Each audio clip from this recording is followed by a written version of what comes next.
This boy just mocks professional boxers despite starting boxing 2 weeks ago. No one can match Ryu's speed and agility. Even older and experienced boxers don't stand a chance against him. Ryu impresses the local coach so much that he invites a world-famous coach called Kei, who trained 5 of the world's top boxers, and now travels in search of his last disciple. Kei looks at this boy and evaluates his every movement. He clearly sees that his God-given talent surpasses everyone he trained before. All his movements are natural, and he has his own style. Basically, Ryu has everything to become the next champion. But still, his love for showing off and lack of training don't allow him to defeat a much older and stronger opponent, who wins in the end. That's when Kei hears some noise from outside. When he looks out the window, he sees a bunch of bullies beating a lonely, gloomy guy who doesn't even try to fight back. He just takes punch after punch, and then Kei notices one thing that shocks him to the core. He just can't believe his eyes. This boy saw every punch from the bullies clearly, but just didn't want to dodge. So Kei comes down, and while the bullies take some punishment from the local coach, Kei asks only one question. Why didn't this boy dodge those punches? He simply replies that he couldn't be bothered, and walks away like nothing just happened. That's when Kei decides to test this boy to be sure. He rushes forward and tries to land his best and fastest punch, but this boy sees the punch clearly and dodges it like it's nothing. Coach Kei is shocked by how easily the boy dodged his punch. Although he's old now, no one has ever dodged it before, and the fact that this boy did it so effortlessly means he has true God-tier talent. Coach Kei just can't miss such limitless potential and offers to teach him how to box. But the gloomy boy seems not interested at all and wonders if it's even fun hitting people. Coach Kei realizes that this boy lacks the innate human hunger for dominance, a complete contrast to the white-haired, talented punk he saw in the gym. Coach Kei answers that it's indeed fun to hit other people. Hitting another human being creates a sense of meaning, and everyone wants to reach that height. Then Coach Kei shows the boy his very first boxing lesson with a simple 1-2 jab, and gives him a time limit of 30 days to accept his offer. The gloomy kid just shrugs it off and walks away. The local coach just can't understand what on earth Kei noticed in that boy. So Kei explains that he used to believe his gut feelings. He had the same feeling about all 5 previous champions he trained, as well as about Ryu. But this gloomy kid, he's a whole other animal. Just one look at him was enough to send shivers down Kei's spine. Shivers from fear. Kei's still trembling after their encounter. That look and those eyes. He looked bored while a bunch of bullies were beating him. So Kei tested him by throwing his strongest punch from behind. Yet that kid had already seen his fist coming and slipped it. He didn't dodge by some miracle or animal-like instinct. He moved with precision and grace as if he'd already known it was coming. Kei has seen too many geniuses to count in his lifetime, but never someone like that kid. You may think it means he's just a fast reactor, but hell no. The way he dodged Kei's fist means that time flows at an entirely different speed in his world. Basically, he's not human. He's a monster. The following day at school, Jay is getting his ass beat by a bunch of bullies. He's your average nice guy nerd currently serving as Ryu's seat. The white-haired punk is established as a bully who goes to the gym, which is 2 of the worst combinations anyone could possibly wish for. Ryu enjoys basking in the praise from his goonies, who laud him and think that he's going to become a world champion someday. The world is split in 2. The weak dudes, like Mystery Boy over here and his nerd sidekick, and the strong like Bakugo's second cousin Ryu. These punks casually give our boy a fade check while they're going about their business. Their main focus is to bully Jay, the poor boy who just can't stop getting beat up. During lunchtime, they toss disgusting candies inside his bowl, forcing him to eat. The nerd is a level 1 stickman, so obviously, he had to agree to such a disgusting request. Jay feels like shit afterward. While all the other kids are playing, Jay is sitting along with Mystery Introvert Pro Max because they're both losers. Jay is surprised because Yu boasts incredible physical ability, but refuses to play out of sheer boredom. Four Eyes explores Yu's passion, but as far as he can remember, this dude hasn't ever even thought of becoming anything before. He's living life while chill maxing, not caring about anything. Yu asks Jay the same question, stating that he wants to follow in his father's footsteps. While they're happily bickering about, Ryu just can't digest letting the nerd have a good time with someone. He bashes the ball aimed toward Jay, but to everyone's shock, Yu catches it with ease. The problem child and freakazoid Ryu is ferocious and slaps Yu across the face for even attempting to do such a thing. Ryu tries his best to strike fear in the boy's eyes, but Yu meets him with a meh expression, as if he doesn't care about his threat. As for Jay, he's been secretly training to become a boxer, just like his father. His father is a figure he deems courageous. In a way, the boy fails as if he's failed his friend by refusing to confront Ryu. After all, Budget Bakugo is his biggest fear, making him feel like a loser. Jay, the depressed boy who's crept up into his room all to himself, questions his chances against the indomitable object of his demise. For Jay, it's clear that the strength of his opponent is extraordinary. He's seen the white-haired punk mess up guys way above his weight class. It's a real show as if he's just toying with his opponents. Four Eyes thinks that nobody can stop him. In an effort to seek advice, Jay consults his father, who used to be a boxer of his time. He wants to know how to beat down opponents stronger than him. His father explains that during his time, it took everything in a boxer's heart to win. That is the differentiation that separated the amateurs from the professionals. Be that as it may, his father also remembers being struck terrified of facing strong opponents. In those moments, even a professional of his caliber had no choice but to bail out and get beaten. It felt better for him to surrender and accept defeat instead of taking the beating. But that's the thing. Once you go down as a boxer, everything ends. Jay's father understood that fact and acknowledged that the most important thing to a boxer is to keep getting up no matter what. That said, he thinks in any other circumstance, a person should run so that they must never be caught. He emphasizes that courage from all people is commendable, even if they're not boxers. The nerd boy finds solace in his father's advice and sleeps. The perspective shifts to Yu, who is climbing a flight of stairs when he spots Bitchface again. Ryu wanted to pay him back dearly, and even ended up at his house. To teach Yu some manners, Ryu ridicules him and entices the boy to a fight. Yu's typical response of ignorance ends up in his skull getting bashed. Consequently, Ryu wants to make sure Yu suffers the worst life imaginable by making him pay money. After Ryu leaves, like clockwork, nothing in Yu's life changes. While heading home, Ryu is dreadfully infuriated remembering those uncaring eyes of the boy he just faced. Ryu spots a bunch of delinquents from another gang who have been eager to test his strength. To vent his anger, Bitchface throws an explosive thrust in his face, knocking him out. He's delighted to break them one by one, as their sorrowful expression brings him the most joy. The night ends with Yu spending time by himself and his cat. His eyes look so gloomy that he looks like a ghost. The next day, it's game time. Today is the day Jay has been preparing for. He's ready to confront his bullies. Even in class, he musters his resolve to remain unafraid. Surprisingly, they don't do anything to him. Jay is confused, as this isn't supposed to happen. What's more, is that Yu is missing. The realization is starting to hit him. There's definitely a reason they spared him. This is confirmed to be the case, as Yu is beaten down in a warehouse for not bringing Ryu his money. Bitchface's underlings practice all of their moves by beating him up like a doll. Ryu is there to teach them how to strike while enjoying the show. Suddenly, Jay barges in, shouting at them to stop. A moment of silence ensues before being replaced with fear. The boy's heart beats fast, having realized that he's uttered words he can never take back. The feeling of fear crumbles his resolve, which he had prepared before entering this room. The boy's body quivers, refusing to act, but he can no longer take anything back. He has to fight, and he chooses to load his arms. The scene absolutely baffles Ryu, but Jay isn't shaken anymore. Using his father's advice, the boy adjusts the perfect angle and delivers a clean jab before rotating his hips for a forward cross. This two-piece combo surprises even him while at the same time infuriating his opponent. Satisfied that his punches are doing damage, Jay has gained a sense of courage. This time, his opponent is the one who is shaking from fear. But that's enough because Ryu's here to end it all. He's here to make sure Jay remembers this humiliation. Even his underlings think it's unfair the nerd got sent straight to the final boss after one victory. Ryu edges him to strike him down, while Four Eyes is convinced that his real battle has finally begun. Bugface Bakugo provokes Little Jay to attack him. Lil Jay is having the confidence of a newbie, thinking that he can best him. Jay whips a forward punch that easily gets dodged. I'm a hater, but this dude Ryu is actually going full Ultra Instinct mode in dodging his attacks. Jay is fully concentrated on landing just one attack, just one strike that could destroy Ryu. But the poor guy is running out of gas, to the point even Ryu is making fun of him. The dude bitch slaps his opponent across the face, gives him a cut so hard he is starting to lose hope. The fear of defeat settles in, as Ryu provokes him to attack. Jay gets slammed in the face, putting him in a damn daze. Dude is traumatized realizing that he's fighting an actual monster. Jay is breathless, and knows that he fucked up in real time by challenging this guy. Ryu's hater squad are adding to the trash talk. Ryu comes over to ask Lil Jay if he's already giving up. But no. Jay channels his inner Rocky Balboa and stands up. He's ready to catch some smoke, even after knowing he's outclassed. His new strategy is to wear his opponent out, but Ryu's in the mood to toy around with his food, and takes a one-armed stance. But even with a single arm, he's able to dish out blows that cut straight through Jay's guard. Ryu floods him with a river of devastating punches while Jay tries to stand his ground. He receives a heavy punch in the gut while his psychopathic opponent is relishing the feeling of violence. The nerd is realizing that this is what fights in the streets actually feel like. But he's still not giving up. He's gonna tank that shit until he wins. Ryu seems to know Jay's strategy and entertains him with agile punches all across his body. Jay endures attacks from every angle. Even the hater squad thinks this is the definition of getting one's ass whooped.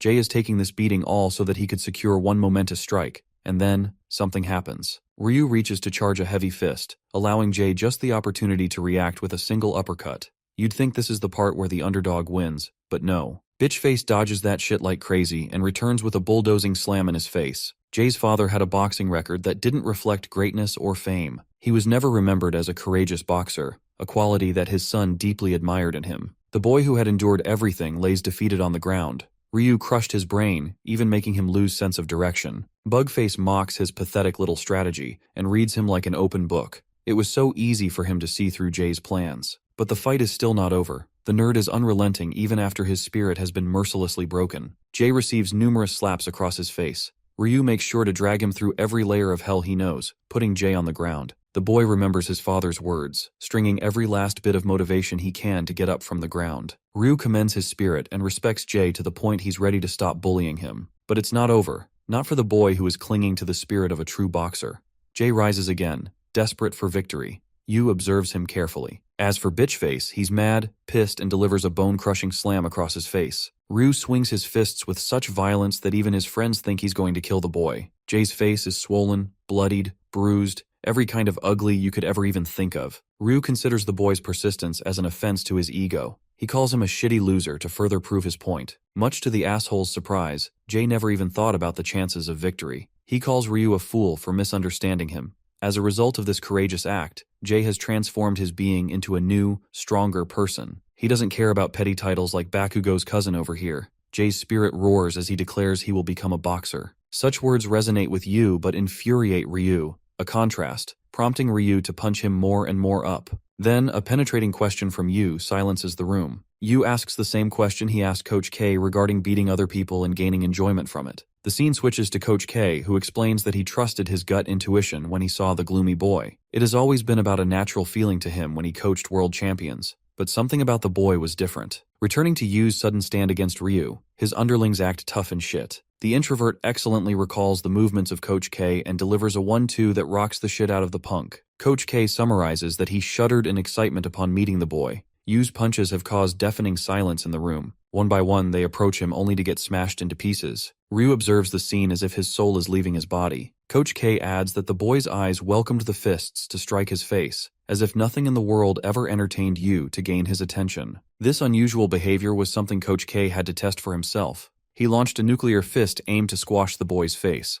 The result was as clear as day. The boy elegantly dodged his fist, a quality that boxers deliver only after years and years of training. It wasn't by luck or timing, it was something unnatural. Even the most goated boxing coach in the whole world admits that he has never seen a genius like Yu in his life. Now, for the moment of truth. Ryu feels an unusual feeling of unease. Yu's soul-reaping eyes have put him on edge. Ryu makes his advance and then feels as if the right side of his face has been annihilated. He wails in agony, getting the exact treatment he deserves, while Yu just stare at him as if it was nothing. The bully has become the helpless victim, feeling a terror unlike anything he's ever seen before. In Coach K's own words, that boy is not a human, but a literal monster. He is the definition of built differently. We get a backstory of our guy Ryu who just got one-shotted. Back then, the young boy saw too many openings in other people's fights. He also had the most goofy haircut ever, but that didn't stop him from crushing other dudes. Bro started thinking he was Gojo or something because no one could stop him. The feeling of absolutely crushing others inspired him to do it even more. He took satisfaction in the misery and fear of his opponents. It had transformed his entire being.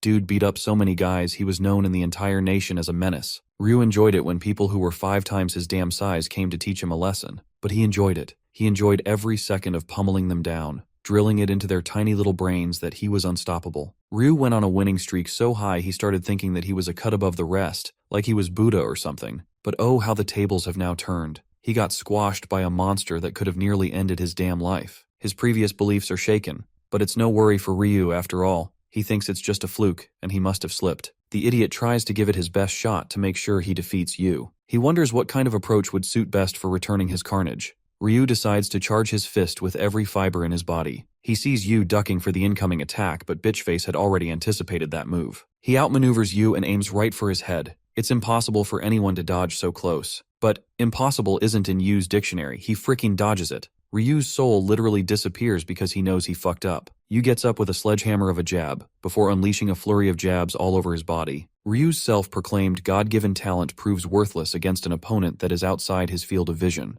This monster creeps up from behind and proves that every prey has its predator. After getting his shit tossed, Ryu wakes up screaming in the hospital room, experiencing a nightmare. Seconds passed as he realized every bone in his body had been obliterated. Ryu faced a feeling completely foreign to him, a feeling of loss and fear, along with despair. He had experienced failure, and just like a small child whining after losing the game, Ryu bawled in the face of defeat. Meanwhile, Coach K is laser-focused on setting his sights with his newest obsession. He only wants one kid on the roster. He has never wanted for someone to join him so badly. The man is so damn obsessed he's ready to kidnap Yu's dumbass. Interestingly, while they were expecting Ryu to show up to the gym, Yu turned up instead like, "I beat your boy to a pulp" fashion. Coach K is ecstatic that Yu's here to learn how to fight. Yu accepts his terms but has a condition of his own. He requests money to pay the bills for the hospital. Coach K realizes what happened and happily asks if Ryu gave him a fun challenge. But shocking everyone, my dude calls Ryu boring. That's how easy it was. Coach K laughs and is ready to spend his fortune to buy the entire hospital if it took for Yu to join the gym.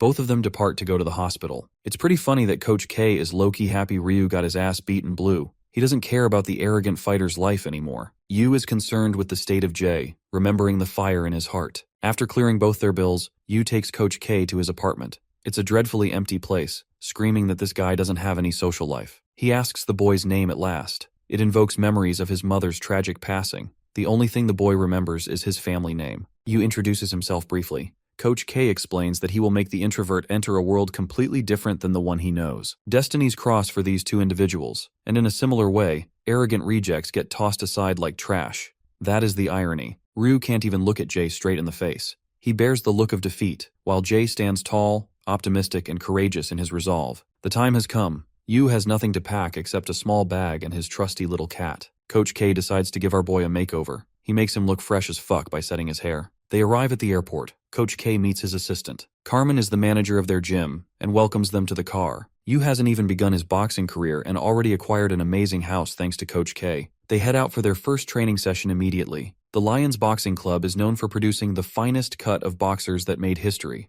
They boast the best curriculum that is up to date with scientific methods. While they're helping Yu tour the gym, the rest of the boxers are shocked. The boy looks tiny and weak in their eyes. Carmen explains that only a handful of boxers ever get to be trained by K's supervision. She tells him to take pride in being selected, but our boy is so chill that he just doesn't care. Carmen gets a little pissy with his attitude. Yu is introduced to Arnold, but his attention is fixated on the portraits of world champions. Tide is his best and most masterful piece of them all. The coach wants him to experience the thrill of watching a fight up close, so he tells Carmen to book them a few seats to a title match. Coach K wants to allow Yu the chance to learn about monsters just like him. In the cheering crowd, there was a ring made for two fighters. The reigning world champion obliterates his opponent one blow after the other. Each of his strikes delivered heavy shocks to his opponent until an inevitable knockout punch finished the battle. Aaron has emerged as the victor and maintains his title as the heavyweight world champion. Coach K advises Yu to listen to the cheers of the crowd, as he will also become someone of Aaron's caliber. With his assistance, the lonely introvert will soon sit at the top of the world with his own title. And that is when K's desire will be realized. He is excited for Yu. The boy vividly remembers the radiant figure entering his life. He woke up in his new room, still as empty as ever. At the Lions Boxing Club, a certain fighter piqued K's curiosity. Orangehead wants to be trained directly under the coach, but his claim is so ridiculous that K thinks that he'll never even touch Yu. And if he does, he promises to make him world champion.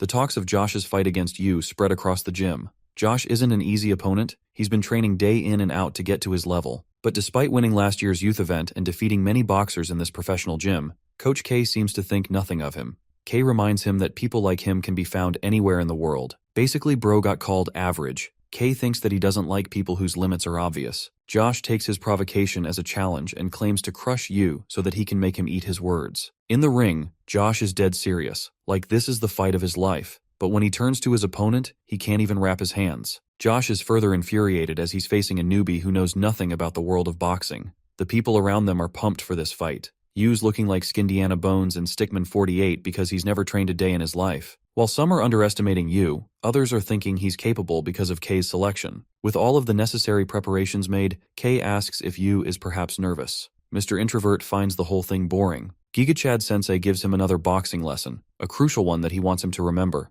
Never get hit in a fight. With that advice, he departs from the ring, leaving the fighters to face each other. K is probably creaming his pants because he wants to see his prodigy's powers. The bell rings and Josh is already on a massive offensive strike, but it feels like nothing to his opponent who slips the punches like he had seen them coming from a mile away. Josh's consecutive advance, no matter how sharp or strong, isn't enough to even touch Yu's face. Just watching this fight is making K want to send into a real battle so that he can destroy everyone. Carmen and the others learned that K prioritized speed instead of strength in his selection. The boy doesn't even flinch while avoiding those attacks. They feel so slow in his eyes that after dozens and dozens of jabs, Josh is the one who is running out of juice. He can't believe that he couldn't even touch the skinny punk in front of him. Coach K's harsh words send this poor boy into the trauma lane, and he now knows that he wasn't just provoking him. To Orangehead, it feels as if he's going up against an indestructible wall. However, Josh isn't so easy to bite the dust. He wants to shake things up a little. His new strategy is to confuse Yu with a bunch of feints mixed in with his attacks. Swerving elegantly against all his attacks, Yu still hasn't flinched while Josh is on the edge. A flashback into his training career is how we learn that Josh thought he was the hardest worker in the entire gym. He trained every day for hours for many years, looking up to the greats and hoping that one day he would become like them. But now only anger remains in his heart. Kay thinks it's unfair that while many people are good boxers as a result of their training,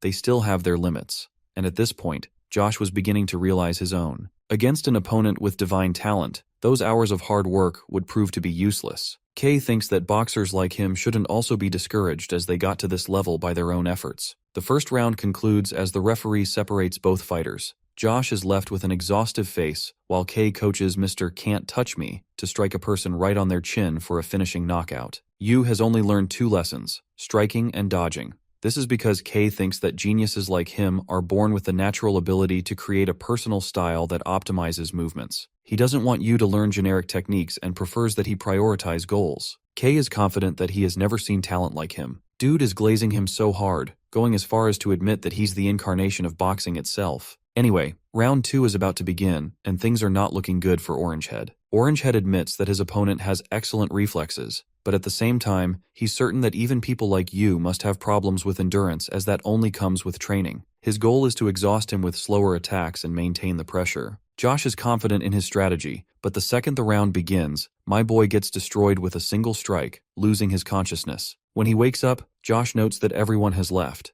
The realization hits him. He was knocked the hell out, until Yu offers him a chance for another round. Josh thinks it's pointless because he's completely on another level, but something about him reminds Yu of Jay's spirit and determination. As he's leaving, Josh questions if he could have defeated the other talented guy that Kay picked while selecting his candidates. Yu thinks for a moment, and instead of seeing bitchface Ryu, he sees the undying persistence of Jay, who would have gotten up to fight him again. That's why Yu thinks of him as stronger, leaving Josh to sulk on his own. 2 years have passed since that fight. A blonde guy who looks like Escanor from an alternate universe is trying to dig up information about Kay's new boxers. It's been difficult learning much about Yu, but one thing is clear, he's going hard in endurance training only. Yu jogs until he's completely exhausted, then he returns home for a shower. The skinny boy is now a shredded behemoth thanks to his training. At the gym, John Taker, a lightweight with a record of 9 wins and 7 losses, is supposed to be his opponent. This psychopath-looking fuckface is known for crushing rookies and stealing their debut spotlight. He loves cornering boxers because he's a rat.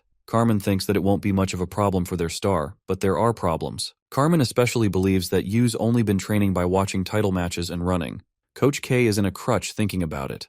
John Taker, the bald dude wearing Sukuna's tattoos, is just straight up crushing the punching bag. John loves playing with hooks and then grabs his opponents for a finisher killing move. It's called the headlock hook and has earned a notorious name in the boxing community. John's handler introduces him to Peter Kent, a reporter. This cartoon-looking motherfucker is baffled that he's getting interviewed. He knows the media is looking for a fitting headline. They want John to annihilate Kay's secret boxer. Escanor over here seems well-versed about the game and wants to spice things up. John admits that the gifted and the talented are just trash. They're pumped up so much and he enjoys the pleasure of crushing their spirits. It gets this creepy fuck excited. The worst part is, he thinks he's doing a good job of reminding the talented folks that they're dumb as hell. All he has to do is knock his opponents out no matter how foul he plays. The reporter gets called a pussy because John hates wimps who play by the rules. The element of surprise comes when John forgets the rules and shocks the newbies. He utters his rogue philosophy, reminding Peter of the middleweight world champion Fabrizio Santorino. Baldnut admires the Santorino brothers and considers them the greatest fighters around. John leaves a message for Kay and his newest obsession, stating that he will destroy Kay's talent. After the interview, John is seriously wondering if he is going to win against Yu.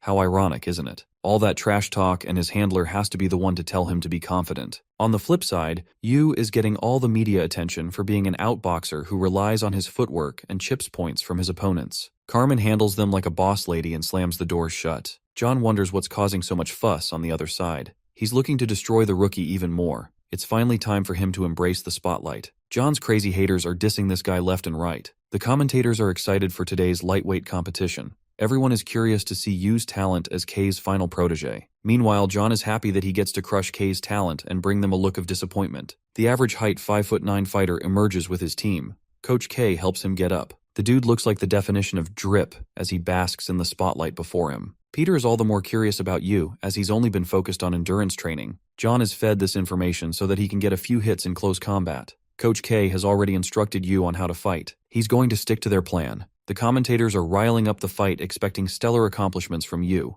Even John has to admit that our boy's got that icy steel composure in him. He's ready to bring him a world of pain after the match begins. With all eyes set on two fighters, the battle finally begins. Being the dirty little rat he is, John's first gesture is to give him a respectful tap to sneak a punch, but he shudders in actual fear when he sees Yu just staring down at him. It was as if John had been placed in front of a gun, ready to shoot him down against any of his tricks. John's composure is shaken like hell. Then something crazy happens. Yu delivers a clean punch right across his cheek, grazing him while shocking everyone. The scene cuts back to K's comment before the fight. It seems that K was always confident in Yu's ability and was thinking of ways to shock the crowd. John's eyes are as wide as the earth. The dude is shaken, but Yu's not letting him go easily. He's mowing him down with a river of punches, aimed precisely to miss around the edge. Coach K wants this opportunity to be a learning experience for the world.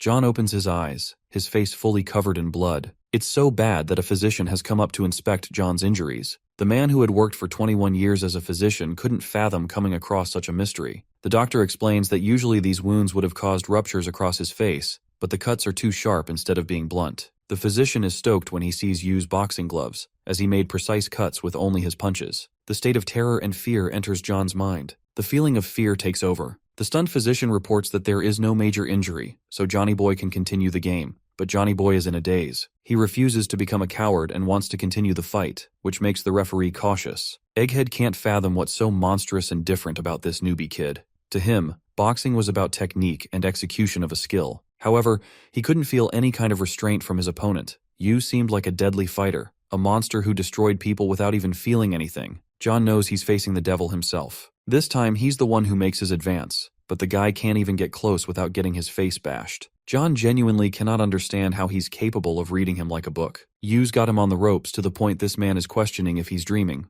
Our cold protagonist swoops in for another bloody uppercut. The fight resembles more of a gruesome street brawl than a professional boxing match. John is getting his shit rocked, blood spewing everywhere, leaving the audience appalled. Everyone knows who the winner of this battle would have been. Even Egghead's coach admits that Yu is merely playing around with his opponent. Poor John can't block a punch without feeling the weight pushing through him. The guy keeps getting smashed more and more. The fear of death succumbs to him. This feeling of indomitable violence stirs the crowd. From mortified expressions comes the feeling of joy. They're excited for the monster Coach K has helped create. The silenced crowd roars in enjoyment, the kind of cheer that K wanted. John is convinced that Yu could straight up body a dude without even feeling anything. He goes for a dirty tactic to crush Yu's foot, but the cheater gets shit on with Yu outplays him, seeing through each and every one of his attacks. The crowd calls him a lousy cheap shot who failed to win despite being a cockroach. Yu throws his razor-sharp jabs, but something is different now. John's coach thinks that Yu is starting to expose his weak points after coming in John's reach. He's confident in John's ability to deploy his headlock attack and defeat him. However, the weight of the world crushed him. His face bloodied, his boxing style humiliated. The voices of the crowds filled his head with madness, freezing him on the stage. Before his career-defining moments, John was an amateur fighter who was constantly discarded. John's coach thought his hooks were his strongest points. His coach told him about his next opponent, but Isis Dresner was someone who dominated and won even the Olympic gold medal. The dude turned to professional boxing. John accepted that he was getting destroyed in his fight against Dresner's debut boxing match. The coach felt sorry for him, but John's passion for boxing ignited him to try even harder. He was glad to be given such a chance, and later on got destroyed just like everyone predicted. Dresner kept hammering him even in close range. John suffered the brunt of his punches as the man landed ferocious blows all over his body. John went for a wide swing, only to get hooked to his side. Dresner proceeded to destroy him through and through, but that's exactly what gave John the moment to shine. He believed in the ways of a harsh world and had a rough childhood growing up in the alley. When John was trained in the art of boxing, he could finally rejoice in his passion. In his fight against Dresner, John went for a cheap tactic and delivered a thunderous hook across Dresner's face, knocking him out in a single attack. No one thought that he would knock him out. Dresner got up again, but something about the fifth changed. Something about the foul nature of his boxing style changed John forever. It didn't take long for John to steal the victory. John was recognized as a fighter with potential, allowing him the chance to fight again. Even though John wasn't a totally malicious piece of shit at the beginning, this was his only way to make a name for himself. Returning to the current fight, Egghead is being egged on by the entire world. They're laughing at him while John's coach stares at his pitiful condition. Even though John spoke in front of the interviewer that he admired Fabrizio, the coach knows that deep down, he's just a boxer who suffers from the inside after each match. He never wanted to be this way, but that doesn't change the fact that he's a scummy boxer. Egghead's coach is the only person believing in him because he's seen his real self. Despite getting shit on by everyone, the coach recognizes John's talent and becomes a voice of reason for him to fight. Hearing those words, John goes on the attack with a powerful swing. He thinks that people like you would never ever feel afraid about being left out. John attempts the same scummy tactic and actually manages to connect a powerful smash. Everyone is stunned to pieces except Coach K. What really connected were their punches. John put everything in his strike and ended up shattering his fingers. You saw this as the opportunity to deliver a decisive slam, the kind of ending that Kay was hoping for. After the bloodbath, John crumbles as he is knocked out. The crowd continues to dog him even after his defeat. John's coach begs him to stand back up. He feels guilty for being unable to guide his protege. Unfortunately, the man did not boast the ability to keep encouraging John. Seeing his pathetic face makes John maintain his stand. He's still in the game. He's still ready to fight the monster in front of him. John is prepared to win. He wanted to become a boxer like his inspiration. But then his resolve crumbles as he realizes his mistakes. The match concludes in Yu's victory. The conclusion of the match yields Yu as the ruthless devil who has made his debut into the boxing world. The cheers of the crowd are at an all-time high. The reporter Peter is utterly stunned how John's scummy headlock technique was demolished by a counterhook. Even then, it was John who took damage instead of Yu. It's clear as day that Yu possesses capabilities that test the limits of human growth. Coach K has finally found the one he was looking for. 6. A monster who toys with his opponents. Peter thinks that the strongest boxers around must be excited. Josh was one of the people who was watching this fight go down, but instead of excitement, he accepted his fate. He realizes that he could never become the world champion and went down a path of becoming a bartender. Josh's spirit has been fully crushed all because of Yu's existence. Back at the boxing club, Steele is doing reps with Jay, who is filled with amazement after Yu's phenomenal win. He always had faith in his powers. Egghead number 2 wants him to calm down, because he's never reaching Yu's level. Even then, Jay hopes to impress him someday and ramps up his training speed even more. His sheer belief in his strength makes the both of them train hard as hell. While this has inspired Jay, there are others who are plotting Yu's demise. Bitch-face Bakugo is now a gentleman, but he still gets mad and pissed every time he sees Yu's face. Remembering those eyes filled with boredom is enough to make him jealous. The scene switches to a conversation involving Gene, the current lightweight world champion. Even as strong as he is, Gene has been filled with a sense of admiration by Yu's fight. And then there is this one fatty who is a glutton. Bro is Gorlock the Destroyer and thinks of our boy as someone average. This fat ass thinks he's going to be the rookie of the year in the lightweight division, but I think he's forgetting the word light in his weight class.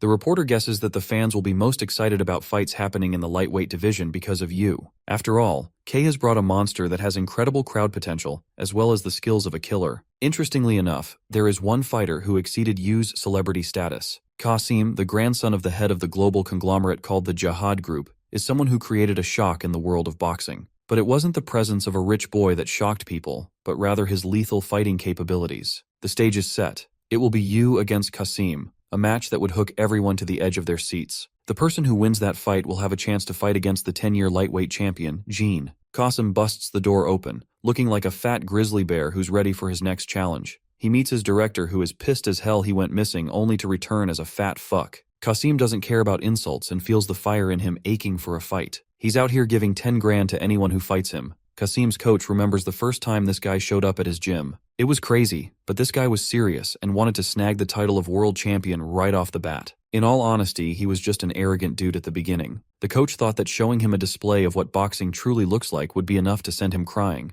But things ended up horribly as Kasim devoured his opponent. This rookie annihilated every single boxer in the gym with his talent. Yes, the same ugly fuckface who looks like he ate a few boxers. The director is actually shocked that he's maintaining the same style. Kasim humiliates his opponents like it's nothing but child's play to him. Even though he's a member of their gym, the director hates his fighting style. Kasim ducks a blow and delivers a decisive uppercut like he's some kind of Street Fighter character. He's out here swinging with moves of his own, leaving his guard completely open. The coach shouts at him for entering foul territory with his shameful attacks. Kasim has the gall to suggest buying the whole gym so that he can change the rules. Even though the director hates this dude's guts, he can't deny that the Redditor Discord mod physique is working out in his favor. He has a talent beyond the likes of others. Kasim has just defeated 20 men and proven that he isn't just talking shit. He's a gifted boxer who could snatch the title belt. 2 weeks worth of training later, Kasim has defeated 1,000 opponents and now boasts the body of a shredded gigachad. Despite being obese literally 2 weeks ago, now he has abs of steel and an endurance that just doesn't know when to stop.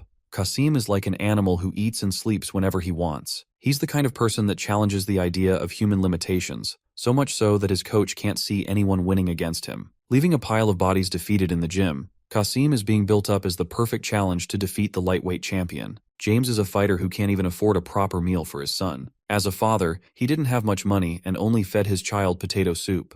But the boy never complained. After all, his father had so many expenses in his mind to think about, just like us in this damned inflation. He wanted to get a win bonus from his next match to ensure they get a delicious meal. The day before the match, Kasim was nowhere to be found. This is because he kicks his way inside Yu's gym, demanding him to be revealed. No one in the gym had seen Kasim before. Even Coach K is surprised to see Tomato Hair show up in this place. K goes all freaky and holds his legs, inspecting his body. K concludes that this man is a perfect blend of strong and crazy. He's nothing like Aaron, but this guy is packing a punch. Coach K is looking forward to Yu absolutely demolishing this freak show. Redhead says he wants to visit Yu before their inevitable match. K tells him that he's busy doing his endurance training and implores the guy to chase after him. The scene cuts to Yu, who is busy doing his training when he is suddenly attacked by Kasim. Yu retaliates with a strike, but impressively, Kasim blocks his punch. The Looney Tunes-looking loser introduces himself as the man who will destroy Yu and stand atop of the lightweight division. But Yu's lack of a care for his existence agitates him. Before leaving, Tomato Hair reminds Yu that he'll never be able to defeat him in the ring. Saying those words, he runs off like a clown, leaving even Yu to wonder just what the F happened. In the ring, Kasim is a beast who is demolishing his opponent. He confuses his opponent by initially going for an uppercut, but then knocking him with heavy blows. Every punch shakes this man's entire being all the way until he's completely on his knees. Coach K observed his fight with the rest of his staff. He finds him an entertaining and unorthodox fighter. There's a reason boxers never fight like Kasim, as he uses inefficient and awkward moves. However, it is his monstrous physical ability that allows him to use such stunts and easily get away with them. His athletic ability is the reason he's at the top of his game. James, who is Kasim's opponent, made a fatal mistake of his life by getting back up. The crazy fighter has more in store for him. James is not getting a good feeling, but he's prepared to launch a counterpunch that would hopefully dismantle Kasim's forward strike. Boxing technique versus insane movement. The conclusion is moments away. Kasim lunges forth like a torpedo and dodges James' one and only chance of victory.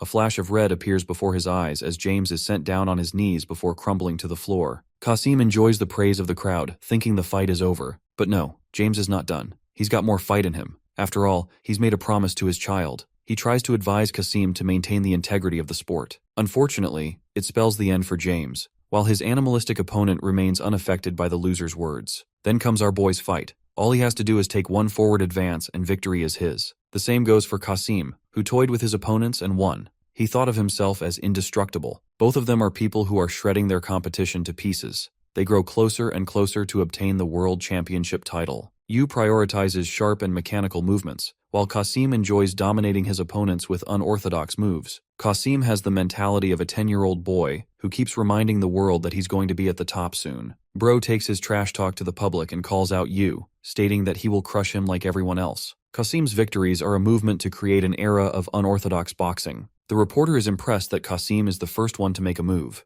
Hearing this message, Kay laughs as hard as he possibly can. He's so glad that he gets to be the one who shakes Kasim's resolve. The crowd is roaring and cheering for him as they've become fans of Kasim's unique style. His very existence divided the world of boxing fans. There were those who accepted the unorthodox style, and then there were people who mocked him for acting like a damn clown instead of using traditional arts. Kasim's popularity soars in the news where many have discussed what the future holds for him. He doesn't care for anyone's opinion and only does what he wants. Kasim has reduced his number of haters by growing his fans. I have to say his director is really glazing him right now with this "he was born to be king" bullshit. Going back to our boy Yu, he's just chilling with clean punches when Kay comes to tell him about Kasim's open challenge. Kay emphasizes that this dude isn't like the rest of the scrubs Yu has been destroying lately. Eventually, the exciting day of their match was here. The big match between two legendary underdogs. Kasim and Yu were going to set the pace for the titleship match against the world champion Jean, who has come to watch this fight in person. The director thinks that Kasim's rise to fame is literally around the corner waiting for him.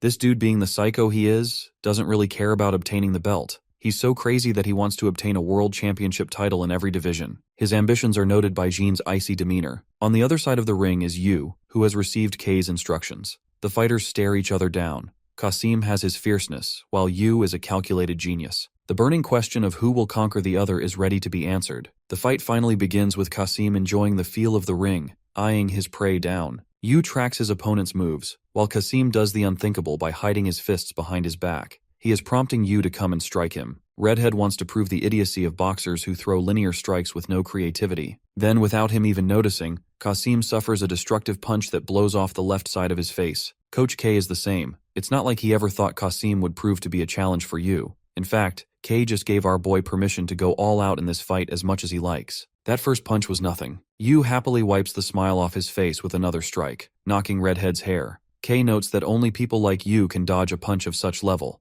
But then there are people like Kasim, who could also dodge it. Kasim's face is getting destroyed, and Coach K thinks that while his muscles are taking most of the damage for him, he's nothing more than a bag who keeps on taking the most serious of Yu's punches. Our boy coldly reminds this fucker who's the real monster in the ring. His attacks have already generated a large uproar from the crowd. They've wanted to see Kasim go on the back foot for a long time. Even his coach has to admit that Yu was barely showing off his powers in his fights so that he could crush opponents like Kasim later on. My guy's confidence is demolished as he's huffing and puffing. Bro is questioning his life's choices forever, even attempting to step inside a ring with Yu. Not to mention the overwhelming amount of people cheering for this little tomato's demise. While he's experiencing literal hell in the ring, it's nothing more than entertainment to the crowds. Out of fear and shock, the predator becomes the prey and tries to flee. He shudders and backs up in the corner like a little helpless child. Coach K laughs at his pathetic little trance, while Kasim's director shouts at him for being a damned idiot. He advises Kasim to put his guard down, but it's like giving advice to someone who's never practiced boxing seriously. Bro's face gets nuked off the ring even after trying to protect himself. That's when the director realizes one crucial mistake. He never taught Kasim the art of boxing, as he had always catered to his own style. Kasim is in a desperate and hopeless dilemma, flailing his arms to use confusion. Our boy rocks his world with another punch, infuriating Kasim's coach. The incompetent coach was so deluded by Kasim's rise to the top that he never focused on giving him bare minimum training. He contemplates giving up, but then the idea of Kasim fighting like hell with all he's got pushes the coach to encourage him. He wants Kasim to endure just one round. However, that won't ever happen, because this scaredy cat is already trying to run off the ring like a pathetic fighter. Even the referee is stunned because he's never seen anything like this. The coach gets up in his face and gives Kasim a scolding. He erupts in front of his coach, stating that he's crazy, but not that crazy to fight a monster like Yu. Bro's fighting career ended before it even began. The coach is pissed because all this time, Kasim treated this elite sport like a game. He gets bitch slapped across his ugly ass face and admits that Yu could be the strongest of everyone in the entire world, but it doesn't matter. It's foolish logic to assume he would only go up against weak opponents. Not gonna lie, the coach earned my respect with this speech as he is encouraging this naive crybaby to wear the spirit of a true boxer. Then, Kasim remembers his own memorable words, which come to haunt him with thousands of eyes staring him down. He thought he could win the championship title if he could have some fun. The haunting words of James terrify and cling to his soul. Kasim is humiliated with his ego demolished. He runs off crying like a little child, making the coach regret letting this phenomenal failure ever step into the ring. The conclusion of this battle ends with an easy victory for Yu. The match was so unbelievable that K couldn't help but laugh it off the top of his lungs. Soon after Kasim's disappearance, he never entered the world of boxing again. And for the much-awaited sweet moment between James and his kid, it's revealed he got a happy ending bringing his son some good KFC. Yu faces his worst nightmare, Cat King. Cat King and our boy spar like Goku and Vegeta, banging out shots while dodging each other's attacks. Coach K is maniacally laughing like he always does while Yu gets bitch slapped in the face and finally wakes up from his dream. The tiny Cat King has woken up our boy. After his victory over the piss baby Kasim, K decided to give Yu a proper break since this man hasn't had any for a while. Even though it's unnecessary, K thinks it's better for our boy to rest since all he's been doing is smoking bitches left and right. So, in order to spend his time, Yu looks at the television. But in a crisis, nothing is able to entertain him. Remembering his best buddy Jay's words, Yu thinks it's time to start his gaming era. So he does what he knows best. He goes to the gaming arcade and absolutely demolishes a veteran in air hockey. The guy is so stunned that he's facing an opponent who is cooking his ass. My dude thinks he's found the chosen one to become the genius of the air hockey revolution. It's so funny because Yu is unbothered and still bored. The man extends him an offer of a lifetime, stating that he has the potential to become an air hockey world champion. But the poor guy gets turned down since this time, Yu doesn't have any bills to pay and won't get bribed by someone like what happened last time. Yu leaves Indiana Jackson crying, and goes on to enjoy his next gaming endeavor. This dude is fucking unstoppable in every game because of his reflexes. Even in fighting games, Yu is just destroying his opponents. The guy has spent his entire evening playing games, but he's yet to be excited by any one of them. This man is suffering from success. Yu decides to sit in a park while enjoying a family spend time together. He glances to his left and spots a boy, dazzled as if he's spotted a famous person. The boy claims to have seen the underdog boxer's fights. He wants to snatch the opportunity of a lifetime by asking for his autograph. Unfortunately, Yu doesn't even know how to sign and just writes his name in the most generic font ever. The little guy admires Yu's boxing strengths.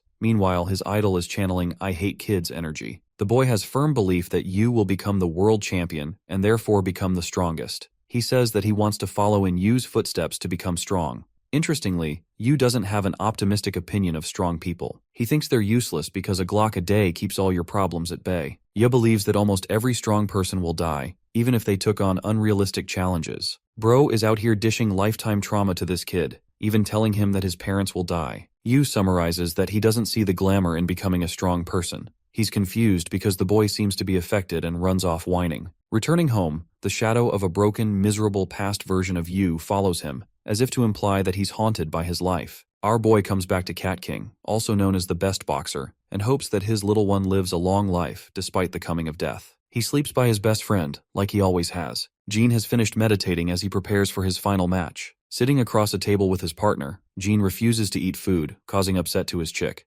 Something is bothering him greatly, the shadow of the cold boxer Yu. The scene shifts to Carmen, who's just done some of her work and sees Yu hard at work. When people are resting, our boy is out here grinding. Carmen is of the opinion that he should take some time off, but this guy is too committed to his training regimen. She thinks it should be normal for a boxer, but also believes that he might secretly be a robot. Yu's face hasn't changed even the slightest in these past 2 years, not to mention that he refuses to get close with any person. His only focus is to practice based on the instructions of his coach. Carmen wonders if Yu's passion even lies in boxing, or if this strange idiot likes anything apart from his cat. Gene is summed up to become a gargantuan challenge for him. She thinks that they're similar in a way, but Yu is still uncaring. He doesn't even care if he won the championship title or feeling proud of himself for it. The perspective returns to Gene, who has been concentrating on his meditation cycles more often than usual. Even his coach knows that Gene's mind is preoccupied by his inevitable opponent. Gene reports that he's feeling well for his match, but even that might prove to cut short when facing his opponent. He's furious and wants to perform above the level of excellence. Coach K shares a strategy meeting with Yu to observe Gene's game, the title match between Till Schneider and the world champion of the lightweight division. K explains that there are 5 monsters in the realm of boxing: junior welterweight Yuto Takeda, middleweight champion Fabrizio Santorino, cruiserweight champion Viktor Grigorievich, heavyweight Aaron Tide, and finally the man himself, lightweight champion Jean-Pierre Manuel. This guy won all of his fights, most of them by decisive knockouts. He's an incredible fighter who has yet to be defeated. Gene boasts a unique advantage when it comes to boxing techniques. This is noted in the stretching of his punches, hovering close to the opponent's eyes.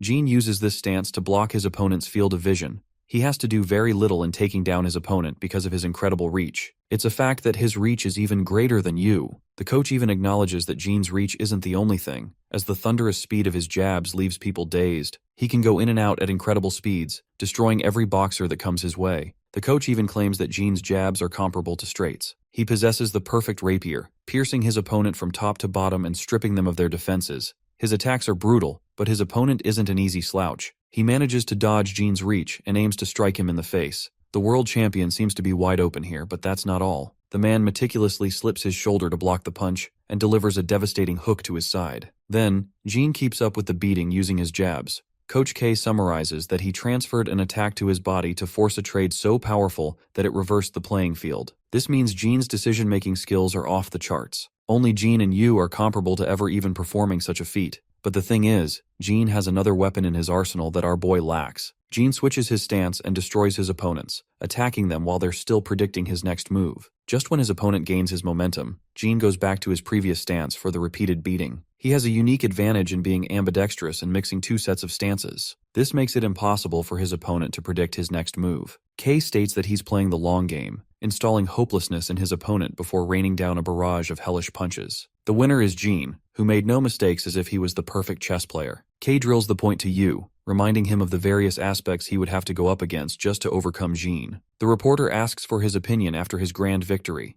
The world champion even admits his own flaws in some of his moves. He doubles down by saying that if Yu was his opponent here, Gene would have been defeated. The world champion is not a coward and wants to fight Yu, a challenge Coach K is most excited about. This is the kind of fighter that even gets him excited, because he's constantly improving his skills. Coach K is actually curious as to how much Gene will adapt before fighting Yu. This is the one match that will even give our boy a run for his money. During Yu's match against Kasim, the world champion meticulously noted the movement of each muscle flexion. As our boy dished out cold jabs with perfect body movement, Gene was struck with awe. The only opinion he had of the underdog's skills was just how beautiful he performed. Gene's mental state is getting more preoccupied, to the point he's spilling his coffee mindlessly. His partner questions what's bothering him so much, even offended that he's always caring about the sport. She hates the fact that the world champ doesn't give her any attention. Gene is not a simp, and straight up calls the bitch annoying. Gene's coach gives an interview regarding the world champion's fighting skills. He describes him beautifully as an artist who spent his life perfecting each technique. It's as if he's a painter chasing the mastery of his art. Gene is meditating during Peter's coverage. He interviewed another punk in the same gym, who boasted that Gene is another level of crazy. His first step of training is to meditate before going in the ring.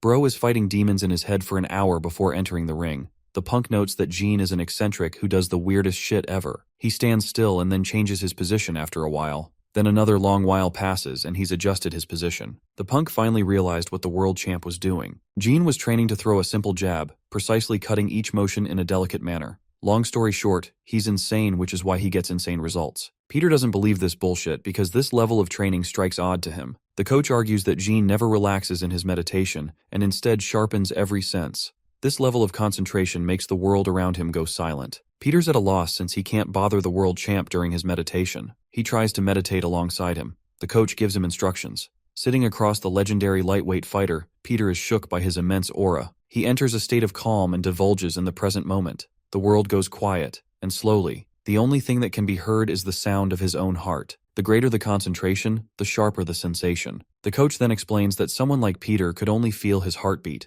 but a monster like Gene is a completely different story. He feels every fiber of his being, down to his blood cells and tissues. His whole body works in tandem. This is Gene's desire. He wants to reach the pinnacle of mastering a technique. After his tense meditation practice, Gene learns that Peter left. He confirms that Yu has been bothering him. He's smart enough to even acknowledge all his perfect techniques are pointless against someone whose world moves at a slower pace. Gene yearns for intense focus beyond the norm in order to defeat this impossible opponent. Gene's poor training partners are regretting their lives because they have to get their asses beat so this dude can hone perfection. He takes on all three at once and commands them to attack. Poor guys rush to attack him head on, but in a moment of flash, everything happens all at once. Gene still thinks he lacks the focus necessary to trump the monster in the ring. In an interview about the meaning of boxing, Gene claimed that he thinks it's the pursuit of art. He wants each and every one of his movements to be perfect, such is the standard he holds for himself. Gene thinks that the world championship title is proof of one's perfection in boxing. He desires nothing else. When Yu launched his first jab, the debut of his boxing career,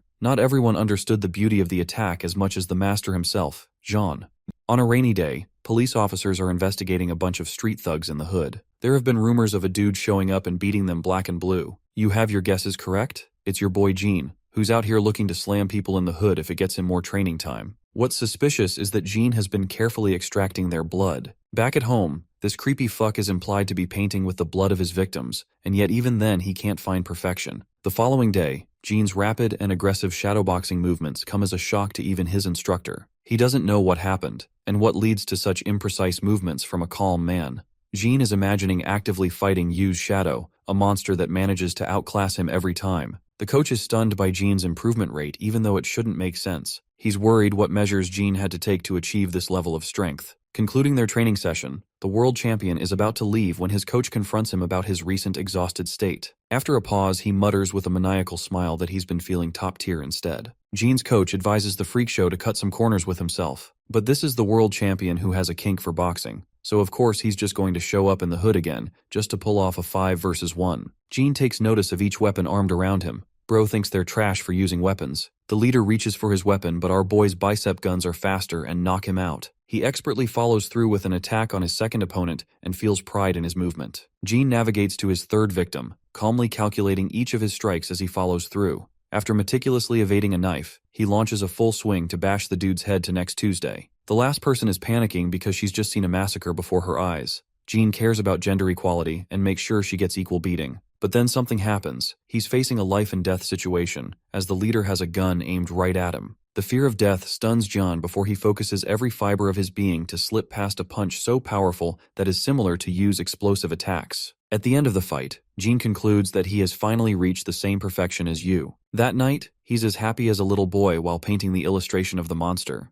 a representation of how he sees Yu's terrifying boxing skills. The next day, his coach shivers as he sees Jean's unusual state. The world champion is experiencing a mania. Something about him changed the previous night. The coach wonders if it's finally happened. Visualizing Yu's perfect strikes, Jean delivers a barrage of his punches, seeking to overcome the innate human imperfection. At long last, he has overcome what needed to be overcome. The world champion has acquired perfection. Stella is worried about his state and cries in the same bar Josh is bartending. He tells the poor woman to buzz off since they're closing, but she whines like a little bitch, wondering if she is also annoying him. She blames her frustrations on the male population, while our boy Josh is questioning his existence. In the next scene, we see a segment of Yu's training. This dude has abs for days now as he pushes the limits of his endurance training. Carmen is shocked that Yu has increased the intensity of his training for the title match. Kay drills the point to his head that he needs to prepare for every outcome and pursue his own art. Strangely, Carmen thinks Yu will most certainly win because she trusts Kay's intuition about a person. The dude is basically a walking W machine, who only cares about winning and chooses the best fighters. While she can read his thoughts, Carmen doesn't know why Yu dabbled into boxing in the first place. When he's ready to leave after his training, Carmen asks him this curious question.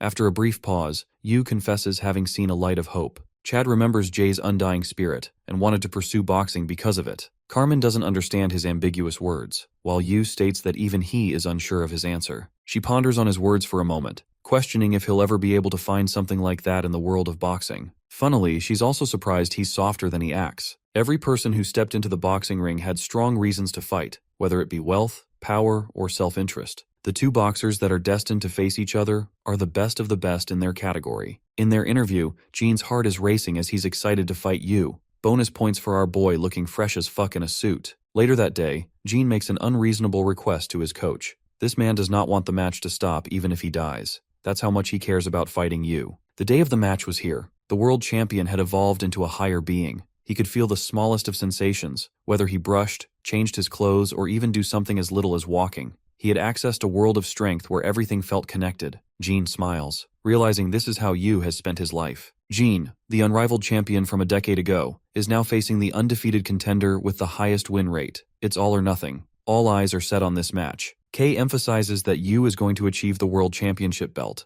Not just one, but every single one of them soon. Yu isn't really excited and stands like a bot. On the other side of the ring, Jean's coach tells him that he's surpassed his previous benchmarks. This is his best chance to prove his standards to himself. This is the fulfillment of Jean's ultimate goal. The fighters square up to face each other. The aching question of who will become the world champion will be answered soon. Even the fans, including me and all of you, are excited as hell for this fight. As soon as the fight begins, Yu faces difficulty dodging Jean's machine gun jabs. The champion is going full speed on the offensive, impressing even Coach K with his level of perfection achieved in a short time. Before their epic fight, the scene shifts to the manga creator's personal experience. Yes, you heard that right. The creator was a sports person obsessed with becoming a basketball player. In a pivotal moment, something happened. He jumped so high he could feel as if he'd touched the skies. He felt so free, a jump unlike any other. An experience of the perfect jump. Nothing like that could ever be created again. Every motion was in sync with one another until the inevitable leap came to be. After the jump, he tried to recreate the experience again and again, but unfortunately failed. There's one other story about a baseball batter. It is said that batters at their best could physically feel every molecule of the ball coming towards them. Their body would react in a perfect flow response. Like these moments, there are many others which happen the same way for many sportsmen. Now in this boxing fight, imagine that experience and dial it up to 100.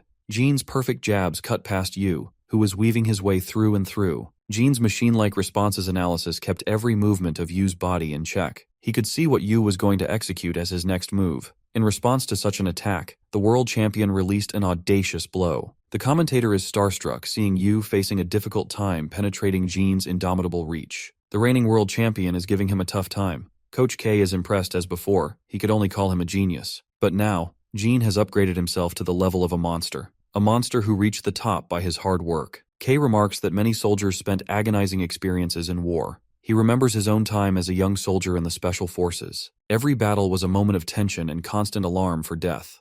K is one of those few people who experienced mastery and perfection. He burst through the gunfire, feeling every fraction of a second as the bullet crossed him. K is a believer in the extremes of human potential. He knows that these monsters are both beings who have far surpassed what human limitations they had. Jin's best skill is arguably his full control of his body, feeling the smallest of his tissues relaxing and contracting with perfect timing. Such ability is the reason why world records maintain their status. Jin's ability to perfect the technique made him what he is as a champion. K had been eager, and he wants you to have a taste of what boxing truly is. It's a sport of comparing two individuals with their strengths. K is ecstatic and wants to uncover just how far Jin challenged the concept of human limitations for this fight. Yu swerves the jabs and narrows their range with every motion. He's close enough to maintain an offensive posture on Jean. The crowd is going wild as both fighters are doubling down on ultra instinct with their insane reflexes. Coach K is curious for Yu, questioning how he will overcome the world champion's reach. Yu remembers his conversation with him yesterday. K had instructed him to watch title matches of the world champions daily. Strangely, Yu thought the purpose was to imitate their moves, but K replied he should have felt another feeling. He advised him to remember their movements well but never initiate their imperfections. K's only advice for Yu is to focus on the match using his own body. So this monster enters a stance unlike any other, bewildering the spectators. Jin feels the weight of his opponent's sudden shift in posture. Even though Yu's face is right in the open, the world champion does not want to get smoked by our boy's punches. But that's exactly what happens. A roaring, powerful punch strikes Jin's face, shocking every person across the world. That single punch destroyed Jin and knocked him right down. This is the monster's true strength. Stella is among the crowd, struck horrified seeing the fall of the champion. Jin's face has been obliterated with a single strike as he lays processing what the hell just happened.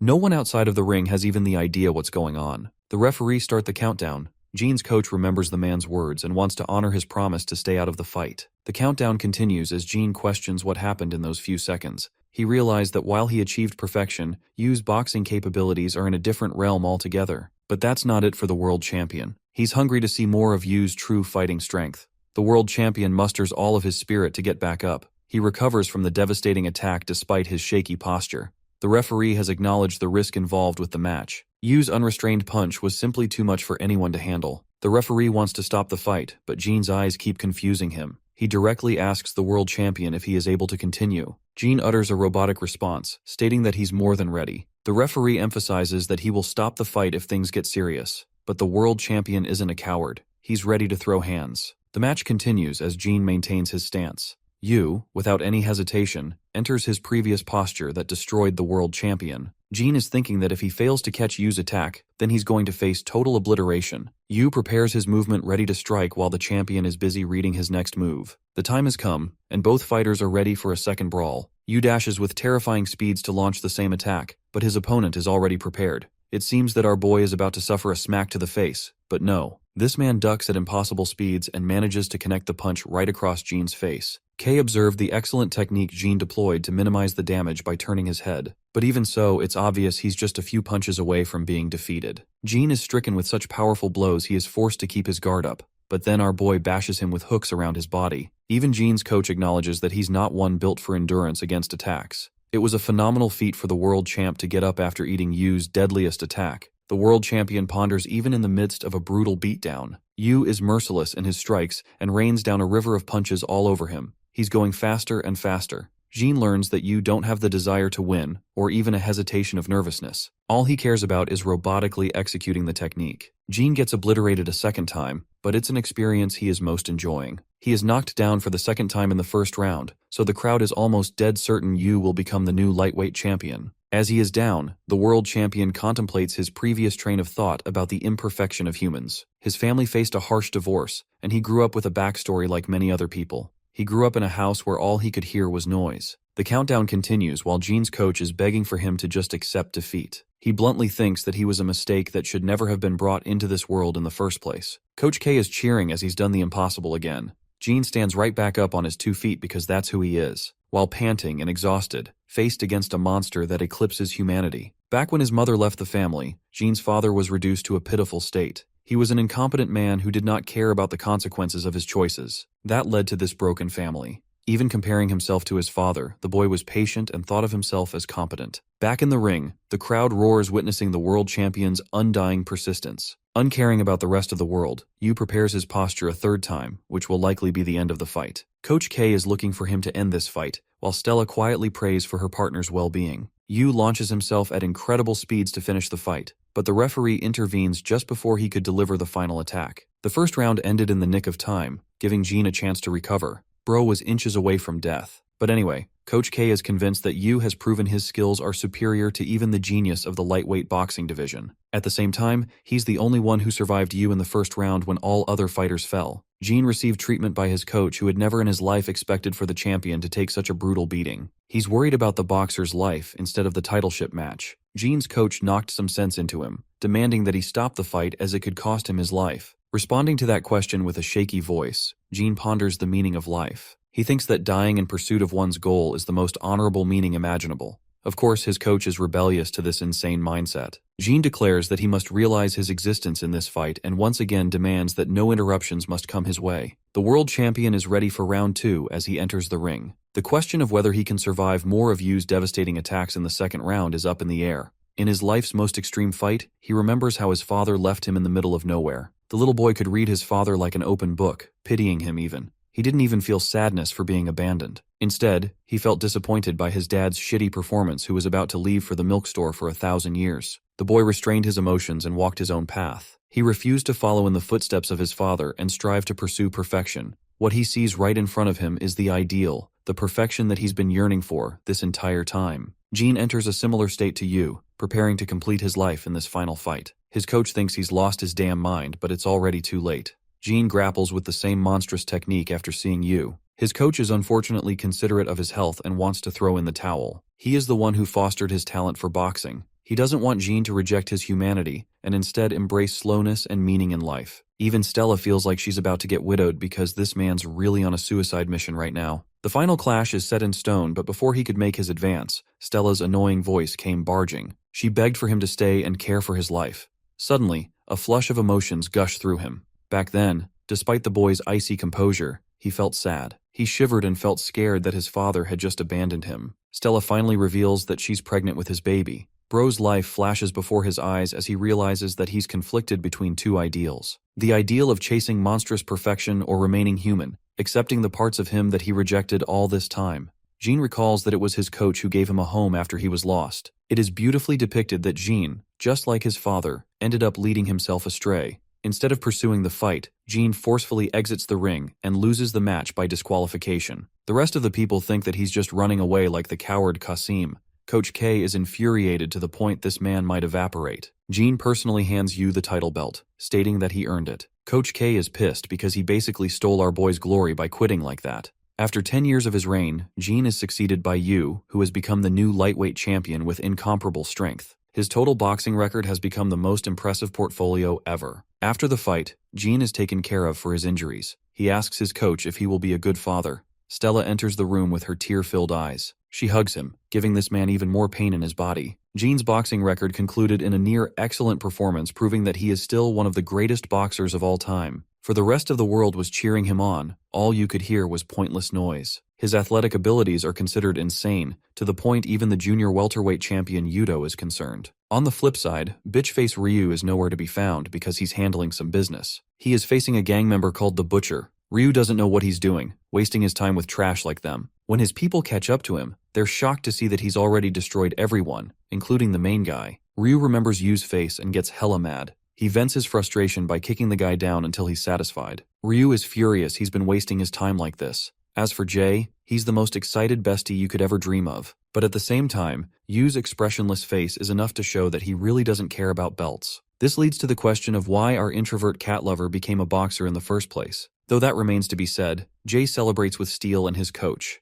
It is revealed that our favorite blonde boy will debut in his boxing match soon. Jay gives an innocent smile which is unbefitting a boxer. His coach remembered Jay's father's time in the ring as he fought him. He imposes a strict restriction on Jay never to watch Yu's matches because he's in a league of his own with a different boxing style. Instead, the coach recommended that he watch Yuto Takeda's fights, who is considered the finest in-fighter boxer in the world. Even though this is the advice he's given Jay, there's the fact that Jay is basically level 1 compared to a certain boxer. The coach remembers this boxer as a man who was respected by this generation of boxers all over the world. He is the same man at the beginning of the series who saved you. Jay's training for his upcoming debut match is about going full swing. In this world, there are people with stories of overcoming adversity. Then there are those who become bitter right after their initial successes. Finally, there were monsters like you who stood as an endgame level boss for the rest of the fighters to defeat. Though everyone has their story, the real protagonist of this one is revealed to be the blonde boxer who realizes the same boy he rescued has become world champion. He randomly shows up at the gym, shocking Johnny Boy and his coach. Boasting the radiance of the sun itself, the man remembers that he aims to fulfill a promise with someone. Back to Jay's side of things. He's out here living the life thinking he's going to finally break his limits to become a boxer. This time, the story focuses on Jay's perspective. After Yu demolished Bakugo's cousin next Tuesday, Coach Typhoon Kim boringly stared at the window bearing a gloomy mood. He was expecting such a huge catch in Ryu, but it was no longer relevant. Typhoon was a good guy who wanted to hand a prized possession of his gym over to Kei's hands.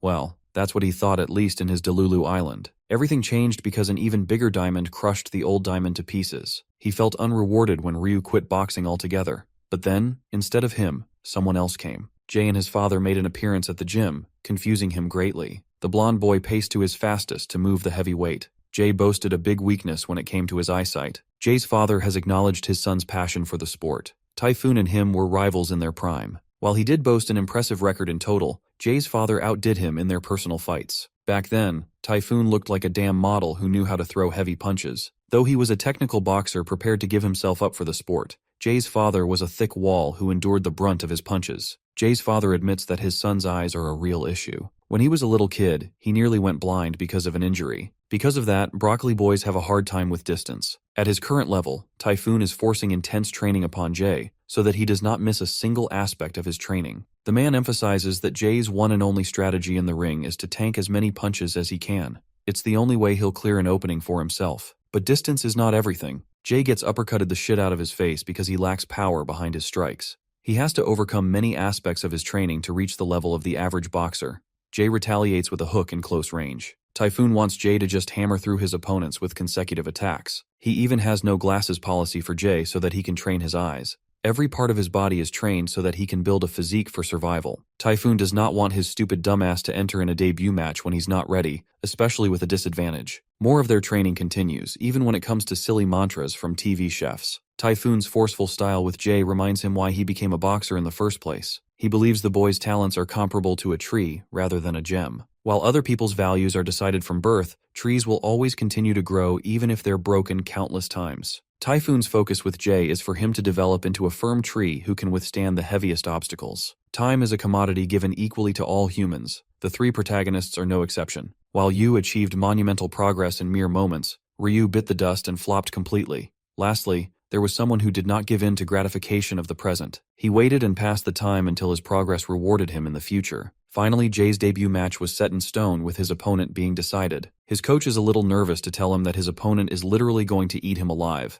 Like this is a Giga Chad fighting a cockroach. Rock Kang has double the wins and few losses. In fact, Rock was actually a champion in his prime. The dude is the definition of a master of infighting along with compounded experience that Jay lacks. Jay is basically going up against someone with his skills bumped to 100. Typhoon mentions that rookies don't get paired up with people like that in general, but all the seeds were filled. Steel thinks our boy is getting chewed alive in that match. Typhoon slaps his bald-ass head and tells him to be optimistic. Bro talks about eyes when he doesn't even have any. The good news for Jay is that they too possess an infighter who became a national champion. What's funny is that this is revealed to be Steel himself, who is the middleweight champion of his division. Bro is Mike Tyson's cheap copy, and immediately calls Jay an easy opponent. The trash talk is real with this one. Infighter boxers are known for throwing hooks and uppercuts in close range. That means it's a battle of attrition and spirit. It's ugly boxing where you really have to tough it out with your opponent. Typhoon helps Jay train using the immovability of a tree. It's clear as day he will still get demolished in a show of strength. The coach admits that Jay's physique is suited for an outboxing style instead of taking punches like an inboxer. In the ring against an opponent that far eclipses Jay's capabilities, the question remains of how he will overcome such a challenge. Our boy dashes with incredible speed to slip past Steel. This allows for an opening that the opponent did not expect. Jay lunges forth to attack Mike Tyson from the side. The result? Bro gets squashed in the face. It's obvious that Jay has many challenges to overcome against a seasoned veteran who knows so much about the game. However, one advantage rookie players possess over veterans are their past records. They can learn by watching and exploiting weaknesses. The best advantage Jay has is that no one's got any data on his skills. On the other hand, his opponent has plenty of matches on broadcast. Typhoon's strategy is to use this advantage to predict Rock's moves. They've analyzed the way he fights by prioritizing hooks and uppercuts in the first round. He loves throwing straights, and will immediately exploit openings. Typhoon concludes that a liver shot would be devastating for the champion, as it directly exploits his weakness. Liver shots are impossible to sustain as they cause extreme pain. He wants Jay to create fake openings for the former champion, allowing him to think that he has the upper hand. But that's exactly when they will take advantage of the opportunity and strike him down. Nerdboy's training continues fiercely, giving his 100% in each exercise. By the end of it all, Jay has acquired an impressive physique with a baby face on top.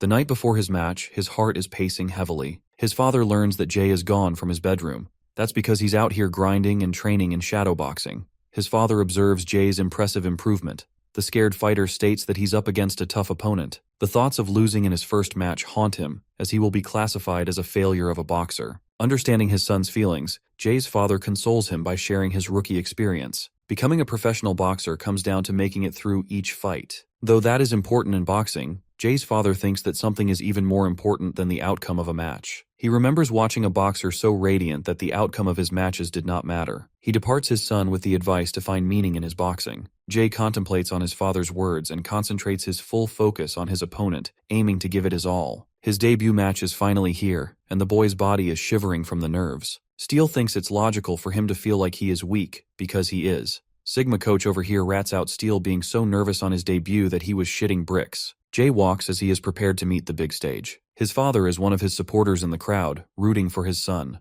The boy carries each step into the ring with conviction. He dawns on the spotlight and sees his muscular opponent who looks terrifying in person. Jay quiets his fears and concentrates on his fighting skills. Typhoon reminds him of their battle strategy. Jay recalls that he is supposed to pretend as an outboxer and then switch to an infighting style. The boy keeps in mind all the things his opponent could throw at him. Jay is mustering his confidence, but the moment the fight begins, a punch is already gunned for his head. All that motivational speech ended up in a total mess as Blonde Boy got knocked out in the first strike. Typhoon realizes that Rock isn't hesitating in ending the fight because he doesn't know about his opponent's style. If it were any other boxer, they might have stayed down. But this is our best boy Jay, who squared up against his bully even when he was outnumbered and outclassed. That's exactly what's about to happen now too. Jay has faced the wrath of his bullies to the blows of an indestructible classmate, and now he's eating punches from a national champion. He's a veteran at getting his face smashed like a punching bag, but that's what makes him so formidable. The amateur boxer reflects that being punched alleviated his nerves a little. The champion is rather impressed by his feat. The fight begins again. This time, he's prepared to minimize damage close to his chin. The national champion wants this match to end quickly, so he advances full speed to exploit Jay's range. However, the attack that was supposed to hit is evaded by Jay's edge in speed. He dodges more of the boxer's brutal advances, giving him the illusion that he's an outboxer with good dodges. Rock thinks he's going to overwhelm Jay with his sheer might. He concentrates the effectiveness of his attacks by closing the range. The cat-and-mouse chase to catch the supposed outboxer has begun. The second he makes his advance, Jay shocks the national champion by slipping past and delivering a thunderous uppercut on his chin. The first prominent blow knocks him down immediately. The former champion is shocked that he was outplayed with a perfect uppercut. He is starting to realize that he just got played by his opponent, who is actually an infighter. Typhoon believes the real match will now begin, since both of them have gotten a taste of each other's strengths. The battle resumes with both fighters egging each other in close range. The battle of fortitude begins as Jay fortifies his feet into the ring. Rock is pretty impressed by the rookie's strength. The both of them strike each other with equal pace. Typhoon remembers that the boy in the ring is someone who possesses zero talent or strength compared to the big dogs of the boxing world. But still, there is something special that separates him. It can't be hard work as every boxer does his best to achieve their goals. The feeling is unusual, but alas, the coach firmly believes there is specialty to the boy's skills. The champion seconds this as he thinks Jay is more advanced than typical rookies. At the same time, he's just a rookie who receives a flurry of punches from the overwhelming opponent. Compared to Steel, his current opponent is even more aggressive. Jay activates speed to his advantage, deploying a sidestep to exploit openings. Then he whacks Egghead with a bunch of jabs, but they're so weak he doesn't feel anything. The fight is going just as it was in training against Steel. The same motions are repeated, only this time Jay is faster in reacting. They firmly believe in the boy's abilities, who is currently cornering Rock and dodging his every move. After all, Jay has already experienced the weight of even finer punches. This allows him the experience to evade and match his opponent. Typhoon is impressed that his student is coming through, to the point where he can spot a future where Jay wins this fight. The round comes to an end. His coach gives him sound advice to maintain the lead in the scoreboard in the second round. As for Rock Kang, he is clearly impressed by his rookie opponent's strengths. It's almost unfair because Jay would have outclassed the typical rookie fighter with his excellent dodging skills. His sharp evasive maneuvers feel as if they are influenced by a greater fighter than Jay himself. Hint, his name is Bitchface. With all that said, Rock thinks Jay is still behind when it comes to the bottom line. Meanwhile, Jay's father is starting to realize the gravity of the situation. In the second round of their fight, Jay is the green and confident fighter. Every move of his is being realized as he dashes and rains a flurry of punches down on his opponent, gaining the advantage. This is a good way for him to acquire more points, so the delusion of winning is within sight for him now. Rock throws a hook that misses our boy's body. He's trying to stay light on his feet because even one move could be the end of him. As for what is troubling Jay's father, he hopes Typhoon sees what he sees. However, the coach is far too busy admiring the boy's improvement in the fight and thinks that he'll win for certain. Surviving past the second round, the coach advises Jay to maintain his endurance so he doesn't run out of gas. It's clear to anyone that Rock is going to try and swing for a finishing move to rack points. Then something hits him. Jay is unusually exhausted, too exhausted despite his intense stamina training. Typhoon immediately realizes what's going on as he turns to the boxer that is his opponent. Jay's father has been concerned the entire time about the pressure of the fight building up as fatigue to a newbie fighter. This psychological fight has been a spiral of punches that are enough to jab at a boxer's fortified mentality. It's anything unlike a fight performed with training. Jay couldn't handle how to deal with the pressure, so while he did pull off amazing punches here and there, it has gotten him tired. Rock knows this weakness and has been exploiting him as the stage he has to control. Typhoon knows that if he continues with this trajectory, Jay is getting obliterated without a doubt. He calculates the Rock's next move and chooses to entrust in the boy's abilities to outperform the veteran opponent. In a show of courage and motivation, he tells his disciple to do as he always performed. Thus began the third round of the fight. As always, it became a battle of attrition first. Something about this clash is different from the previous, as his opponent had been saving strength while Jay wasted his juice. Little boy Jay's speed has taken a huge hit and he's barely able to avoid punches now. It's visible to anyone how Jay's momentum has trapped him on the back foot. The unfortunate rookie boxer is being pressured as more and more of his opponent's punches penetrate through his defense. He does get a hit in here and there, but it does nothing. Typhoon is worried for Jay, who is bent on keeping his opponent tied. He manages to dodge an insane left hook, impressing the former champion. Regardless of his attempt, unfortunately Jay loses his guard and eats a powerful hook right to his face. This should be the decisive hit that spells his end. His body collapses as he's knocked on the ground. The countdown for his demise begins, with Jay resting in the contemplation of his opponent's amazing strength. Jay is pressured by the insane difference in the fighter's experience. At the same time, this is a boy who used to take a beating daily. He's not down for the count and still gets right up. Rock is able to tell that he's faced strong opponents before to have come this far. The rookie fighter has earned massive respect from him. To honor him, Rock wants to use his most powerful technique, which spells bad news for Jay. The match appears to be in his favor, but this kind of moment is exactly what Jay had been waiting for. He ducks his fist and creates the perfect opening to launch a thunderous liver shot. Alas, even with his best attempt to finish him off, the attack gets blocked, and in return, Jay is knocked down again. The match seems to be a loss for our blonde boy who couldn't overcome the veteran no matter how hard he tried. He lies contemplating what sums the value of a person. Even his opponent is secretly rooting for Jay to learn from this experience to overcome him. The winner and loser is always determined by the conclusion of the fight. There are indomitable forces who rise to the top, but only a handful get to experience the flames of such heights. In Jay's case, his answer is clear as day. He refuses to give up even if the outcome will result in a loss. The boy is ready to give it his all even if the outcome is set in stone. Even after experiencing 2 major setbacks, he's gotten up again. The referee wants to conclude this match against the rookie's favor, but realizes that he's still hungry and laser-focused for more. To respect his integrity despite the damage, the referee decides to continue the fight on the basis of stopping the match next time he collapses. The round resumes with Rock pummeling through Jay's defenses. He's definitely not in the mood to hold his punches and maintains tight pressure against his opponent. Then, just like the previous round, he corners him and throws a barrage of punches. In his mind, Jay has already accepted that he might be one of those boxers who lost their first debut match.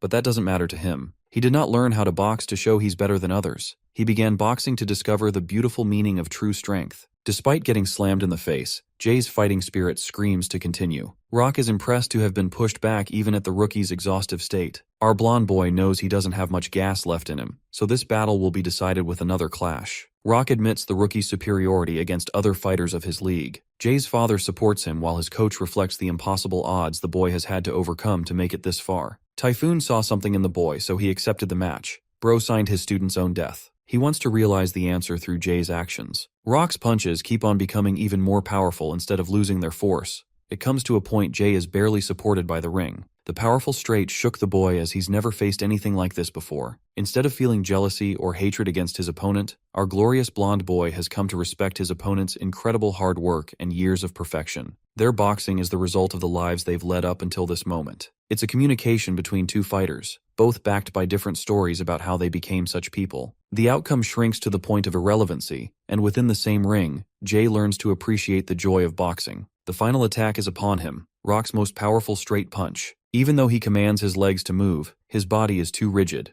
Jay musters every ounce of energy he has left in his body and manages to evade the strike. This time his opening is sitting there waiting for him. He has the chance to execute the liver shot, but unfortunately, he just doesn't have the stamina to attack anymore. Jay accepts his inevitable defeat when he suddenly remembers Ryu's devastating recoil punch from his battle. He executes the same move in a fraction of a second and delivers the paralyzing liver shot, followed by a powerful right hook to the face. Rock is down and this man is not getting up. After putting blood, sweat, and tears into this impossible fight, Jay has emerged the winner. Meanwhile, bitchface Bakugo's life is probably going in the worst possible direction right now. He's been sentenced to a whopping 6 years in prison. Contrasting him, the boy who chose to accept growth has just won his first debut match. Jay is stumped while Steel is beyond impressed. Coach Typhoon is glad that he followed his feeling and allowed Jay to shine. The boy's father is the proudest he's ever been. And his opponent, Rock, didn't even know he had the willpower to manage a bunch of reactionary strikes at the last moment. Those were the moves of a professional boxer. Rock admits that he's never had so much fun against an opponent. He's become our boy's #1 fan and wants to support him. Jay is a clumsy fool apart from his boxing,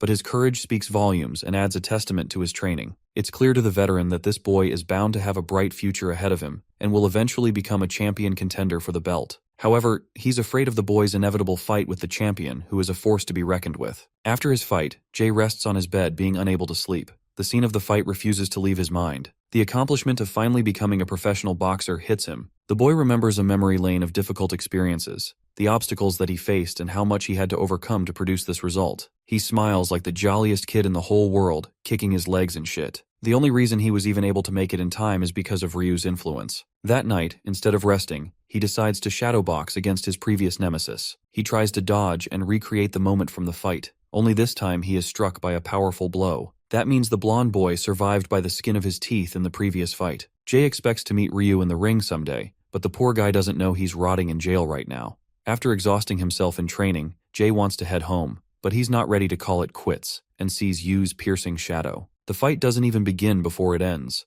Bro realizes he's just a tiny ant compared to the boxing god. He may have called it quits, but Yuto Takeda is hard at work trying to fight the monster that obliterated Gene. Yuto confidently blocks his anticipated strikes, and like the Sigma World Champion he is, plans to do 100 more sets. The perspective shifts to the reporter, who explains that K expressed public dissatisfaction with the conclusion of the match. He publicly announces that his next endeavor is for Yu to conquer the junior welterweight class. K wants to go as far as to challenge the champion directly, but that won't be possible because of rules. The coach advises Yuto to enjoy his belt for however short a time that he can. Right after the conference, a match was fixed between Yu and Elliot von Heinberg. He stands at the top of the world ranking in his class, and facing him is the world champion of the light division, Yu. This division boasts the strongest fighters. Even though Elliot is supposed to be the fittest of them all, he underestimates his opponent greatly. Bro thinks he's him, but he doesn't know the smoke he's about to catch. Elliot's goal is to defeat Yuto. Does it surprise anyone that he gets shot by Yu, because that is exactly what happens? Bro got massacred with Yu, dodging every last one of his attacks. The dude was playing with him and didn't even retaliate. Elliot felt humiliated being unable to land a single hit on his face. A boxer of his caliber is bound to feel insulted after such crushing ignorance. After the conclusion of the first round, Elliot's ego is absolutely crushed. His coach advises him to keep his head out of his ass and focus on the game properly. The second round begins and, well, good night to Elliot the arrogant bitch. You should rename himself to One Punch Man because this man one-shots everyone he sees. This match is a public show to demonstrate his might to the reigning world champion of the division, Yuto. It's a way to say, I'm coming to knock you right out. Yu has demonstrated that he boasts the ability to end a fight the second he wants it to end. He is at the pinnacle of talent while Yuto represents hard work. He goes for another run, while his coach is worried. They thought that Gene might be an easy opponent for Yu, but now it's become a real problem as even Yuto's most difficult opponent suffered a humiliating defeat. Yuto is running like crazy. This man knows he is cooked. His coach knows Bro is cooked. Everyone knows he is cooked, but he still keeps training.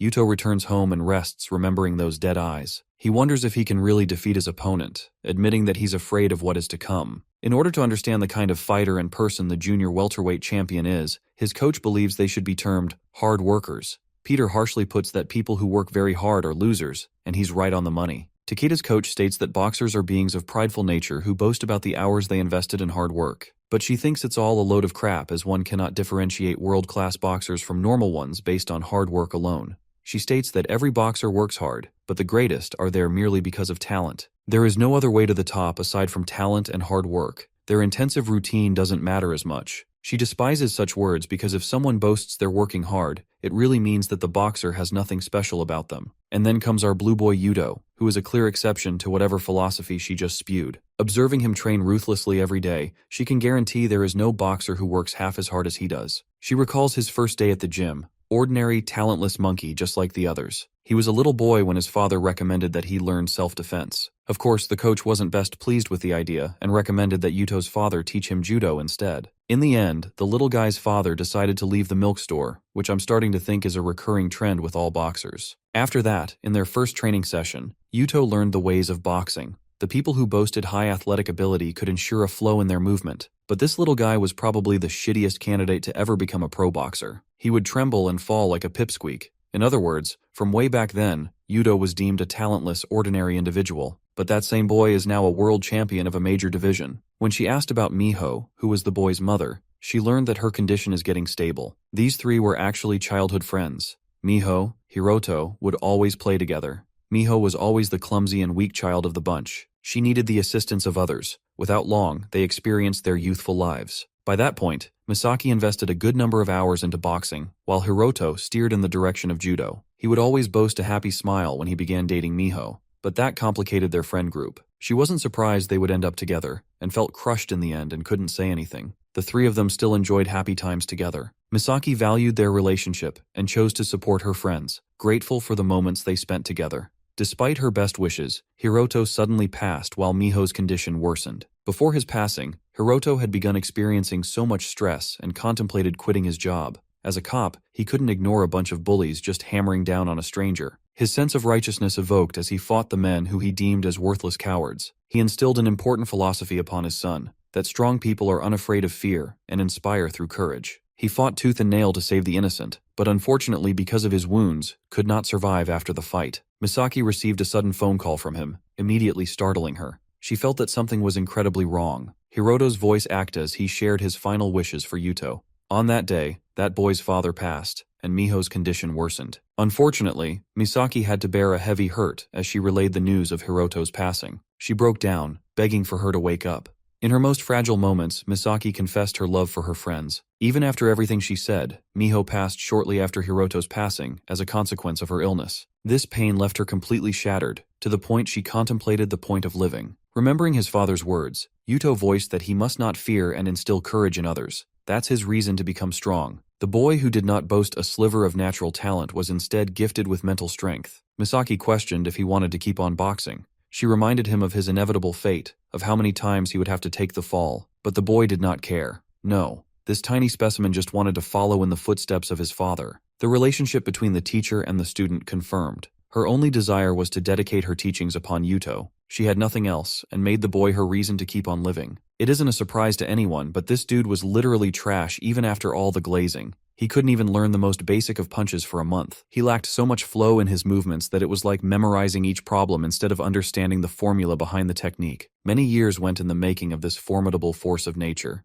Yuto became a beast to be reckoned with. Then, a sudden transformation occurred. 10 years went in the making of this behemoth. His body is the first aspect they focused on for intense training. His immediate routine was to run 6 miles after waking up, followed by 2,000 sit-ups and 1,000 push-ups. He's really out here giving Saitama a run for his money. His traditional boxing exercises continued all the while he was a mere teen, but it was necessary. Every part of his training was necessary to become an indomitable force in the ring. Initially, he struggled greatly against the boxers after reaching his peak strength. To understand the idea of a growth peak, Misaki explains that each person has a growth graph. Their talent and effort go hand in hand on each axis. A person starts from a mean position of nothingness and eventually experiences a certain level of growth each day. It's the most enjoyable period of growth, but after reaching a certain level, it stagnates as the limitations interfere. Eventually, with that kind of pace, even a professional will experience major plateaus. It is different for each athlete, though if one perseveres through this slump, they can become a master and attain a steady slope.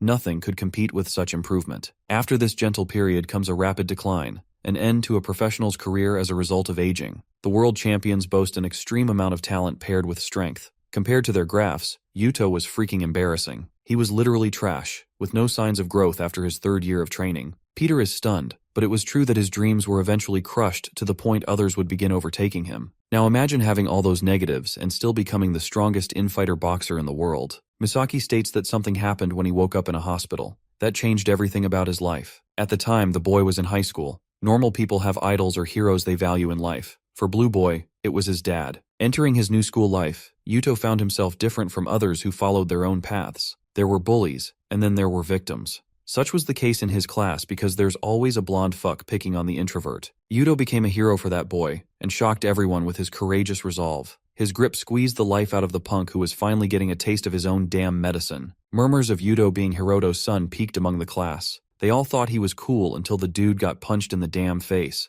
The bully exhausted his strength punching him, but this guy was cold as fuck being unfazed. He didn't even care, and made him look like a weak embarrassment. The punk ran away while Yuto amassed a great reputation among his peers. The students were expecting him to destroy the bully. Unfortunately for the dipshit that was the class bully, he still remained the same. Hero of Justice arrived to save the day. The punk tried acting like he was some hot shit and attacked Yuto mindlessly, but only with a single punch. He knocked the living daylights out of this idiot. The differences in their skills were night and day. After knocking his ass out, he instilled a belief in others that hopeful figures exist in this world. On their way back, the boy apologized for always being dependent on him. The weak boy praised his strength, even though Yuto didn't think much of himself and thought he only trained hard. Yuto decided to drag this weakling to his coach. Misaki wasn't really pleased because she hadn't gotten a customer in a long time. She was fueled with the flames of teaching Yamaguchi. Misaki explained she's an Olympic gold medalist and wanted to carve a champion out of him. She even gave him a discount on the membership because that's how desperate she was. Yuto suddenly realizes that he's been receiving free training his entire life.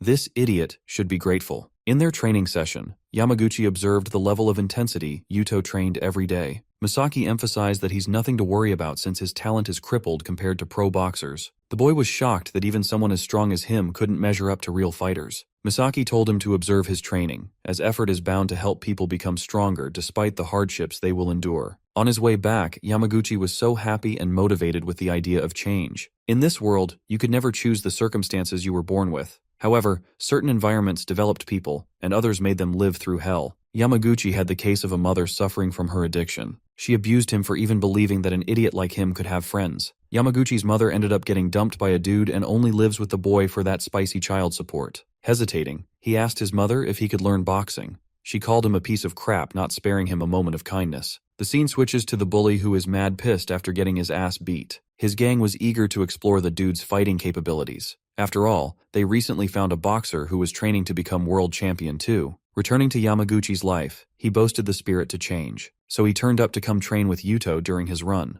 Blue Boy was thrilled to have him as a partner, and recommended that he run at a slow pace. Unfortunately, Yamaguchi got wasted like hell while the person in front of him kept dashing into the distance. His respect for Yuto increased massively since they were both the same age, and yet he trained so hard. Yamaguchi was fueled with a reason to change, despite his environment rebelling against his growth. At the end of their run, Yuto was so proud of him for making it this far without stopping. He expressed his admiration for the beautiful sunrise. A unique sense of euphoria engulfed him after the workout. Happiness and freedom, the miserable boy felt at last. The night before school, the bully learned that the knight-errant just wants to brawl with the worst of the worst. This guy crushed actual killers in combat. He's crazy levels of crazy. He's all the more curious to fight strong guys, which is why his next target is Yuto. The kind gentleman even asks the class bully to share lunch. He couldn't understand his nature at all. Even after beating him up, the punk woke up to a note of apology from Yuto. But then this kindness is sometimes a sign of humiliation. Pissboy brushed his offer and furiously ran away. He found himself extremely annoyed and was made fun of by other people now that he couldn't bully them. Their lives continued with the bully disappearing off to nowhere. Yuto's training with Yamaguchi continued as the boy began catching up. One fateful night, Kazu called Yuto. He had captured his dear friend Yamaguchi and introduced himself as the anti-hero in the superhero trope. Bro thinks he's edgy. Mr. Antihero over here is acting like a real villain and even threatens to subdue Yamaguchi if the police get called. Yuto arrives quickly and immediately questions this psycho. Kazu is one of those people who loves playing games with people. He hasn't been enjoying things because he gets to squash punks that are nowhere near his level. Since Yuto's name became a popular hit, he's on the hunt for him. Yuto is angered that all of this happened because of a petty reason. He rushes to attack Kazu, who dodges it like it's nothing. The psychopath even praises Yuto's skills, but literally plays with him like he's a toy. Even the bully thinks it's impossible for him to defeat a fighter like Kazu, who destroyed every single gang in the area. The dude is a monster, but something about his opponent seems to strike him odd. He realizes that there is nothing special about Yuto, that he's just a ball of emptiness with no talent. He repeats the same moves like a damn NPC with the easiest fighting moves. Kazu realizes that a coach had to sculpt this talentless fuck from the ground up so that he could obtain this strength. Kazu bashes him with a hook, proving the point that he's on a different level. He remarks that Yuto's fighting ability is based on simplicity, while Kazu is a genius in the art of boxing. He finds the fight incredibly boring and delivers a powerful smash. Yuto fidgets as he questions why someone so powerful is wasting his time being selfish instead of helping others. But this dude basically gives him a "who asked" face and continued to beat the ever-living shit out of him. It was a merciless beating until Yuto was smashed to the ground.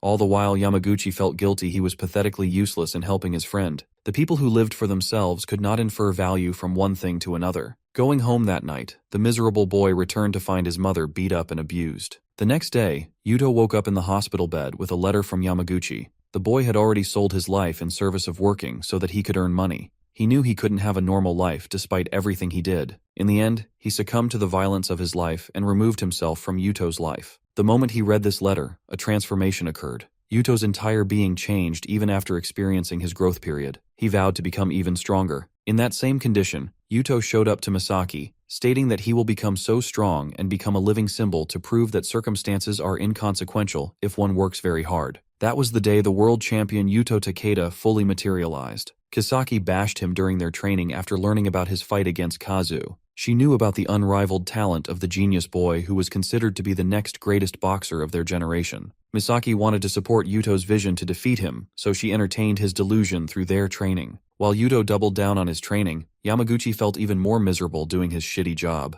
The night finally came where Yuto faced Kazu a second time. The result? He got his ass beat the same way like last time. But even after getting taken down, Yuto vowed to crush Kazu's talent someday. After that defeat, Blue Boy decided to switch strategies. He decided to quit his school life to pursue boxing full-time. Misaki, being a responsible adult, wondered if she should help him realize more fruitful paths than boxing. She wonders what his parents would have told him, and decides to give him an answer that he wanted to hear the most, a sign of approval. Yuto's training continued, more and more, from one machine to another. The night of his third fight against Kazu was here. Yuto was defeated again. Without breaking his heart, he returned to train harder. Then their fourth fight came. Yuto was defeated again. He trained again and challenged the genius boxer a fifth time. Kazu was really starting to get bored now. Yuto was defeated again. Yamaguchi cried as he remained miserable and succumbed to his rigid environment, while Yuto trained every single day to change the impossible to become possible. Years passed, and there had already been dozens of times he lost against Kazu. The second he woke up, his only thought was to train. Being so damn stressed, he couldn't decipher a dream from reality. But Misaki felt shocked because she was seeing him obliterate his growth peak. He became living proof of an athlete who grew past his potential. When Yuto challenged Kazu again, even he was surprised by his improvement. The outcome remained the same, but he was actually glad to see some growth. Yuto couldn't even harbor the words to speak, but everything he was muttering about related to his mistakes. Kazu was getting impressed by his continued rate of improvement, and then one day, Yuto proved to be trouble for him. While his friend contemplated ending his life, Yuto, in his third year of going professional, had several bumps in his rate of improvement. He had become a monster who trumped the genius of Kazu, dishing out a punch that we all had been waiting for. Yamaguchi remembered the beautiful sunrise he shared with Yuto on their first run. A human who had passed the abilities of talent had been born. Yuto Takeda, in his present prime, answers that the sport of boxing is proof that anything can change through hard work and dedication, no matter the circumstances of anyone. The world champion's mission to prove that hope exists for all. The big day is here. The final match between the world champion Yuto versus the lightweight division superstar Yu. The crowd is cheering for Yu's godlike talent as he emerges from his side. Those eyes with unparalleled talent take the crowd by storm. This is the man who didn't take a single punch from Jin, and now he's hungry for his second title. From the other side emerges the champion himself, Yuto Takeda. He's the guy who is strongly boasted as the best infighter in the world. It is Yuto's incredible hard work that made him the boxer who conquered the junior welterweight division. The difference in their physique is hilarious. Yu's bottomless eyes stare in indifference. All eyes are on these two fighters, each representing the peak of hard work and talent. However, even the commentators are confident of Yu's immediate victory. They don't think the reigning world champion has a chance of surviving this calculating monster. Misaki reminds the blue boy of their game plan. His heart is racing as he stares into an intimidating boxer. Yuto thinks that it's okay if he gets knocked down because he can always get back up again. The fight begins as he dashes to attack Yu, attempting to overcome the wall of peerless height. Evading his deadly jabs, Yuto cuts past Yu's line and takes the fight in close range. However, our boy dodges and maintains his distance. Misaki's game plan for him is to keep the pressure on his opponent. Back when they watched the match with Jean, they realized this attack of Yu is impossible to counter. The only solution against such a move is to compromise the range of his opponent. Yuto capitalizes on pressure, making sure Yu never gets the chance to deliver his lethal move. Their plan is to draw the fight for all 12 rounds, and something they've learned from Yu's fights is that he never experienced a drawn-out battle. They think it is possible his body will show signs of weakness, giving them the opportunity to defeat the monster. But this simple and see-through plan is well within the expectations of Kei. In their battle strategy, he coached Yu about Yuto's strong points.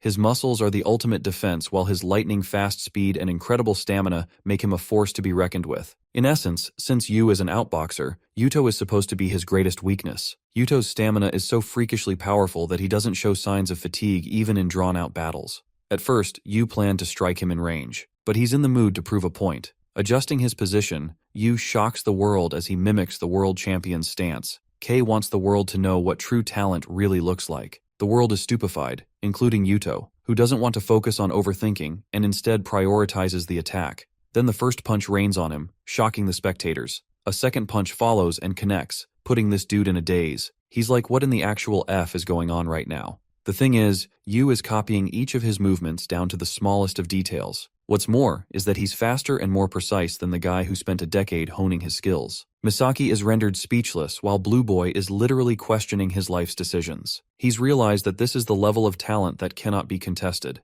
It is a fact of reality that Yu would defeat him every time they faced each other. The crowd goes wild seeing Yu's sudden shift in fighting stance. A person mirroring his abilities is outclassing the world champion in a devastating beatdown. Yu refuses to hold back, and even feints are ineffective. When Yuto tries to go heavy on the guard, he gets slammed from the side. Just like how he would rain down a barrage of punches against his opponents, Yu is doing the same to him. Misaki realizes he's in a serious pinch, and hopes that he survives the first round so they can discuss a way out. The first round does come to an end along with Yuto Takeda's confidence. My guy's face looks like he's seen a ghost or something. Misaki brings this fool back to reality, stating that it's no time for him to zone out. The poor guy is at a loss for words as he sees no competition to Yu's powers. Misaki argues that there has to be a weakness that even Yu is victim to. She wants to exploit such a weakness in the upcoming rounds. As for Kei, he's just chilling with the easiest job of his lives. Yu initially has an unimpressive opinion of Yuto, but Kei emphasizes that this guy is a late bloomer and grows greater in response to the challenge he faces. It's fully possible for him to keep Yu on edge, but our board protagonist legit couldn't care less. After the first round, the commentators believe that Yuto has some kind of strategy in the upcoming rounds. The second round begins with Yuto advancing, only to receive a brutal fist in his face. However, he retaliates almost instantly. Misaki's advice to Yuto is to keep on exchanging blows with the monster to remember and ignite his fighting spirit. So that's what he does. Even though he suffers blows one after the other, Yuto is beginning to materialize his hope. He thinks that all beings have hope no matter how big or small. Yuto's ferocity has increased and he already expects to eat a dozen attacks from his opponents. His goal is to stand his feet no matter how hard he eats a punch. It's Yu who is on the back foot now, impressing even Kei with his comeback strategy. Bob Ross's duplicate over here believes that Yu is mocking the world champion with how little he has showed of his true powers. The atmosphere of the ring changes when Yu dashes to increase the distance. Yuto was expecting to narrow the distance, but his hope began turning to despair as he was furiously slammed against a mountain of blows. All of his openings were closed as the monster unveiled a sliver of his true strength. With his guard being wide open, Yuto suffers a cataclysmic punch through his gut, knocking the world champion on his knees. The adversity that he was expecting had yet to present itself. The boxer Yu is there to destroy the world champion as the world watches.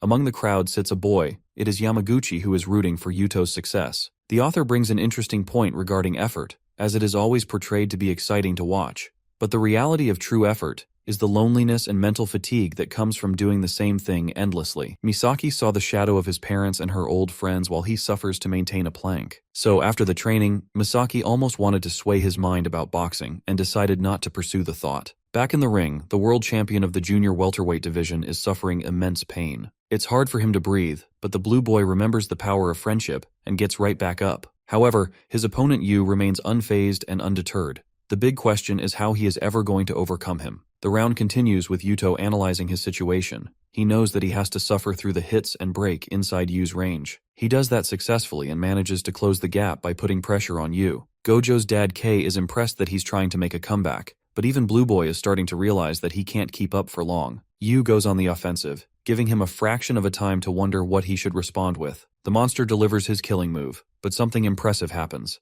The world champion has cut past his attack, putting Yu off balance at the last second. Coach K is ecstatic for the hard-working boxer. The second round is coming to a close with Yuto giving our boy a run for his money with his tackles. The world champion perseveres against heavy attacks to the point even his body of extreme endurance is starting to wear down. Yuto dashes faster only to get punched so hard that he's knocked down for the second time. Misaki is contemplating surrender, while Blue Boy is out for days. Bro looks depressed, but then he remembers what he is fighting for and gets back up again. Becoming the embodiment of his words, Yuto Takeda takes the crowd by storm. He no longer possesses signs of consciousness in his eyes. That much is even clear to the referee who is keeping a watchful eye on him. Poor Yamaguchi realizes that Yuto is fighting so hard to show the people around the world that there is hope. He is the one who made him start over and overcome the hardships of his life. Even his mother is getting treated for her addiction. The world champion suffers a harsh blow but keeps on fighting. Even though he shouldn't, he still keeps on fighting. Yamaguchi begs for him to just stay down. The round ends as Yuto officially becomes the only fighter to have made it into the third round against Yu. His coach scolds him, but the blue boy is so defeated he can't do anything but narrow their range. His mind has entered a state of dizziness. Misaki encourages him to hang on until he can close an opportunity to strike. She wonders what her old friends would have thought of her. Misaki deeply regrets that she wasn't able to allow him the chance to enjoy a comfortable life. The third round begins with an acceptance of her faults.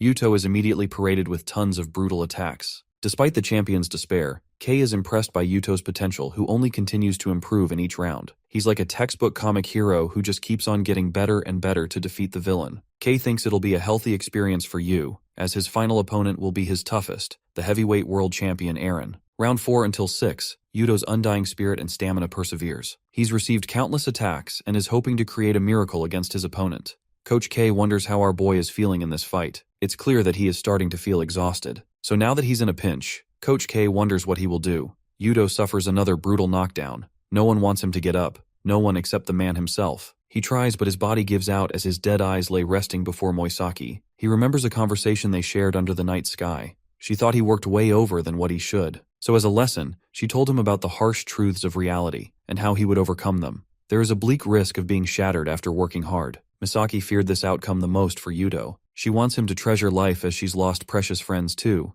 but the fact she could experience such incredible people made her life fulfilling enough. She thinks that Yuto should treasure the same gift of life by resting his heavy burden once and for all. The world champion, no. The boy she brought up from a young age became her greatest gift. Yuto Takeda, fueled with passionate eyes, gets back up again. His light reminds Yu of Jay's persistence. The round begins with Yu dodging a heavy attack. It's getting harder and harder to evade this boxer's attacks. Yuto Takeda has taken the center stage with an incredible lead. His coach is stunned because the most exceptional thing happened. Yuto Takeda lacked the flow of movement that geniuses like Yu possessed. But now, in the midst of this fight, he has acquired that flow. The talentless boy entered the domain of peak talent, evolving and skyrocketing in growth. This monster is unstoppable, until he gets bashed with 3 critical attacks from his opponent. Yuto's body gives out. The monster's strength goes out of hand as the battle ends. Coach K out here bawling like he's seen heaven or some shit. During the moment Yu went on the extreme offensive, Coach K saw what he wanted to see. The awakening of the monster left the junior welterweight champion in critical health. Misaki gets damn pissed and tries to slap Yu, but K is there to stop the bitch. Misaki boasts that she didn't see boxing in that ring. She sees Yu and his coach as monsters. Meanwhile, the man himself, Eren Tide, has his eyes set sharp on the boxer who will eventually challenge him someday. Yuto's condition is terrible, to the point he's shattered his jaw and may never be able to box again. Misaki ends up sitting to the side, regretting that she didn't throw in the towel sooner. She is regretting ever having taught him how to box. Misaki weeps thinking she's failed both her friends, but Yuto utters a sincere thank you for everything. Misaki remembers all the memories they shared together and is indebted to the boy who gave her life meaning. We get to see a fruit basket attached to a note from Yamaguchi who wants his big bro to recover soon. After a while, Yuto manages to speed up recovery and is on track to be discharged very soon. The doctor also tells them they have a patient who is a big fan of Blue Boy. This little guy received continued donations from Yuto for his treatment of a rare disease. He fights for his life every day, and there is no sign of recovery. However, seeing the champion fight on the big screen gave him the courage he needed, just like Yuto, who got back up many times. The little boy expresses that he too wants to become strong like his idol. His words remind the former junior welterweight champion of his father. Yuto breaks down, hoping that he fulfilled his father's expectations of a strong person. He finally receives a moment to become fragile after his impressive run in the boxing world. The scene switches to a nasty duo of brothers. Middleweight world champion Fabrizio Santorino has just seen the newcomer obliterate two champions back-to-back. His brother and trainer Marco Santorino knows that they're next on the line. The staggering defeat of Yuto Takeda led to not just one, but the fall of two more champions. Yu became the champion of 4 divisions and racked up an audience grossing comparable to Fabrizio Santorino. With Yu demolishing numerous weight classes without a problem, his next target is the one and only scoundrel of the boxing world. Fabrizio makes a sudden appearance on stage, shocking everyone. This guy receives a ton of backlash from the audience thanks to his shoddy reputation. Fabrizio doesn't give a fuck and impressively praises Yu for not receiving a single hit in any of his fights. To give the world a show, Fabrizio pops open a handgun, as if to challenge Yu to dodge a bullet. The crowd goes even more wild seeing this maniac pull up something threatening right in the champion's face. Our cold protagonist doesn't even entertain the idea of fear, while Fabrizio slowly pulls the trigger. It turns out to be a prank to scare the world, which is in tune with Fabrizio's mischievous nature. The audience doesn't like him for pulling up with such a nasty idea of a joke. That is, until Fabrizio uses the same gun to shoot real shots in the air, silencing them all. He declares that he'll annihilate his opponent in the ring instead. The scene shifts to Carmen, who's just popped up at our boy's place. She's brought a bunch of her men, much to Yu's confusion. They begin inspecting every quarter inch of the house on behalf of Kei's orders. The fact that cameras were discovered inside means something is definitely not right. Carmen handles unknown packages and discovers another one of Fabrizio's pranks. He sent our boy the corpse of a headless cat so that he could scare the man. She tells her men to handle the situation and explains that both of the Santorino brothers are a little fucked up in the head. Marco does everything in his power to intimidate and scare Fabrizio's opponents before they even enter the ring. They're like pigs, but Kei's team can handle a bunch of pigs. Carmen is put in charge of inspecting everything that Yu is to come in contact with. The mental warfare between the world champions is already underway. After a deep inspection of the site, they found 30 devices to spy on our boy. Carmen explains that a boxer named Chavo Urus became the middleweight champion after the retirement of Bob Norris. Yes, this is the same Bob from the commentators. He's one of the legendary 5 that Kei trained and made a killing machine out of. Carmen muses that Kei's last 2 students are barely anything resembling humans. Soon after becoming champion, Chavo caused a sudden upset being defeated by Fabrizio, who toyed with his mind. The man manipulating him behind the scenes was Marco, who made sure the boxer couldn't fight at his best. This is to emphasize that Yu's next opponent will take more than just raw skill to defeat. These guys are pussies who don't fight on fair grounds.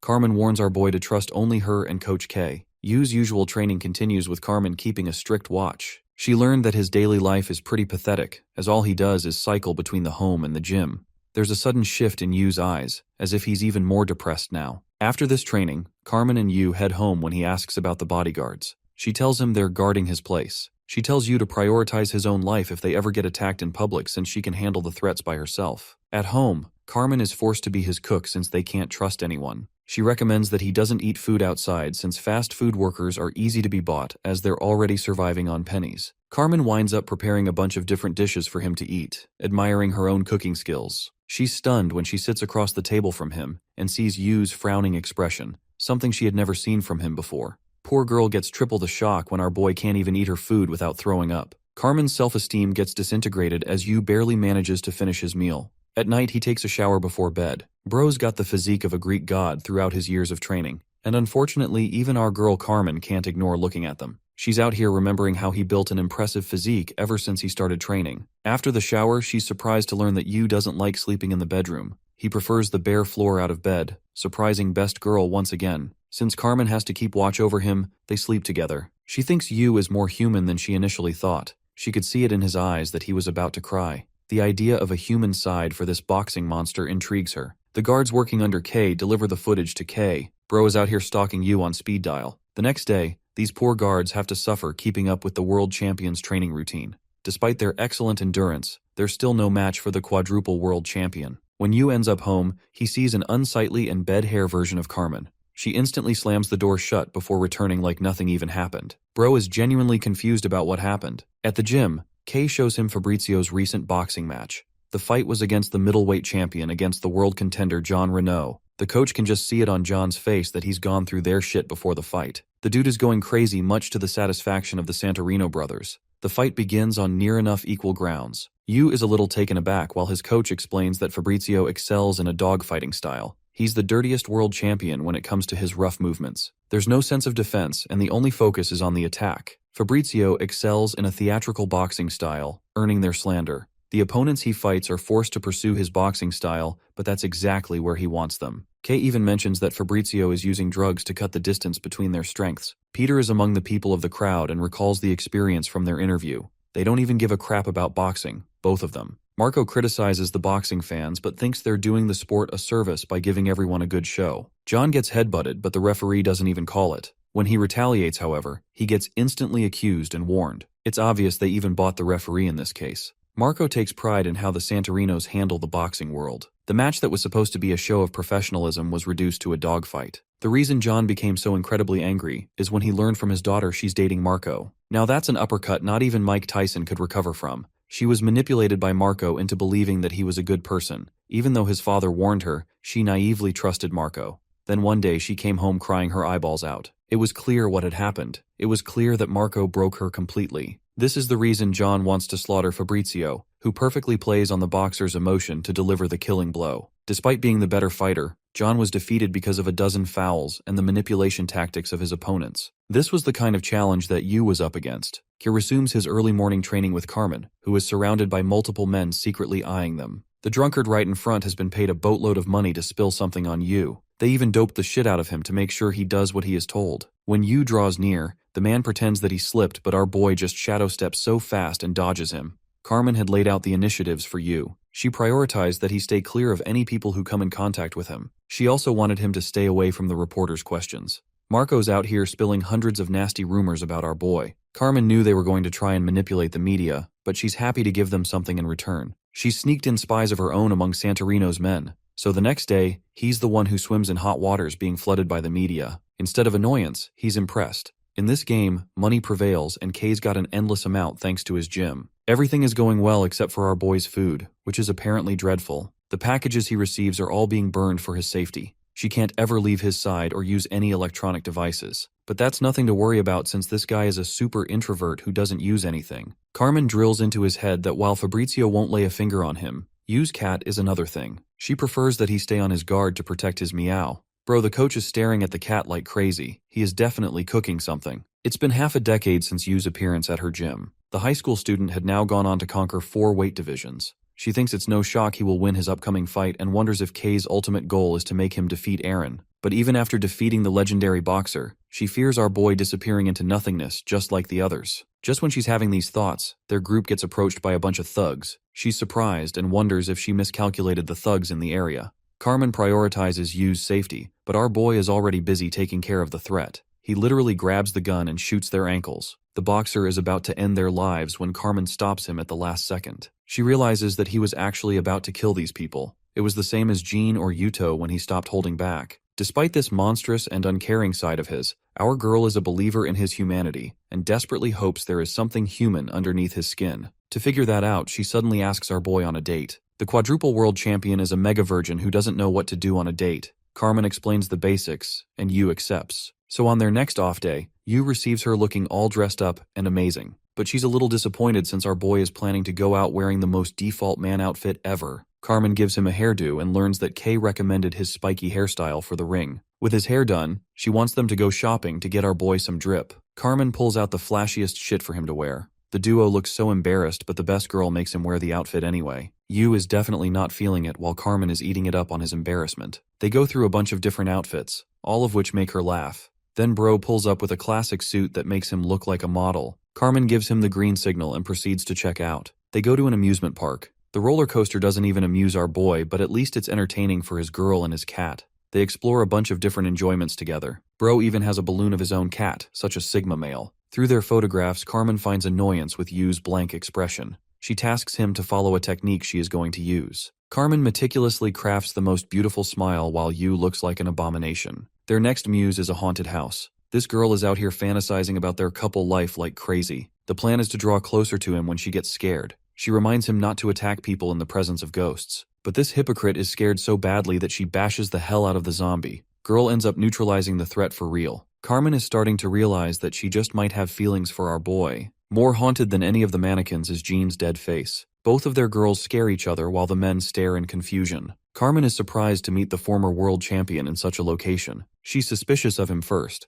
but remembers that this guy has honor and won't flinch in the presence of money. Stella openly despises Yu because the guy sent her man to the afterlife in their fight. But Carmen is no slouch. She's out here dishing out some real verbal retorts. They share a table together with Stella and Carmen on rough grounds while Jean is surprised to see him at such a location. He has noticed something about him. The former lightweight champion can't forget any instance of their fight. What's bothering him is the relaxed look in Yu's eyes, as if he has regained some humanity. Jean looks to Carmen and wonders if it's her influence. Bro is out here acting like a gigachad father as he openly spoils his kid. One of the cones ends up falling on top of Yu's head. This comes as an actual shock to Jean, as our boy would never get hit by something like that. Carmen draws information from his match against Marco, who actually gave him a tough fight back then. The guy specialized in expert strategy and even gave Jean a difficult time. Unfortunately, he was stronger and still won, but Marco's obsession with winning was clear to anyone. The former lightweight champion wants Yu to be on his toes as his opponents are dangerous. Parting ways, Jean just can't help but be bothered about the ice cream accident. He's actually scared of his loss if he keeps relaxing. The day come to an end with the couple chatting with each other. Carmen explores if he found what he was looking for.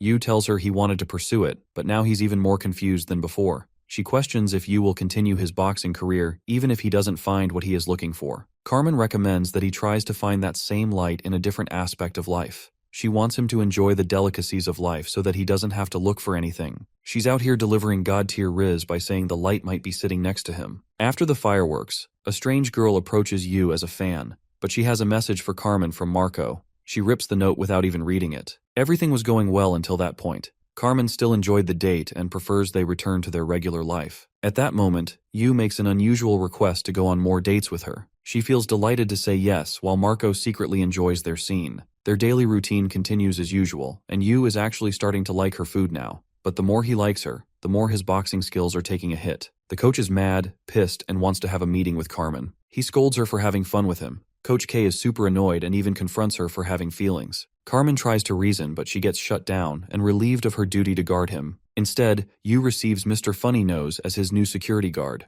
When Carmen returns home in a sour mood, she is blindsided by a stalker who was awaiting her arrival. The crazy middleweight champion Fabrizio had been waiting for this moment. A callback to the boy's first question. He never found what made it so interesting to hit people. Carmen's state is in a pinch as she suffered nasty injuries thanks to Fabrizio. Yu is devastated when Kay gives him the news. Kay takes the blame for not being careful enough with Carmen's health. He doesn't want Yu to be affected personally and emphasizes that he focuses on his training. In their press conference, Kay meets Marco and immediately confronts him about Carmen's situation and takes light of the matter. The interviewer asks for their impressions of the other person. Marco states that he is extremely proud of the coach with his undying thirst for victory. However, at the same time, he thinks that the boxers under his reign are toys that he plays with. But his newest obsession is just as much of a monster, so he thinks it evens out. The next hearing is from Coach K. My guy pulls the oldest trick in the book and swings full speed for a "your mom" joke. The crowd goes wild while Marco literally tries to attack him. K welcomes him to try because he's more than ready to beat the ever-living shit out of him. It's rare for even Marco to get peeved to this extent.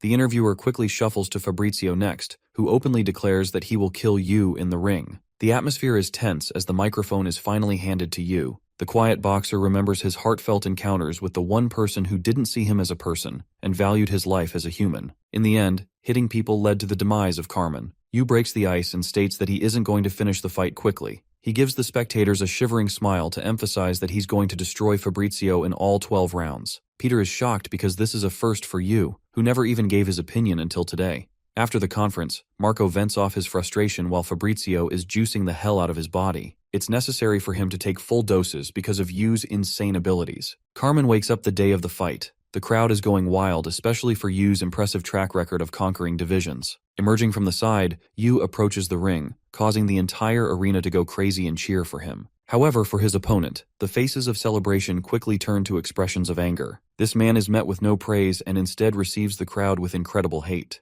The Santorino brothers could not give a flying fuck about these guys, and straight up hit them with double the middle fingers. Fabrizio's hands are wrapped by the referee to prevent cheating, but Peter thinks it's actually a performance for the audience. Bob Norris believes that the fight is in Yu's favor since he survived the emotional turmoil already. At the same time, Fabrizio is looking juiced the hell up. This dude's abs look like they have abs. Coach K is aware of their doping and openly tells Yu to do whatever he pleases in this fight. The fight is about to begin with Yu not even showing a hint of expression. This monster is out for blood as the tension rises between the two fighters. The fight begins with Fabrizio lunging forth to attack. This kind of speed is on par with Yu's reflexive capabilities. This is thanks to Marco's genius plan, which involves Fabrizio becoming a monster so that they can defeat him. The middleweight maniac is still keeping pressure. Marco has planned for this fight to end up in psychological warfare. Knowing his impressive track record of never being hit even once, Marco has determined that Yu has a kind of phobia of receiving attacks. So Fabrizio pulls up a dirty little low kick, an illegal move. A normal fighter would take the hit, but Yu would always dodge because of his godlike reflexes. Dodging in an unusual manner would expose his weak point, allowing Fabrizio to cave in and attack him just like Yu's debut match. To his shock, our boy slips the punch by reading the movements of Fabrizio's shadow. He follows with a raging slam that flips Fabrizio's entire body in one shot. The whole world is shocked as the cheater goes down in one attack. More than that, Yu's body is pulsing in an abnormal manner. Coach K wanted to play by their rules and received an enhancement drug of his own. He's enjoying the show, while the effects of the drug massively increase Yu's performance. Carmen senses that something is not right. Fabrizio somehow gets up after that vicious punch. The round continues while Marco reflects that he intentionally hit him in the face instead of knocking him out in full. After all, it was Yu's promise to the Santorino brothers that he will annihilate them for 12 rounds. The scene shifts to Carmen, who remembers being captured by Fabrizio. Her oldest memory of her childhood is when her family was captured by terrorists.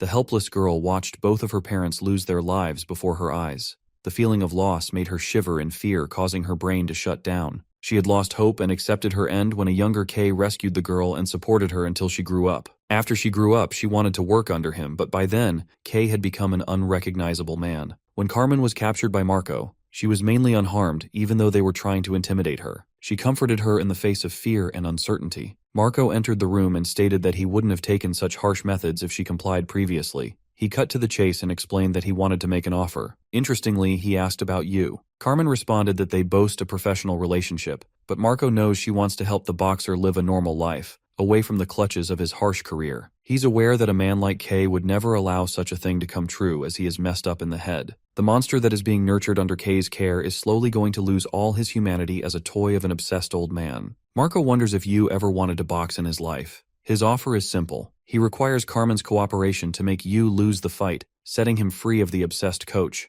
Even though Marco is supposed to be an enemy, Carmen agrees with his words. It's clear as day that Kay's obsession will lead to Yu's descent to madness. At the same time, she believes in the man who saved her. She believes that both of them still possess a human side. Carmen declines the deal and recommends Marco to win the fight fairly. After that, she remembers waking up in the hospital bed. Mr. Funny Nose, or Yu's new guard, tells her about the current state of the match. Carmen remembers Marco setting her free without even hurting her. She couldn't understand his gesture, but it's because Marco doesn't really want Yu's anger to fester into oblivion, so he let her go without hurting her. Then comes the question, how did Carmen get reduced to such a position? She explains bumping into a bunch of thugs, even though it's clear she defeated them last time. In the ring, Yu is delivering a slaughterfest before the audience's eyes. They're seeing the hated middleweight champion get annihilated by his own medicine. The commentator Bob believes that Yu would have easily won the fight without the drugs. But this is Kay we are talking about. He wanted to prove a point, making it clear to anyone who dared to challenge them. He is the one manipulating people and beating them at their own game. He contemplated unaliving our boy's cat and even used Carmen's condition as the perfect catalyst for Yu's performance.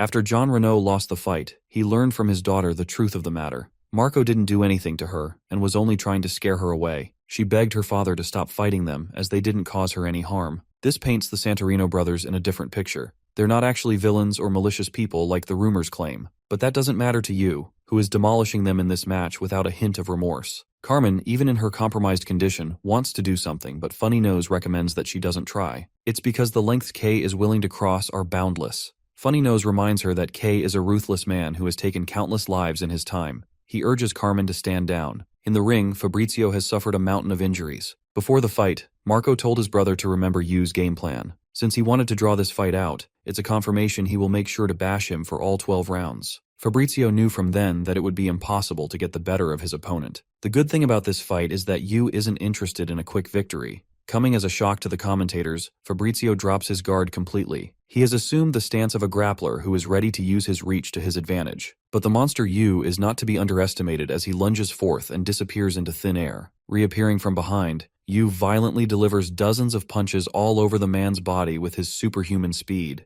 The thought of Carmen makes him speed up his punches even more. A satisfied K concludes that no matter how many tricks his opponent has up their sleeves, sheer power will dominate everything. The current Yu is striking down on his opponent like a calamitous disaster. There's no stopping his wrath, and he emphasizes this point by dishing out a furious punch in Fabrizio's family jewels, taking it upon himself to eradicate the next generation of scoundrels. Everyone saw this low blow of a punch, but the audience cheers for it while the referee refuses to hold Yu accountable. Marco learns that K bought the referee to such a disgusting amount that he's intentionally looking it over. The situation is going against Marco's favor, whose face is of frustration while K dominates as the true predator in this war. Fabrizio gets the ever-living shit beat out of him and eventually loses consciousness as the first round ends. The man vomits after taking so much damage he can barely stand. The audience is cheering for the scumbag's demise as they look down on the Santorino brothers. Somewhere in a church, a woman is desperately praying in the time of hopelessness. The big brother steps into the ring to save him. Marco remembers their mother giving him a drink to perform his best.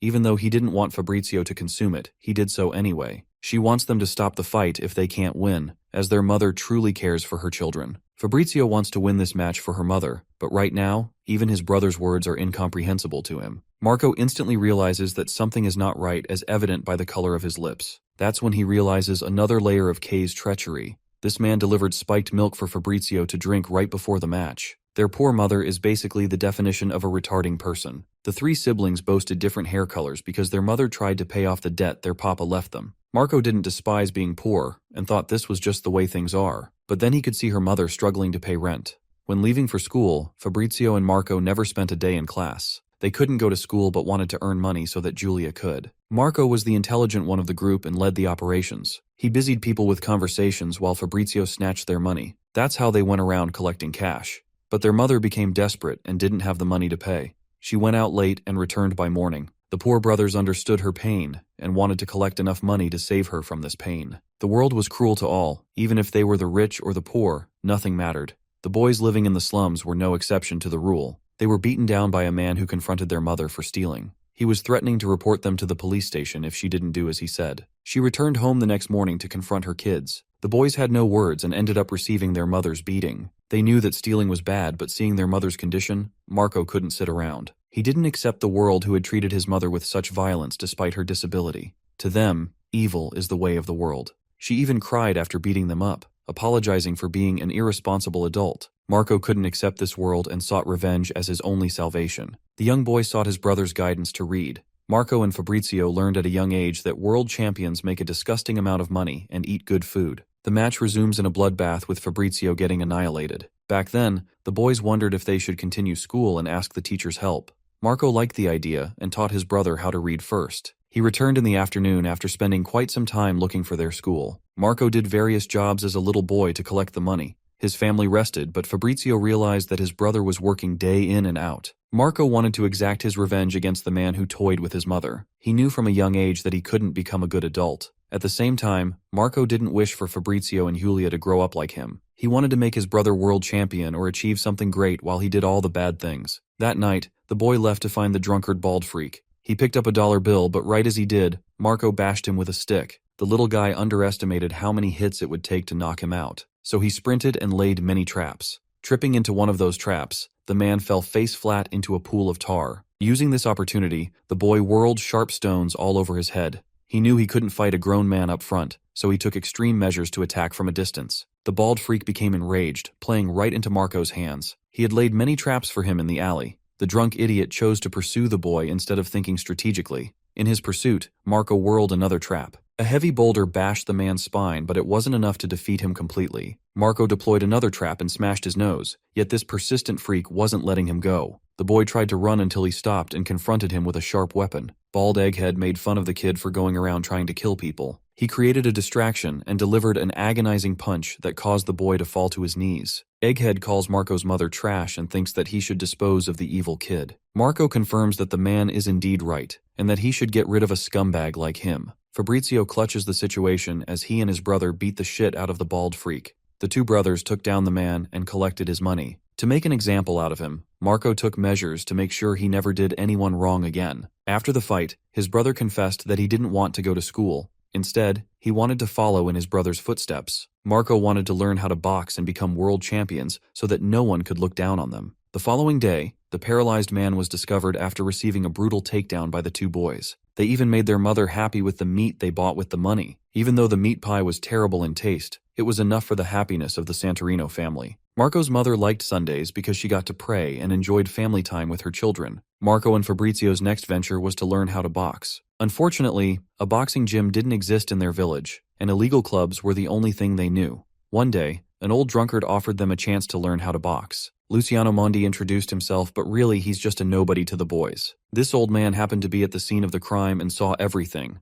Marco threatened him back. The old man saw the vigor in their eyes and offered to teach them how to box. This is how they met their first master. He wanted them to beat the shit out of each other without really teaching them anything. Fabrizio and Marco started punching each other while Luciano observed their abilities. He could see that Fabrizio is a natural fighter who is handling his older brother without much of a problem. But when it comes to good decision-making, Marco is the one who is the better of the two. He has determined strategy and knows how to plan for a good future. Luciano tells them about the two aspects involved in boxing, both mental and physical. Each of them has been blessed by one. The brothers confess their desire to become world champions. Luciano doesn't think it's enough because a world champion boasts both the physical and mental aspects. Since they specialize in one each, it will be hard. But the final aspect to boxing comes down to pure obsession of winning. That is what made the Santorino brothers so determined. The drunk man boastfully claimed he would help them become world champions if they learned from him. So from that day forward, he taught them how to fight. Luciano didn't want them to focus on their weaknesses, and instead prioritize their strengths. He was ruthless with their training. Time passed as they entered their teen years and eventually blossomed into adulthood. Once they became adults, they confronted their wretched father who left the kids and their mother undefended with a load of debt. They beat him up and required him to sign unless he wanted a world of a beating. Luciano didn't interfere in their business and didn't care what they did. He wanted to give them advice but remembered he isn't their parent. Marco invited him for dinner to celebrate Christmas. Moving forward to their family dinner, the drunkard and his boys are pretending to know him as their boss. At home, their mother is surprised to meet an unexpected guest. Marco introduced Luciano as their boss. She treated him with kindness. Julia had also grown up around this time and became surprised to see the older man. She was always the observant type, so Marco had to quiet her down. Julia quickly broke the ice and even played around with Luciano's beard. It might have seemed like Marco's mother is about to end his life, but even she joins in on the fun. The dinner is ready at last. The family offers a prayer before enjoying the delicious meal. After the night, Luciano thanked the boys for showing him a good time. Marco offered him to come live with them, but the drunkard thought that his only place was in the gutter. Luciano parted them with sound advice. He didn't want them to become arrogant, as there were stronger and more violent people in the world. He advised them to stray from the path of crime and become good people. Fabrizio shifted the conversation topic to a snowball fight. The boomer receives a snowball on his face. Playing with him in the snow, they felt like children and enjoyed the moment. Marco stated that they're still going to become world champions after clearing the village of crime. He has accepted his life as a criminal. Marco just wants to become the necessary evil to take out the trash. He harbors good intentions for the world in his own way, and doesn't mind receiving the weight of punishment when he dies. Luciano doesn't hold them accountable for their sins as he thinks everyone is the same. He wished the best for them, before saddeningly losing his life to the mafia. Julia was chatting up her mother about Luciano when suddenly, tragedy struck. Their mother's health declined. Maria prays for the safety of her children. But nothing goes her way with Yu pummeling Fabrizio in the ring. Julia comes to receive her mother, who is still not feeling her best.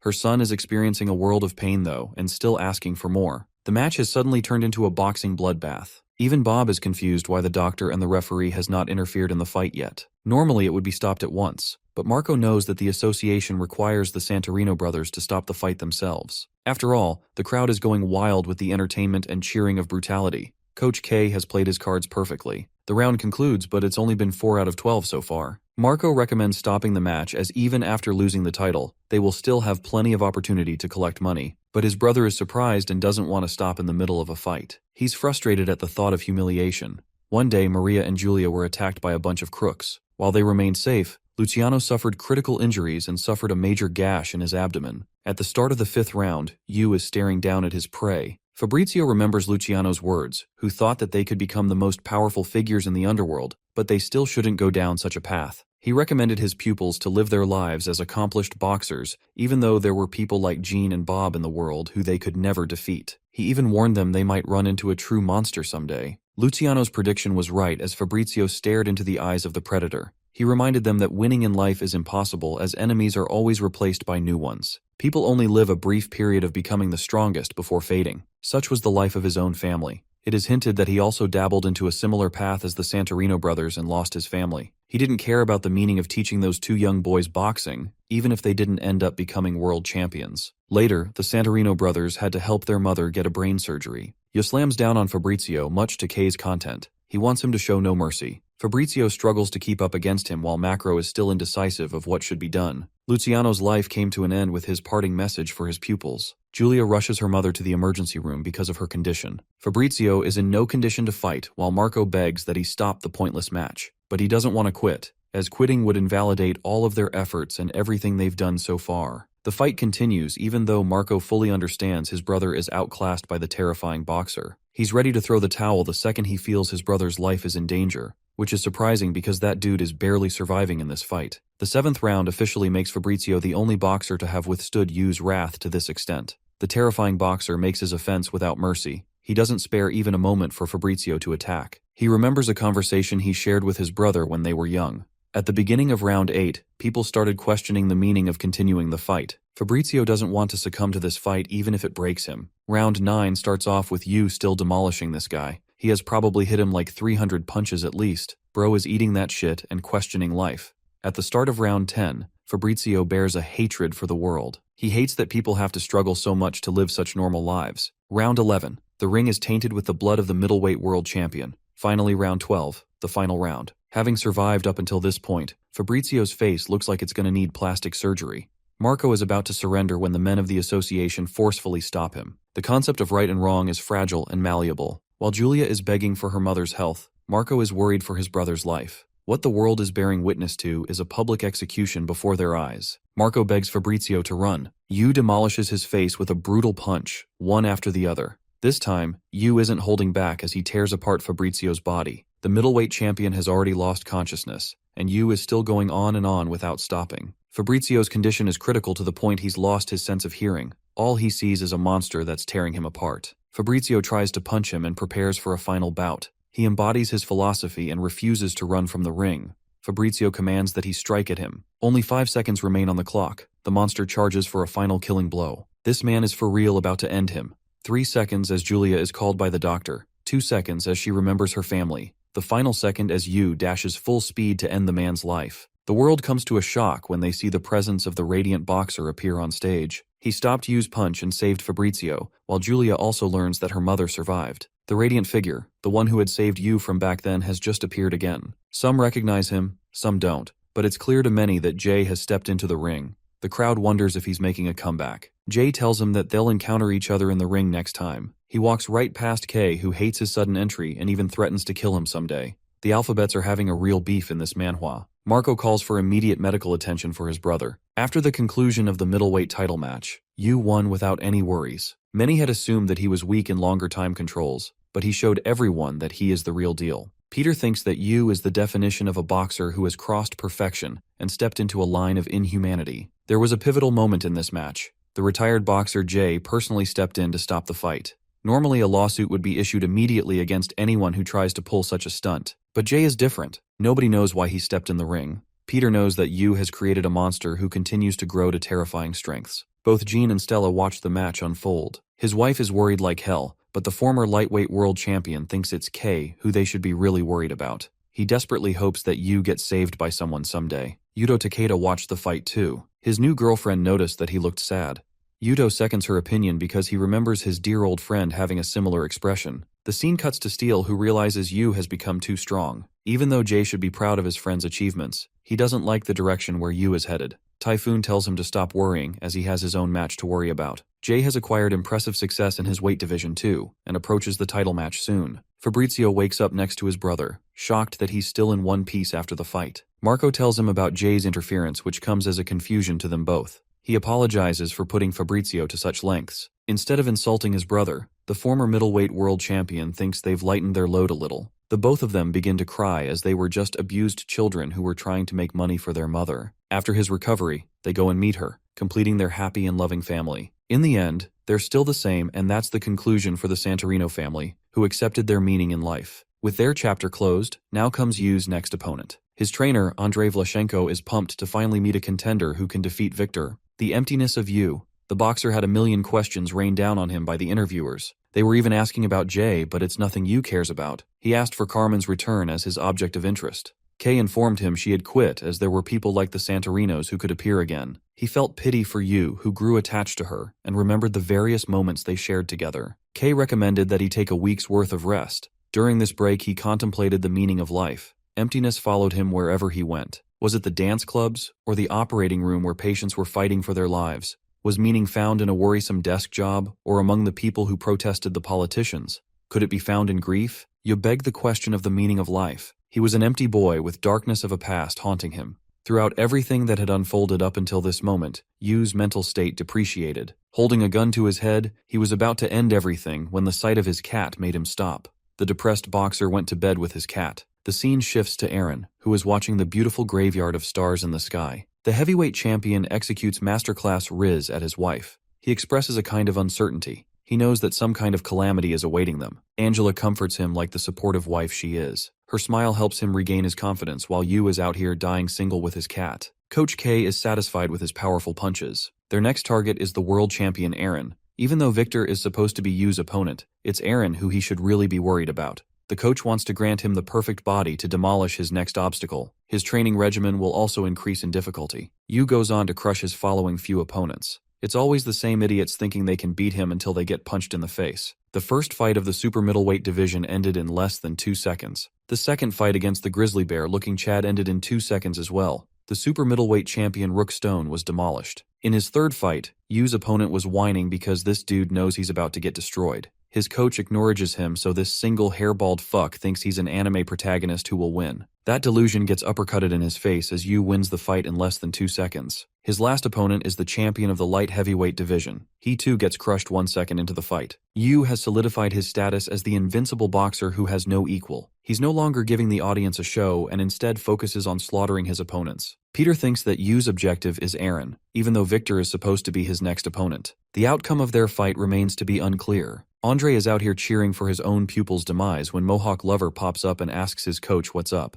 The cruiserweight world champion doesn't think much of Yu's strength. Andre emphasizes that he won't be able to defeat someone like him. Victor nearly punches his own coach in the face. Bro has a kink for Mohawks and believes no one without one has a chance against him. What's more is that this dude literally has an entire cult of Mohawk men. It's not a surprise his own coach is fed up with him. Peter leaves his junior reporter Tommy to handle the interview with Victor. You might be questioning why, and the answer is quickly revealed when the young boy pops up at the gym. The gym looks like the opposite of what it should be. The punks pick on the scrawny-looking kid as he introduces himself. They bully and scare him shirtless while the poor boy apologizes. The interview begins with his coach Andre, who is straight up dissing his own boxer. He doesn't even have any remorse for the man, and straight up shit talks the ever-living crap out of his pupil. Andre explains that he became a trainer 8 years ago to pursue a traditional style. He wanted to become someone like Jean. At the time, his gym prioritized hard work. That is until one dude with a mohawk turned up. This dude looked goofy as hell, but he still had ferocious punching power. Victor impressed the coach with his powerfully charged punches. Andre introduced himself as the head coach and wanted him to pull for the world championship spot. Victor was fueled by the flames of excitement,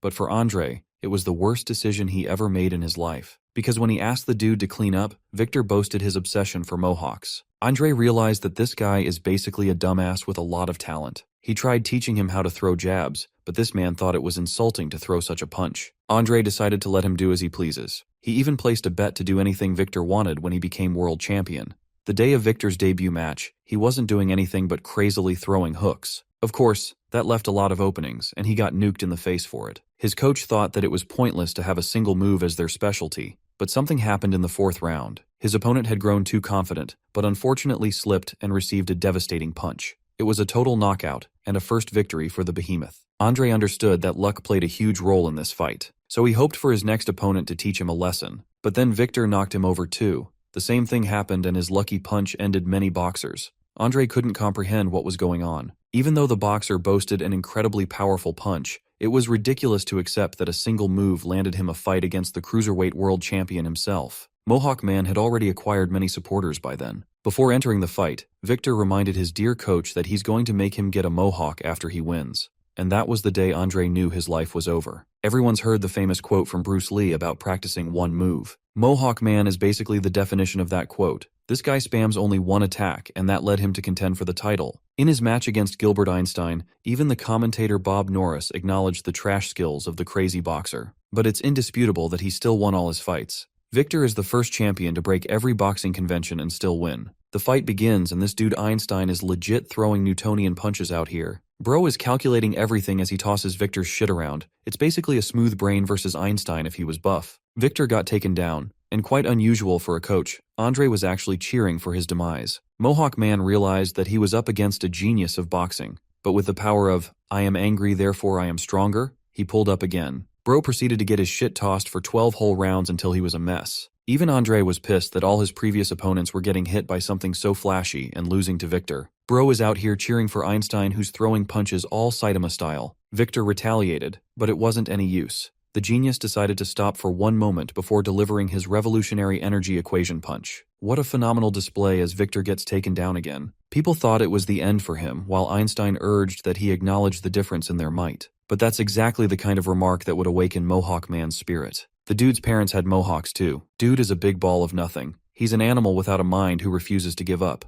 Victor tells goofy Einstein that he doesn't care about the future like intellectual people do. Bro gets called a one-brain-celled organism. Einstein is ending his career figuratively and literally. He rushes to finish his opponent, but tragedy strikes as even the famous Einstein slips and receives Victor's wrath in full. The fight ends with Victor's victory. Andre's fate was sealed as a new cruiserweight world champion was born. And that's how they got here. Andre emphasizes that the secret to Victor's success lies in his extreme natural luck. Andre emphasizes that luck is the only factor that contributed to the man's success. In fact, his disciple's very existence is an insult to boxing. Tommy Boy is filled with admiration because he's more than just excited for his match with Victor. His coach emphasizes that Yu's conditioning is for his battle against Aaron. His coach deems it impossible for the lucky fool to win again. Mohawk Man barges inside and doesn't give 2 cents about the interview. All he cares about is a special training session. Tommy doesn't know what's going on and gets excited when Victor tells him about his oh-so-powerful monologue about becoming the strongest creature on Earth. Dude just wanted to become a man who could wear his mohawk with pride. The solution was simple: defeat big and strong guys and become strong himself. So this dude went out in the wild and fought against boars, bulls, kangaroos, you name it, and he did it.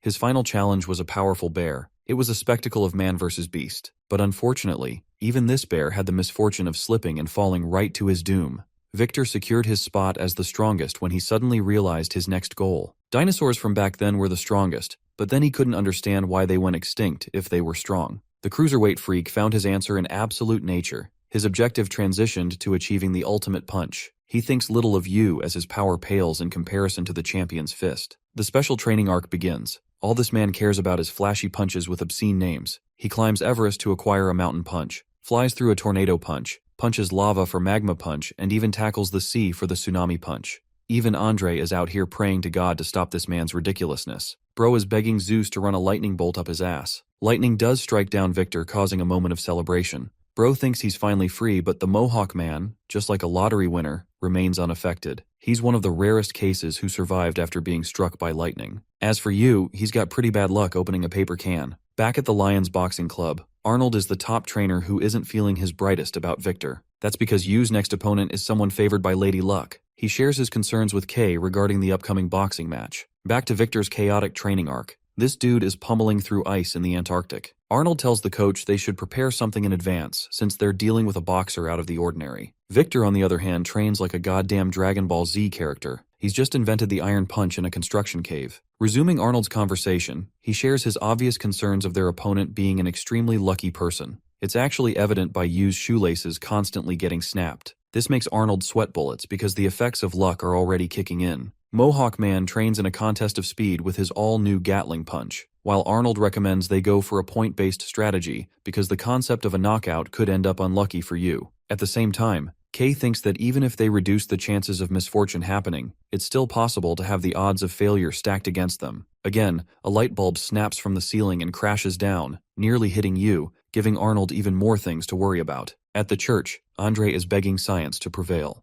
Tommy Boy is asking for a raise and an increase in height. Poor midget got stuck with 2 struggles. Mohawk Man is thinking about shitting in his usual style. He receives the holy water on his fist, therefore blessing his chances with the holy punch. Bro has more punches than I have friends. K emphasizes that they can't change destiny, and that is the same for you. He doesn't even entertain the idea of him losing, as that's just impossible. The day of the match eventually arrived. 2 boxers of prestige were about to go head-to-head and make history once again. On one hand is Yu, an invincible fighter with the ambitious goal of conquering 8 weight classes. On the other side we have the cruiserweight world champion himself. The outcome of the match is unknown to everyone. Bob Norris, being our boy's #1 fan, thinks that he'll win no matter what. Such is the gap between their abilities. So in this fight, the odds are stacked against Mohawk Man. But he doesn't care because all he cares about is punishing spiky-looking dudes with sleepy eyes. Andre encourages him to become the strongest in the world. Victor roars like a wild beast, earning the praise and excitement of the crowd. Even Tommy Boy has been converted to a Mohawk stan.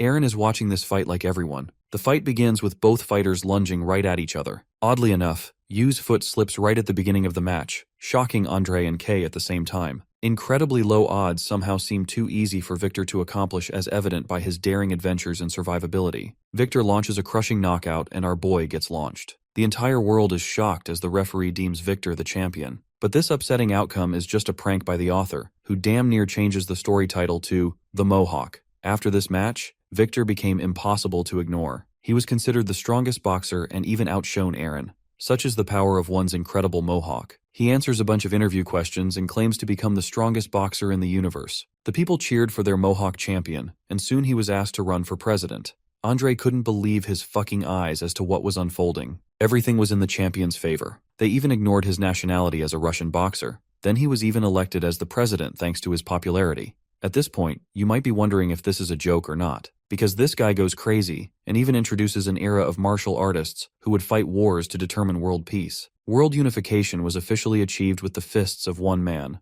the Emperor of the World, Viktor Grigorievich. Bro introduced a policy to require wearing the Mohawk hairstyle, but unfortunately tragedy struck when the aliens invaded. Victor personally hopped on a fucking rocket and launched himself to space to fight the aliens. While all of this is going on in his head, the cruiserweight world champion has already been knocked out. Just to recap what happened before this clustered mess of a dream that we just saw, when Yu slipped, he remembered Ryu's impressive recoil punch. Copying the motions, Yu delivered a shattering smash that knocked the world champion, prompting his loss 1 second into the fight. This man Andre probably experienced the happiest day of his life. No one is surprised by the outcome of the fight, not even the commentators. Victor's boxing career ended in the ring, and he realized he actually lost the fight. His coach can finally trash-talk the heck out of him, and even taunts him for participating in the shortest boxing match ever. Victor and his coach can agree on one thing. It was fun, and that's all he cares about. Victor offers his hand to Yu, who reciprocates in kind. The cruiserweight world champion is shocked that such a tiny hand could throw a monstrous punch like that. Sensing his unease with boxing, Victor tried to persuade Yu to stop boxing. Kay, being a cockroach, intervened and called him a damn loser. Obviously it would spoil his plans, but that's how the cruiserweight world title match ended. Yu has taken down 4 world champions who excelled at their class. Peter believes there is more to Victor's boxing than just luck, such as his excellent defense and endurance. It also goes to show for his trainer Andre, who refined his student to become the ultimate machine. If Victor didn't behave like a dumbass, he would have boasted the strength to contend against Aaron. But this buffoon lost to Kay's newest monster. The final fight between the 2 monsters of boxing is right around the corner. Coach K is physically pumped as he had been waiting for so long to get to this moment. The legendary boxer Aaron observes the fight and intends to hold a press conference. He's a loving man at home who really loves his kids. The following day, Aaron makes a speech that shocks the boxing world. He speaks directly of his retirement, refusing to become a toy of the old man who trained him. The announcement comes as a shock to Kay. Aaron's news causes a sudden upset in the boxing world, but he answers with a cold certainty that there's nothing in it for him to gain anymore. He doesn't want to become a showpiece to the world of entertainment. Coach K accepts his challenge and decides to exploit the world champion's weakness. K is ruthless in his resolve to prove Yu's superiority. When Bob Norris understood Kay's insanity, he refused to box under his name and switched his profession. The idea of boxing had become pointless to him. The same happened with Jason Freddy, as every boxer K trains becomes a crazy behemoth who eventually quits. Coach K went on a world trip to find his 5th protege. Even though he was looking for talent, K sought something that exceeded talent, something inhuman, something that exceeded even the 3rd and 4th proteges who became his champions. K continued his undying research for a superhuman monster. Then one day, when he had lost all hope, he observed his driver Aaron. The man boasts an impressive body and a wide frame. K was eager to test him out in the art of boxing, but just like you, his answer was similar in a way that he did not appreciate hitting people. They decided to take a detour because of traffic. Eventually, his driver requested K to remain seated and call the police while he's there. Saying so, he got out of the car to save a woman from a criminal. K was excited for this moment to play out and waited in anticipation. The man refused to let her go even after Aaron told him a third time. He exploded in anger and stabbed the woman's thigh. Facing a man with a knife is no easy task. K was looking to test the man's physical prowess in this fight. The criminal lunged forth to stab him, but to his shock, the blade couldn't even penetrate his body. K remembers his muscles popping out beneath his clothes. He was the kind of talent that he had been desperately looking for. Aaron Kidney requested the bald freak to stand down. Even after being stabbed, he isn't looking to hurt him. Aaron decides to launch this guy into the wall. The sound of a skull being shattered reverberated in the scene. Bro literally killed a guy, and K was eating it up. The police arrived at the scene to handle the situation. They were shocked to learn a punch could cause such severe damage. Before their arrival, Aaron officially apologized to K, but the coach helped him instead. He didn't want the guy to get into trouble and created a scene where he was stabbed. In case you still haven't noticed, this old man is actually crazy. K lured him with the idea of discovering the meaning behind his existence. After the crime scene, there weren't any charges pressed against Aaron as he acted in self-defense. At the Lions boxing gym, he tore apart boxers despite his first time ever boxing. K wanted to bring out the extent of his power. Just then, one of the old boxers he trained turned up to exact revenge. K thought he was the perfect plaything to test his new subject. He called the mad dog a piece of trash and didn't even look at him. K entertained the idea of taking him back as long as he could defeat the newbie. Pumped and excited, he enters the ring not knowing the consequences of his actions. Frederick Jason is a former world champion who dominated 4 divisions. He was the 4th student who became the strongest boxer around. Jason was the definition of fear. He relied on a raw psychological factor translated into brute strength that terrified his opponents. He was the kind of guy that could also be classified as a monster. His only weakness was his madness, which prevented him from becoming the strongest boxer in the world. The fight begins, and almost at once Aaron gets flooded by a tsunami of disastrous blows. But he stands there with his impenetrable body of armor, while his opponent tired himself out. This behemoth caused a fear into the former world champion. Towering over him as he gently comforts him with words, Aaron prepares to attack. Jason was picked up by K when he offered him a chance to see a whole new world. But now, he was nothing more than a tool to his previous master. Aaron lands his punch, sending this dude right to the hospital. K wanted to drill victory inside Aaron's head. He wanted him to understand that everything he cared for is in a realm of superiority amongst men. Aaron became a monstrous force rising as the world champion of the heavyweight division. Aaron gets up at night ready for his boxing routine, but then he remembers he quit boxing.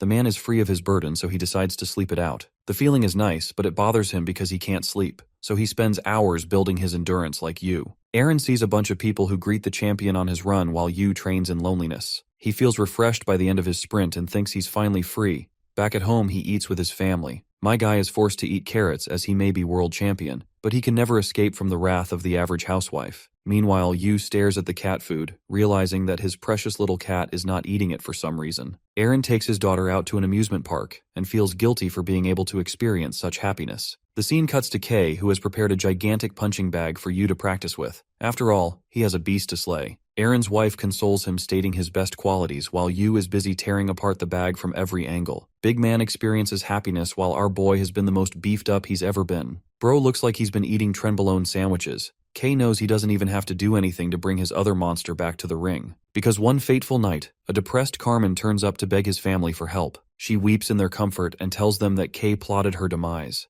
The case is sad because even reporting to the authorities won't help them. The man they're dealing with will only retaliate with even greater violence. With what words she could muster, Carmen pleaded with the heavyweight world champion to drop out of retirement for a final fight and save Yu's life. She wants him to lose at least once so that he can no longer become K's puppet. As for Yu, things are getting worse and worse as his cat vomits blood, hinting a sign of decline. After Carmen's speech, it's actually his wife who pleads with the world champion to get back in the ring to save a life. She thinks there are other people in this world that need to be saved and that he needs to win no matter what. With conviction, Aaron prepares to win his final fight in the world of boxing. The next day, the world goes crazy with the heavyweight champion's announcement of returning to the ring. This match will finally decide which of them is the greatest boxer of all time. For his training, the behemoth goes to his new coach who looks like he's got one foot in the giving. The coach immediately advises Aaron that he will struggle in the upcoming fight. On the flip side, a police officer makes the mistake of investigating K's facility. When he gets inside, he's shocked to see a human dodging literal cannonballs from every direction. Yu is participating in a do-or-die training regimen to survive Aaron's cataclysmic punches. Over to the heavyweight world champion's training, his coach explains that it's necessary for all of his training partners to require a bomb suit, as without it, they would literally die. It's like going into the ring with the definition of a nuclear bomb packed into a punch. Time passed as both formidable fighters trained in a burst to achieve excellence. Yu managed to save his cat by going to the vet, but things are not looking great as it's unusually old and does not have a long time left to survive. Aaron has his loving family supporting him and rooting for his victory. The day of the fight finally arrived. All of K's preparations up until this point have been completed. K reminds him of the first advice he gave our boy about boxing. He better channel that ultra instinct level of dodging, or he's gonna die. There's no way he's going to survive the ring if even a single punch lands on his body. K's only instruction for Yu is to kill the world champion before he's able to get a solid hit in. Instead of worrying about the match, Yu tells his coach to take care of his cat if he dies fighting Aaron. The coach accepts, and they head out to the ring. The cheering of the crowd is on another level, as this is the boxing fight of the ages. All eyes are set on these two folks who are legitimately the strongest boxers. Aaron is hell-bent on shattering K's expectations by defeating Yu. The match to decide the strongest monster begins now. The heavyweight champion senses the emptiness in his opponent's eyes and desires that he live his life as a human. He adopts a savior role for Yu and immediately lunges to attack him as soon as the fight begins. Our boy begins his dodging streak while Yu charges the same punch that destroyed many world champions before. The result is shocking as it doesn't even dent the impenetrable wall standing before him. He dashes away before his opponent is able to get a solid punch in. Our boy survives his opponent's wrath with such insane speeds that even the crowd can barely see what's going on. Before the fight, K advised Yu to bust out everything in his arsenal for this one match. For Aaron, he boasts a number of athletic advantages that could overwhelm Yu if he isn't careful. His training was nothing in comparison to the real deal. The heavyweight world champion's coach advised the same to his student. He outlined Yu's monstrous reflexes and speed that he will need to look out for. Yu presses his punches against the man's body, but they're barely even moving him. The man standing before him is a mountain of muscle. Hitting him guarantees hurting your own fists. He doesn't even have to defend because his body does the job for him. Aaron's coach advised him to take the match in the corner, as that would be a guaranteed spot for his victory. With how aggressively he tries to push back Yu, K realizes their strategy too. But that's exactly the kind of thing he had been anticipating. Instead of avoiding the corner, our boy shows everyone he isn't afraid of shit and steps into it. No one knows why he pulled such an abnormal move, as it would limit Yu's chances of escape. Aaron thinks the fight is coming to an end with his next punch. But this is Yu we're talking about, who caves in on his advantage and delivers 4 roaring punches that even send back Aaron. His coach realizes that Yu has been concealing his true strength since the beginning of this fight. Next up is the Titan's turn to use his full power, so he goes into beast mode as the monsters stare each other down. The real fight between monsters is beginning. The fight begins with a jab to his face. Aaron cuts the air with his punches while Yu barely evades the wind, cutting shockwaves from his attacks. He counters and dodges as the referee can't even comprehend why he's standing in the ring of monsters. The 4th round is a true test between speed and strength.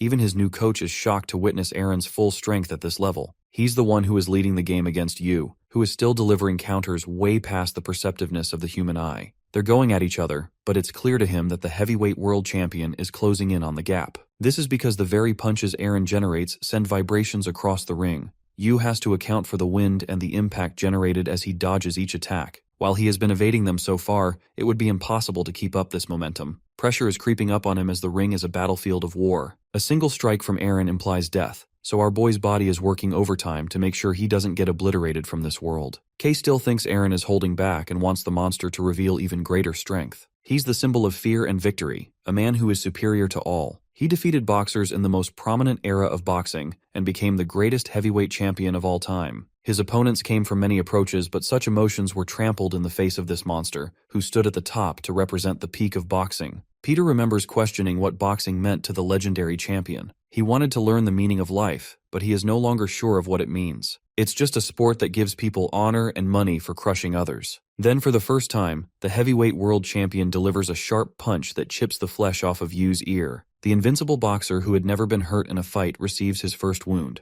The 4th round concludes as the scene shifts to Peter's conversation with Aaron's coach. They talked about the concept of geniuses and how people with incredible ability don't feel the sense of superiority that many others believe. Instead, because of their isolating talent and strength, they feel insane fear and loneliness. The coach advises Aaron to maintain his guard because their opponent isn't going down too easy. Kay observes Yu's chipped ear and draws a blank expression. The fight continues in round 5, and only Bob from the commentators has noticed the power imbalance between the two fighters. Yu is being overpowered in this fight, while Aaron is glad to have met someone who could understand his pain and loneliness. He met many boxers who spent countless hours training to achieve a goal. They did all of that to get crushed by him without remorse. He thinks Yu feels a similar way and states that they're not boxing but repeating a bunch of pointless movements. The geniuses, the monsters that people revere, aren't blessed by God-given talent, but instead they're cursed. Yu is slowly overpowered as more of his flesh is chipped from his shoulders. He can't perfectly evade the monster's punches anymore. Aaron wants to save Yu from the real monster that is Kay, but then something happens. The heavyweight world champion freezes before coughing a pool of blood. Kay reflects that simple fear could never move a human like Yu, who had only known emptiness as his closest family. What's more is that despite his body of steel, Kay had been mercilessly training Yu to rupture Aaron's gut. From the day he started boxing to up until now, that's what his training has all been about. The damage accumulated is sure to affect him.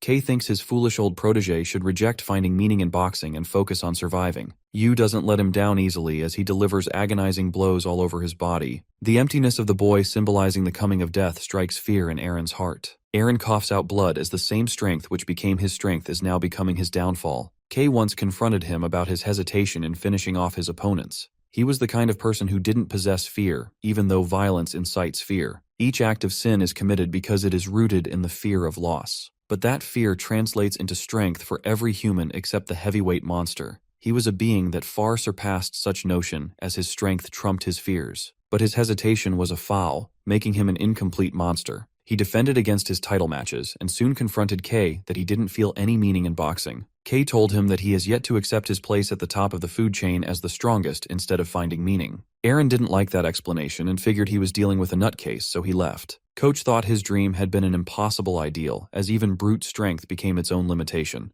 He had given up all hope until he found his greatest protege, a being that trumps and transcends humanity. Aaron feels a unique emptiness, a kind of pain that he never experienced in his life. The feeling of death, the realization of agony as pain causes its way through his body. The match required him to kill or be killed in this ring. The heavyweight world champion realized that he was an idiot for trying to save his opponent. He forgot his true self as a monster who took away the lives of others. He remembers the memories he shared with a girl at the orphanage. The boy was only 11 years of age when he killed someone in his life. The girl he was friends with got into a heated argument against him. He tried pushing her away but couldn't control his strength, leading to her death. That was when the young boy realized how isolated he was. His talent was meant to destroy and topple others. Coach K helped him pursue a new aspect of life, the life of riches and status and fame. He was a god amongst men and relished the glory, but even such luxuries proved to be pointless. Aaron couldn't find a semblance of meaning in his existence. One day he was wasted when fate brought him to the same woman who he once saved. She became his savior and gave him meaning.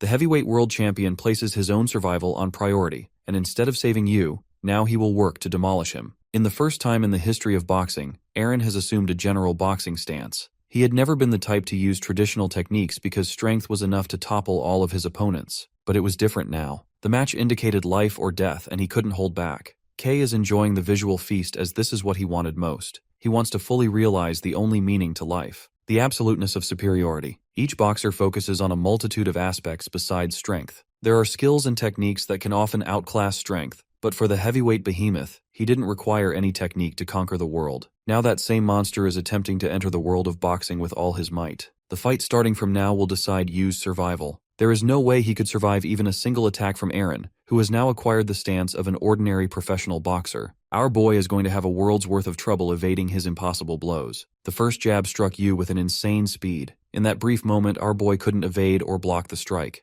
The only thing he could do in that moment was to redirect his punch, and he did so with precision so as to avoid shattering his entire fist. It may seem impossible, but it's the only option available to Yu, or else he will be obliterated under the champion's heel. A second punch is thrown, this time much faster than the previous. It leaves his fist throbbing. More and more of his punches are starting to become a problem for our boy. His flesh is being chipped right off as dodging becomes impossible. Yu dodges another lethal punch by allowing Aaron to strike him in the gap between his flesh. Bob Norris concludes that they're watching a killing machine in the ring who was born to destroy humans. His wife fails to recognize this side of him. He has become an absolute being with only one objective: to survive. The commentator hurries to stop the fight until he sees Yu ferociously adapt to each attack. While he's getting injured, he's simultaneously countering with powerful blows. Instead of stopping the fight, a feeling invites Bob to see through the conclusion. Blood of both fighters was spilled and ruptured. Inside that ring was a battlefield that determined life and death. Coach K relished in the excitement of witnessing an actual fight.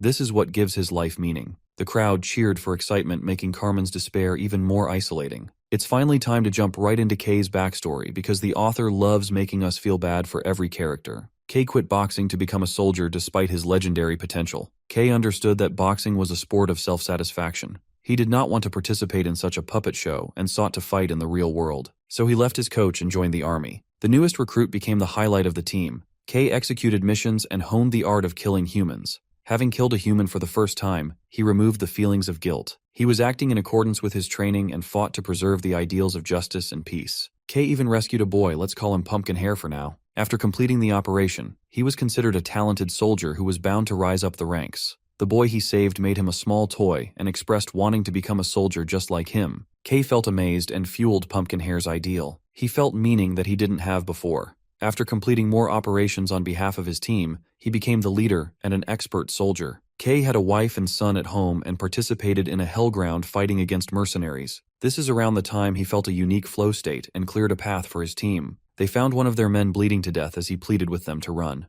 K immediately understood what he meant and told his team to take cover. They survived the impact at the cost of one casualty. K judged that there was at least one formidable mercenary in the opposing team who was giving them an extreme challenge in this fight. He did not want to compromise the lives of his men for the operation. K took charge in a solo advance and rushed to barge inside. He could sense that there was at least one enemy inside while another was setting up a bomb. Both soldiers boasted the conviction of survival. The bomb went off as K burst inside. In a twist of fate, the mercenary who was fighting against him is Pumpkin Hair. Experiencing bursts of hesitation as he remembered the boy's precious smile, K pulled the trigger. That was the day life chose to don its true colors upon him. K returned, having completed his solo mission. His face evoked sadness, but he pretended to be fine. Returning to his normal life, he always had trouble comprehending the balance between the two worlds he was a part of. One required a kill or be killed mindset, while the other didn't have such elements. From the hellish battlefield, he returned to his normal life. A hollow feeling from his insides began to swallow him whole. He was reunited with his boy, but traumatized by what he had done.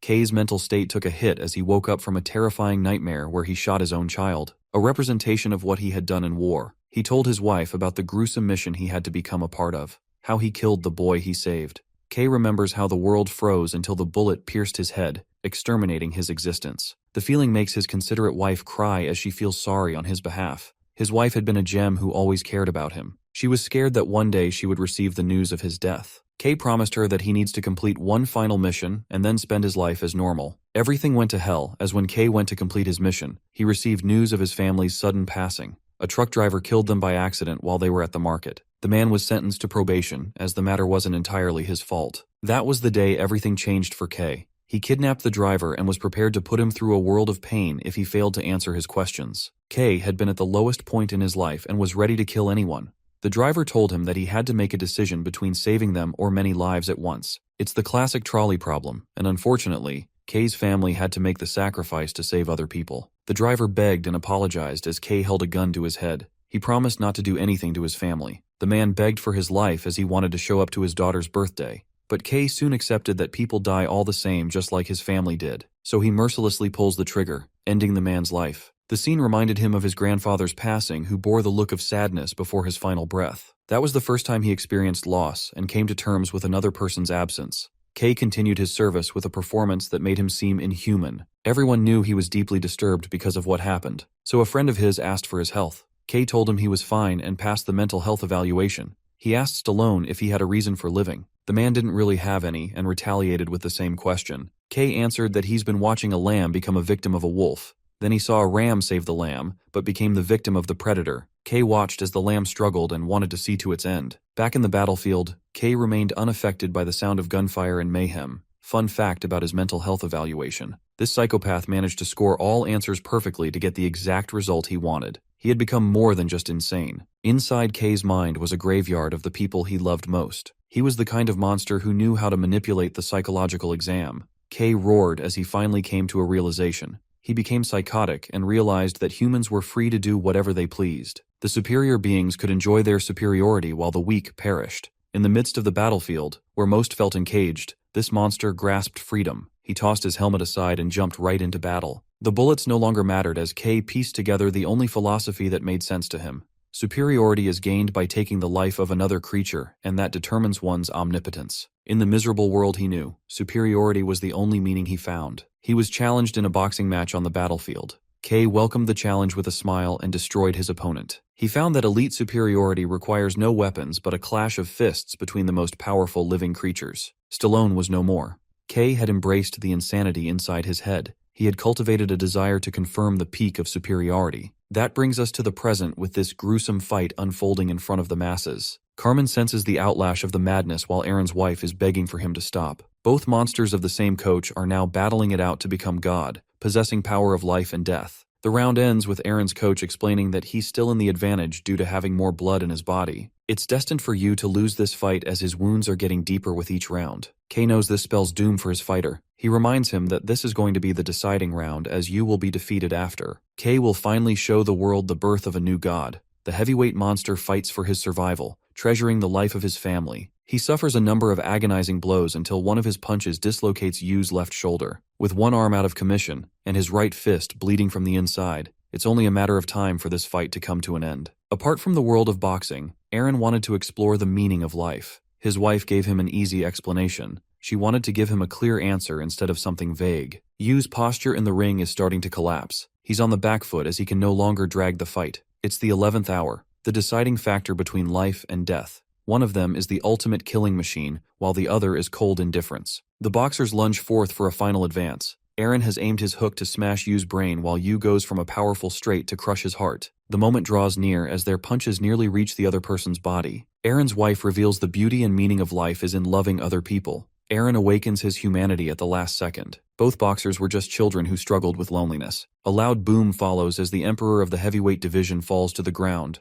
Aaron Tide has been conquered while K's ultimate dream materializes into reality. The world watches the horrors of the conclusion of the fight. K wants our boy to rest after his amazing match, and he stares at Aaron with cold indifference. The champion is rushed to the emergency room while his wife is waiting and praying he survives. The young boy only had one dream at the orphanage. He wanted to have a family, but that dream is being taken away from him. Anxiety floods her mind until the thought of death horrifies her. Thankfully, the doctors were able to save the champion's life, but he's still in critical condition. Emily, his child, is worried that her father is going to die. She begins to cry, so her mother is forced to comfort her. Carmen makes a sudden appearance and apologizes for being the one at fault. Instead of blaming her, she tells Carmen that this match was unusual, as it could have been Yu in Aaron's place. When the punch was about to connect his head, Aaron hesitated in the final moment and stopped. He chose to remain human after being tormented by his past. He refused to become the monster that his coach had molded out of him. She's proud of her husband and wants to stay strong on his behalf. But even with such strong words, she crumbles into sadness as the thought of his death terrifies Aaron's wife. That night, the champion of 9 divisions returned home to his cat, sharing a bed with the one who has always stayed by his side. The boxer Yu made his mark in history, becoming the fastest boxer to conquer 9 divisions in 22 total fights with 0 losses. But this story is far from being over. Jay announces his return to boxing and challenges his first opponent as Fabrizio Santorino. Aaron's state was mourned by the world, while others celebrated the rise of the strongest boxer who conquered 9 divisions. Even Aaron was nothing more than an obstacle to him. The birth of a supreme being crafted by his psychotic coach. The world got to see it all. At the same time, Jay made his return in suddenness, which prompts many to wonder if he wants to challenge the boxer in the ring. Many questions bothered the boxing fans, but Kay is here to clear them all in his press conference. Peter asks for their future plans, to which Kay explains that he wants Yu to retreat to the middleweight division to maintain his best athletic performance. But that's not all. The main reason this man wants him to return to middleweight is because of Jay. The coach is looking to prove a point and publicly announces Jay's funeral. The commentator Bob knew that things would turn out this way. Both Kay and Jay have opposite ideals to life. Bob remembers facing Jay in the ring. He was the kind of boxer respected by everyone. Jay didn't boast the best career as he suffered losses. But one thing was for sure, he would give anyone a tough time in the ring no matter who it was. Jay's fights were different from the excitement of winning or losing. He evoked a satisfaction in the hearts of people. Chavo remembers him as an excellent boxer. Many others remember Jay as a boxer in a similar way. He's the kind of person that evoked you to put everything into the fight. That same boxer has returned to the fighting scene for you. The strongest boxer in the ring isn't a monster like Aaron or you, but rather a boxer that represented the spirit of boxing as a whole. He rose through the rankings and crushed his way to fight against Fabrizio. The day of their match, the world wondered if the golden boxer could overcome Santorino to fight Yu. Fabrizio also makes his return to the big stage. Unfortunately, his opponent has a grudge against the knucklehead for cheating in their last match. So in response, he chucks him a headbutt and gets warned by the referee. Fabrizio calmly tells him that they don't do any more foul boxing, so it's fine now. For the first time in forever, he stopped the entertainment factor and focused on the true aspect of boxing. Even though it earned him the hatred of the audience who still hasn't forgiven the Santorino brothers, Fabrizio didn't care. His opponent hammered him in the ring, refusing to forgive the disgusting human for his past affairs. Despite his frustration, Fabrizio gently asks if he has vented his feelings. He's turned into a mature boxer who realizes that guys like this always existed in the ring, but he stayed as a world champion because of his foul tactics. He no longer wants to muddy his name with foul tactics and ends up defeating his opponent fairly. Both brothers celebrated their first victory as true boxers. Fabrizio reclaimed the middleweight interim title, and they're even happier than when they became world champions. The day of the title match is finally here.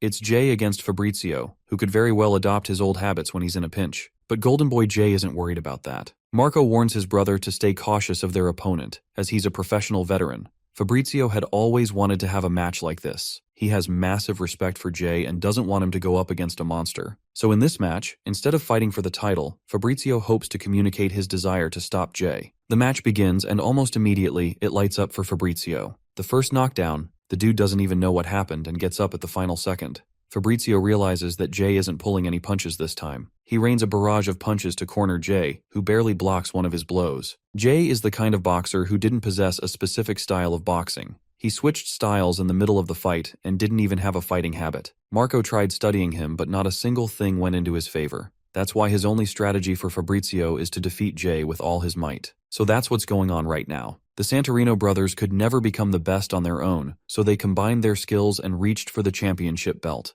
They stopped dabbling in foul tactics and focused on the completeness of the game. In this match, they were worthy contenders for the championship title. Jay suffers a blow and feels proud of their development, and then he responds with an agonizing liver punch that knocks Fabrizio down to his knees. He can't believe that Jay has always been so strong, but even his strength pales in comparison to that monster. He doesn't want the fight to end in Jay's death. Fabrizio gets back up. He remembers the first time they met him. They were just fresh boxers at the time who struggled to pay their mother's hospital fees. The only goal of boxing is to train one's mind and body senselessly so that one could crush their opponent. The sole objective of boxing is to spend hours and hours into mind-numbing practice to destroy other fighters. But that kind of feeling was absent in this match. In his fight against Jay, he felt consoled and accepted instead of attacked. It was as if the boxer was gently embracing him and comforting him. Fabrizio refuses to send him to a monster like Yu, while Jay senses his objective and goes for light-speed jabs to communicate his point. Marco doesn't understand how someone like Jay doesn't have any fighting habits. Even the perfection of Jean had habits one could capitalize upon,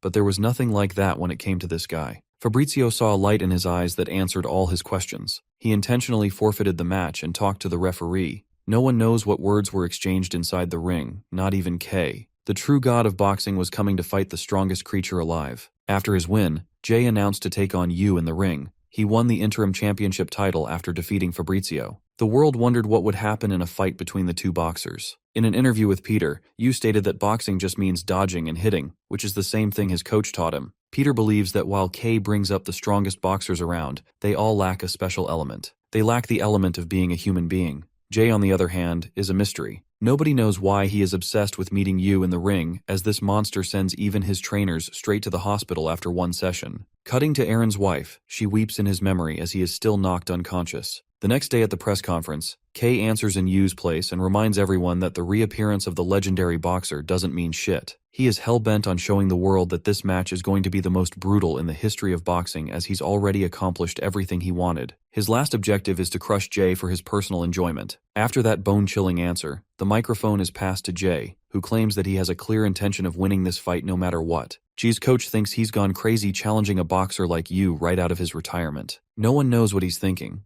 Jay talks about the emptiness of the universe. He feels extreme sadness in feeling such isolation. The meaning of existence is unclear. Yu's little furball takes its final breath and succumbs to the notion of death. The boy always questioned if his existence had a deeper meaning than just survival. The darkness of his past follows him. The basement he knew was the only home to the boy. In this dark basement, a helpless woman gave birth to a child. She felt its nimble embrace. Many humans are born into this world to adopt different roles and experience feelings of sadness, joy, and despair. Life and death followed humanity, and the boy was no different. But every time the door opened, he saw the boogeyman, a representation of his nightmares coming to devour him. The boy was beaten up and abused in the basement by his father. He no longer had the emotional range to express what he felt. His father mercilessly took his anger out on the boy as he begged for his life to end. The boy's life wasn't extinguished even in the face of such pain. He had quit living and also stopped crying. The boy no longer cared about anything because that was just the life he knew. With what energy he could, the boy made his mother instant noodles. But she smashed the bowl into the wall, neglecting her health.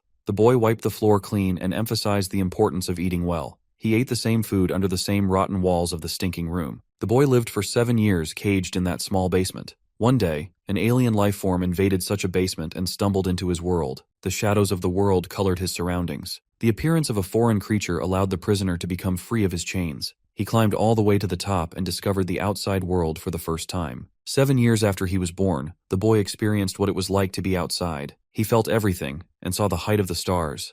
A tall girl took note of him and greeted the boy. He was so overwhelmed and don't know what to respond. The boy had been filled with the anxiety of the present. She asked for his name, but he didn't even know something like that. She observed from his wounds that he was troubled and decided to give him a view of the neighborhood. They met an old man who gave him candy. Even though it tasted horrible, the boy liked the candy as he had never eaten something like it before. That's when he realized that there was even more delicious candy waiting in the world. They saw a student who was frustrated studying for the civil service exam. He cried because of his intensive study session. Later they found Where Man, who just walked in circles saying where. They followed him in circles in a clumsy manner and reached their destination. The girl favored the cat who had recently given birth to a bunch of kittens. She helped him reach a spot where the view of the beautiful city was visible. The girl shared that everyone lived and died the same, and she was just one of those people who existed in this giant system of life. The truth of life scared her, but the boy who had experienced the worst living conditions didn't comprehend what she meant. To him, there was an endless graveyard of stars resting in the skies.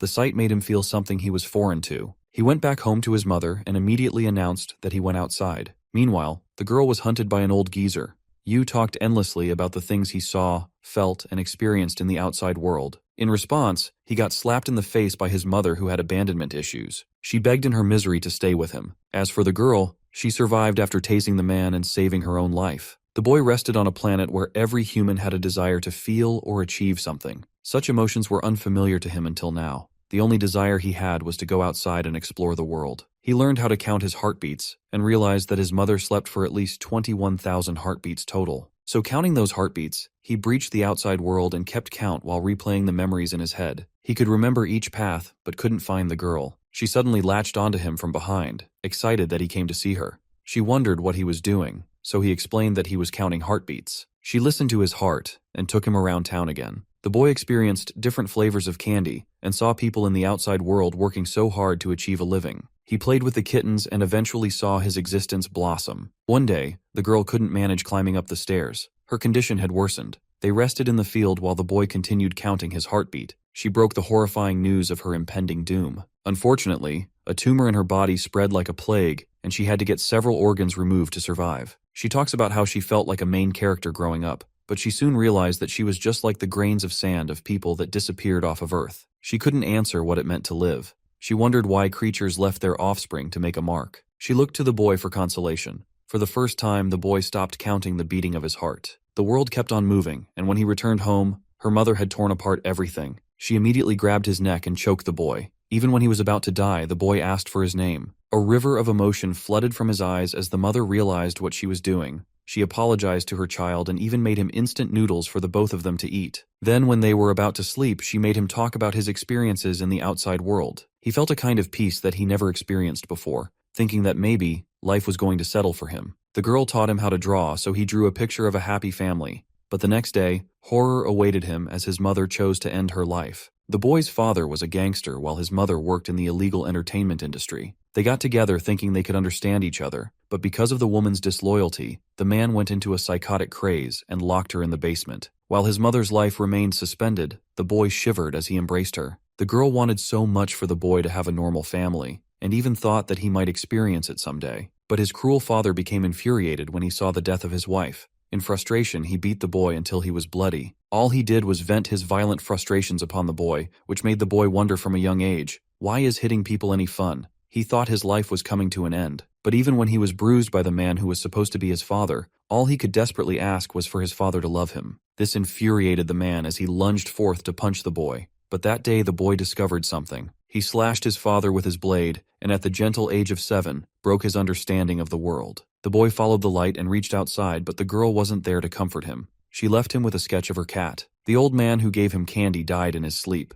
The student who was a candidate for the civil service exam slipped and fell to his doom. The boy watched it all happen before his eyes. In an effort to exact his revenge against the girl, the man killed the cat as well as its kittens. Death surrounded him. The girl who treasured his drawing took her last breath. The number of deaths all around him rose as casualties increased. Nothing changed wherever he went. Broken, lost, and defeated in the gutter, he sat under the light. Then he got to meet the little furball who followed him all the way up to the present. But even now, his closest ally, the little furball he loved, is no more. The next day, Yu turns up at the gym looking like a pale ghost who hasn't slept for days. Arnold warns Kei about his condition, but contrary to Arnold's worries, Kei thinks his monster is in his prime condition to fight. It's the day of the match. The golden boxer is waiting for his upcoming fight while the coach brushes Yu's hair to get him prepped up and ready. Bro is out here giving a masterclass in setting his hair. The fighters are called to the big stage as the middleweight world title match begins. The undisputed champion of all time is fighting against the legendary boxer Jay.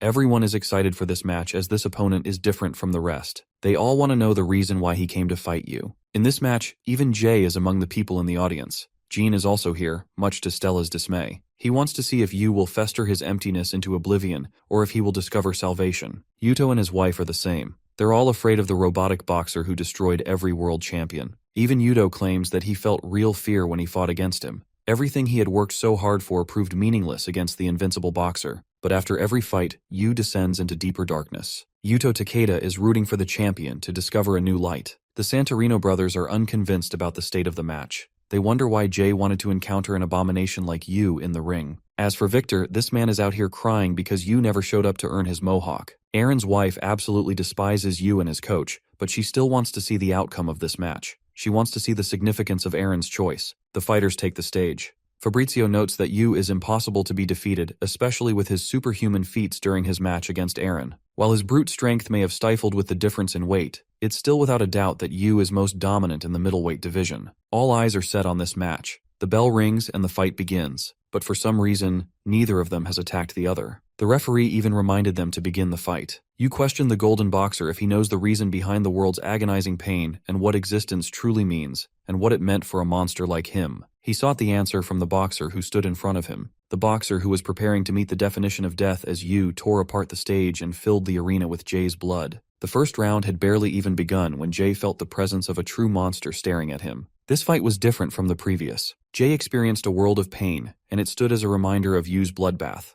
All he focused on was delivering violence and pain. Coach K was most satisfied by this display while everyone feared for Yu's life. He walks the path of monsters. He feels incredible sadness that normal people have to struggle so much to live bare minimum lives. Before long, their existence is no more. Jay feels the wrath of each of Yu's punches. The meaning of life is clear to Yu. Viciously beating his opponent down, Yu shows a terrifying side to himself. He isn't giving him a second to react while the world wonders how on earth does Jay plan on saving himself. Even after this massive beatdown, Jay barely holds it together in the ring. The whole world sees a monster that has far surpassed the competence of humanity. Jay eats his devastating attacks while the crowd is left to question what he is doing. Coach K thinks it's a perfect demonstration of what it should be. The people are even booing for the legendary golden boxer for putting up such a performance. From back then, Bob was the champion of the middleweight division, but another guy finished his debut matches too. He suffered a crushing defeat and still looked like he had won a title match. Jay gave meaning to weakness, which made the coach's blood boil. He wants the world to see the true nature of the monster he created. No one can defeat him as evident by his strength. Round 2 kicks off with the same brutal beatdown,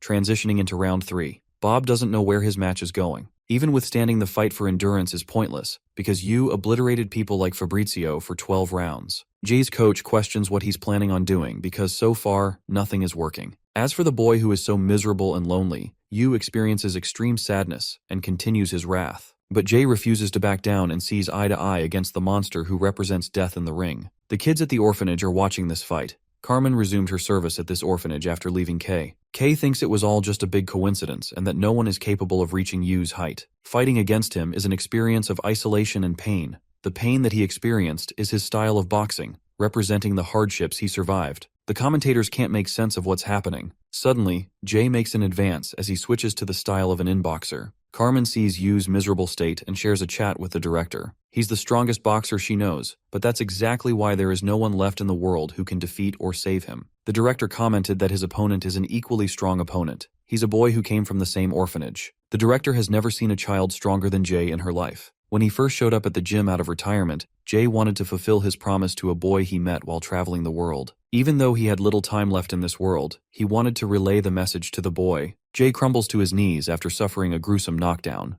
The physician begged for Jay to prevent him from boxing, but he persevered through his training. It only looks like he's performing like his best from the outside, when on the inside, he has one foot in the grave. The coach advised him against the match, but Jay wanted to pursue the question of meaning. He wanted to chase it in the ring and communicate to Yu. Jay might have returned stronger than ever, but throughout this point, he's only been holding himself back. He wanted to save his energy to go against Yu. Of course, Fabrizio understood this, but now he's frustrated that he isn't doing anything in the ring. Jay gets demolished and is knocked a second time, but he gets back up again. Panting as every part of his body spurts out blood, Jay perseveres to talk to the boy. The fifth round concludes as Jay survives another harsh beating. His coach reminds him of his first debut match and how he stepped into the ring despite having his ribs broken the previous day. This man boasts the ultimate passion for boxing despite dying in the ring against a monstrous opponent. Even after being beaten, Jay thinks highly of boxing. It's a sport where people meet and share their stories in the ring. Jay believes boxing represents true love. The sixth round is about to begin with Bob predicting that Jay is only going to throw one punch, and that will be until the end of the fight. He wants this punch to communicate all his energy into one punch, and it might be the only kind of punch that Yu won't be able to dodge. Yu goes heavy on the beating as he slams the life out of the golden boxer for the world to see. Kei is exceptionally bored and believes ultimate power crushes everything as all living things will disappear into nothing.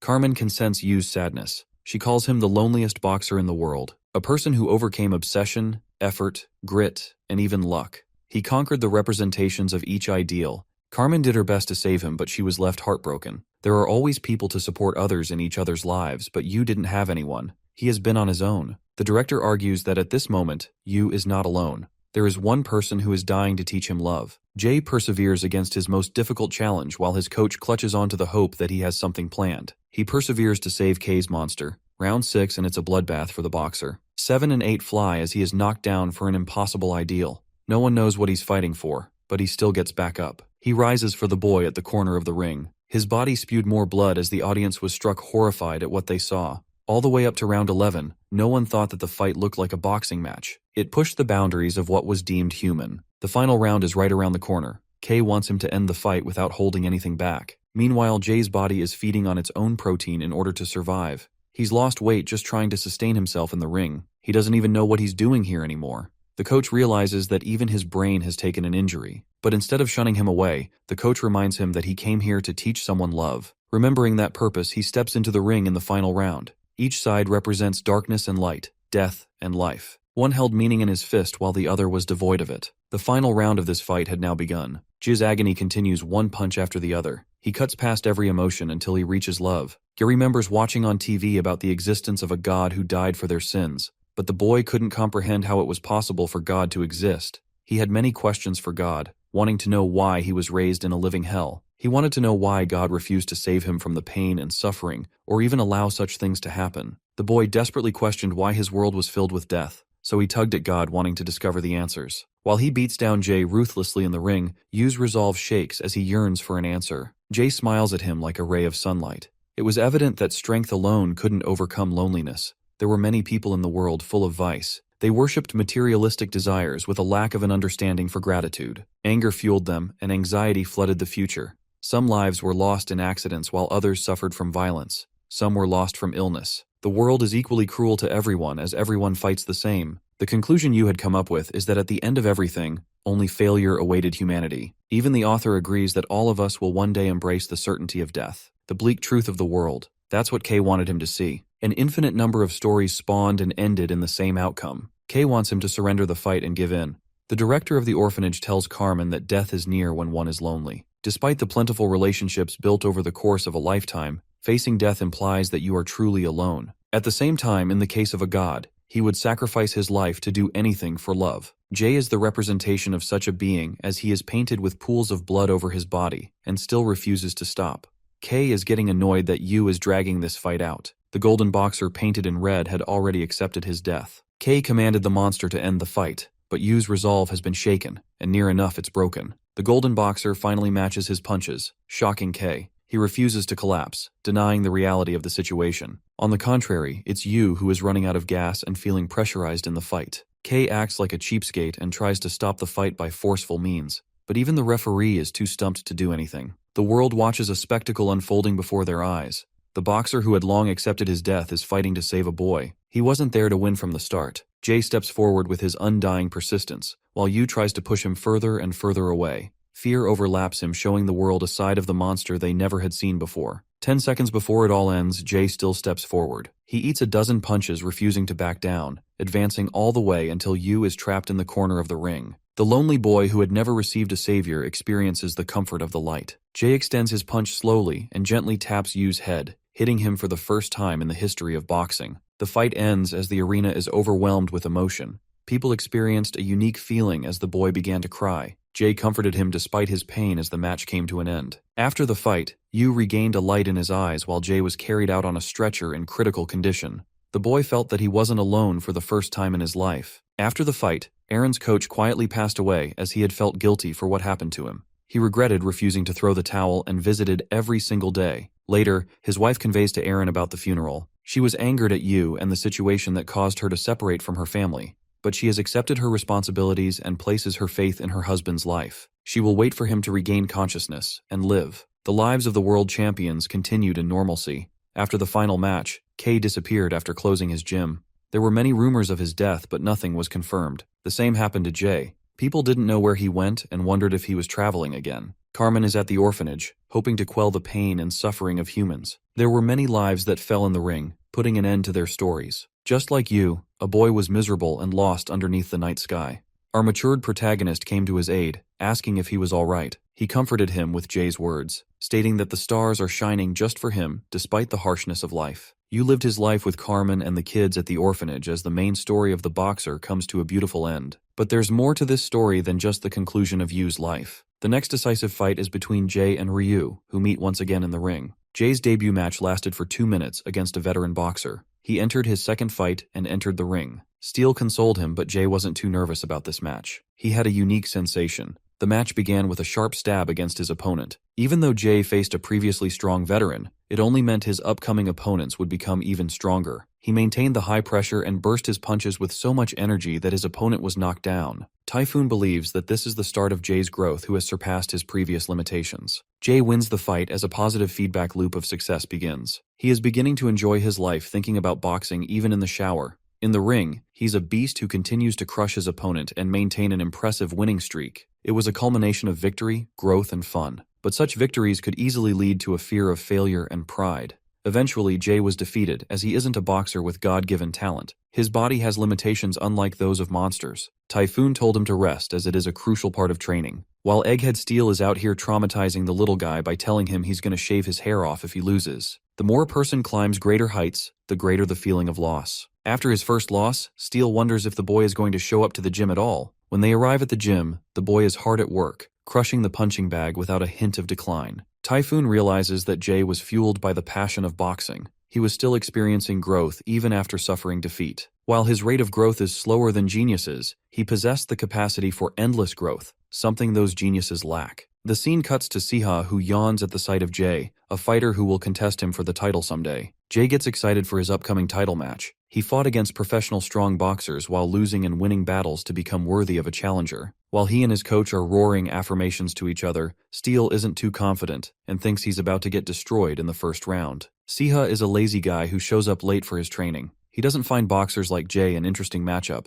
but his coach recommends that he maintain his guard to stay in the fight. The fight between the trained fighters ends in a flash as Siha defeats him without any gear. He's the youngest junior welterweight champion. He's the same age as you, but he's already defended his title in 9 appearances. He's ready for the World Pro League, but chooses to stay in domestic matches. They watch a fight between him against The Rock, the same guy who fought Jay in his debut match. Rock delivers a tantalizing straight to knock him in the corner before pulverizing him with a flurry of punches. Siha evades the corner, but to Jay, it seems like The Rock had the upper hand against the champion throughout the entire fight. But it's actually quite different. The Rock was frustrated as if he realized he had already lost the fight. The second round began, and it ended too fast. It was a complete contrast from the first round. Siha adapted to the information presented in the first round and used it against his opponent in the second. The first round of each of his opponents is the same, but no one in the first round could ever even get to him in that round, no matter how hard they tried. Jay's defeat is written in stone if he can't beat his opponent in the first round. They discuss strategy, but there is no strategy this time. Even his coach doesn't know how to handle such an opponent.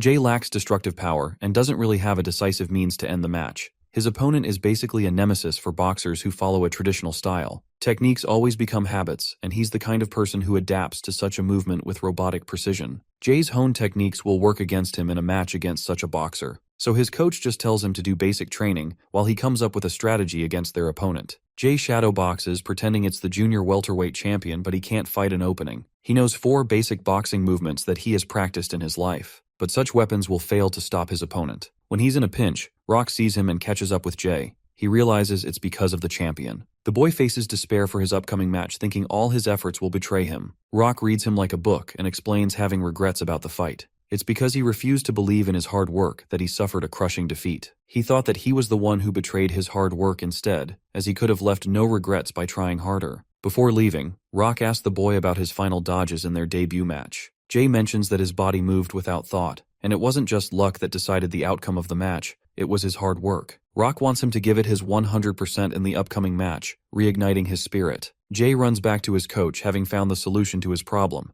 but his coach has different plans. He has found someone else to help train Jay. When Jay enters the gym, it's Yuto and Misaki who are waiting for them. Both Jay and Yuto even act the same as they greet each other. Siha refuses to train or keep up with his health because he's arrogant enough to think he will easily win against Jay. After his training with the world champion, Jay felt overwhelmed for 2 months, but now it was time for him to test his might. Jay's coach is shocked to see the champion's impressive body. The boxer doesn't even put any effort and still maintains an excellent physique. But when Jay took down his shirt, the world saw muscle fibers popping out. He looked extraordinary to the human eye. Siha extended his hand to Jay, hoping for a good match. But in that brief moment, he learned a few things about him. The match is here at last. Jay has made it so far with his hard work, but Siha already started the process of adaptation when they shook hands. Siha is bored and wants to compete with the big dogs on the world stage after this match. The 2 strongest fighters face each other. Siha is ascertained of his victory, but even he knows his limitations. He knows that he'll lose to monsters like Yuto. He knows his place in the hierarchy. Siha only felt excited after fighting a guy whose movements he couldn't predict. He wonders what Jay is going to show him in the fight. The match kicks off as Jay delivers an instant knockout. Siha's coach is shocked to see such sudden growth from the challenger, but the champion isn't going down so easily and recovers. The second round begins as Jay tries to execute the same attack.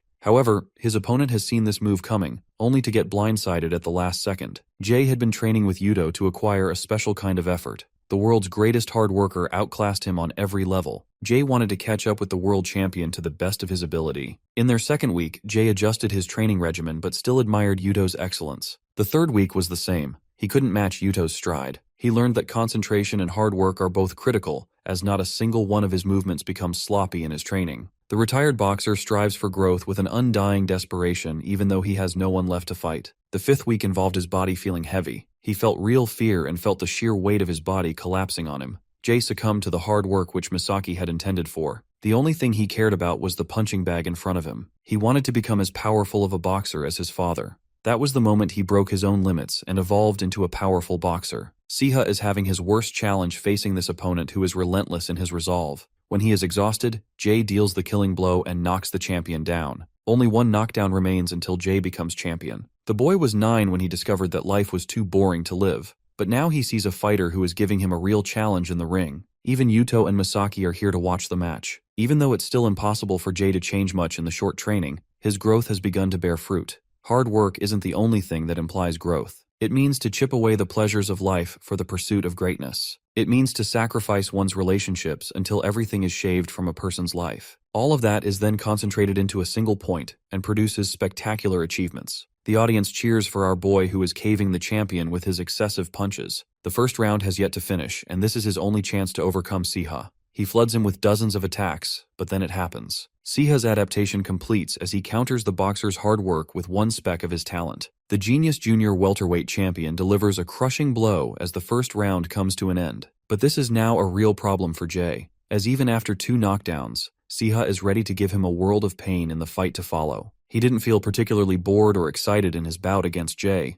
Misaki and Yuto wonder how the match will turn out. The champion wonders what else he's hiding in his arsenal to take him down. Typhoon reminds his student that he will throw the towel if Jay doesn't end the fight in the upcoming round. The match begins as Siha demolishes Jay's initiative. He delivers a crushing knockout punch that takes Jay down. But suddenly, Siha notices that he was struck by a powerful punch during that small instance. He realizes that Jay's strategy is to take hits all the while flooding his opponent with blows. The fight continues with Jay dishing out equal damage as he receives. He's trying to go for a match of endurance. Counterpunches are incredibly hard to throw because they paralyze the person's body before they're able to reply with an attack. That's why Jay trained his body to the brim to sustain such attacks. He's bringing the fight to the champion after having trained immensely to bulk up his physical weight. It's a fight between a natural predator against the common man. But even with those muscles, he's taking brutal damage with each hit. Jay's movements are beginning to stagger as the damage accumulates. It's now or never. His persistence keeps him at bay, so Siha targets his livers, as they're the most sensitive part of the body. Tremendous pain floods him, but in that brief moment he delivers a counterpunch that knocks down the champion. It's a counter to a counter with both fighters barely hanging in the fight.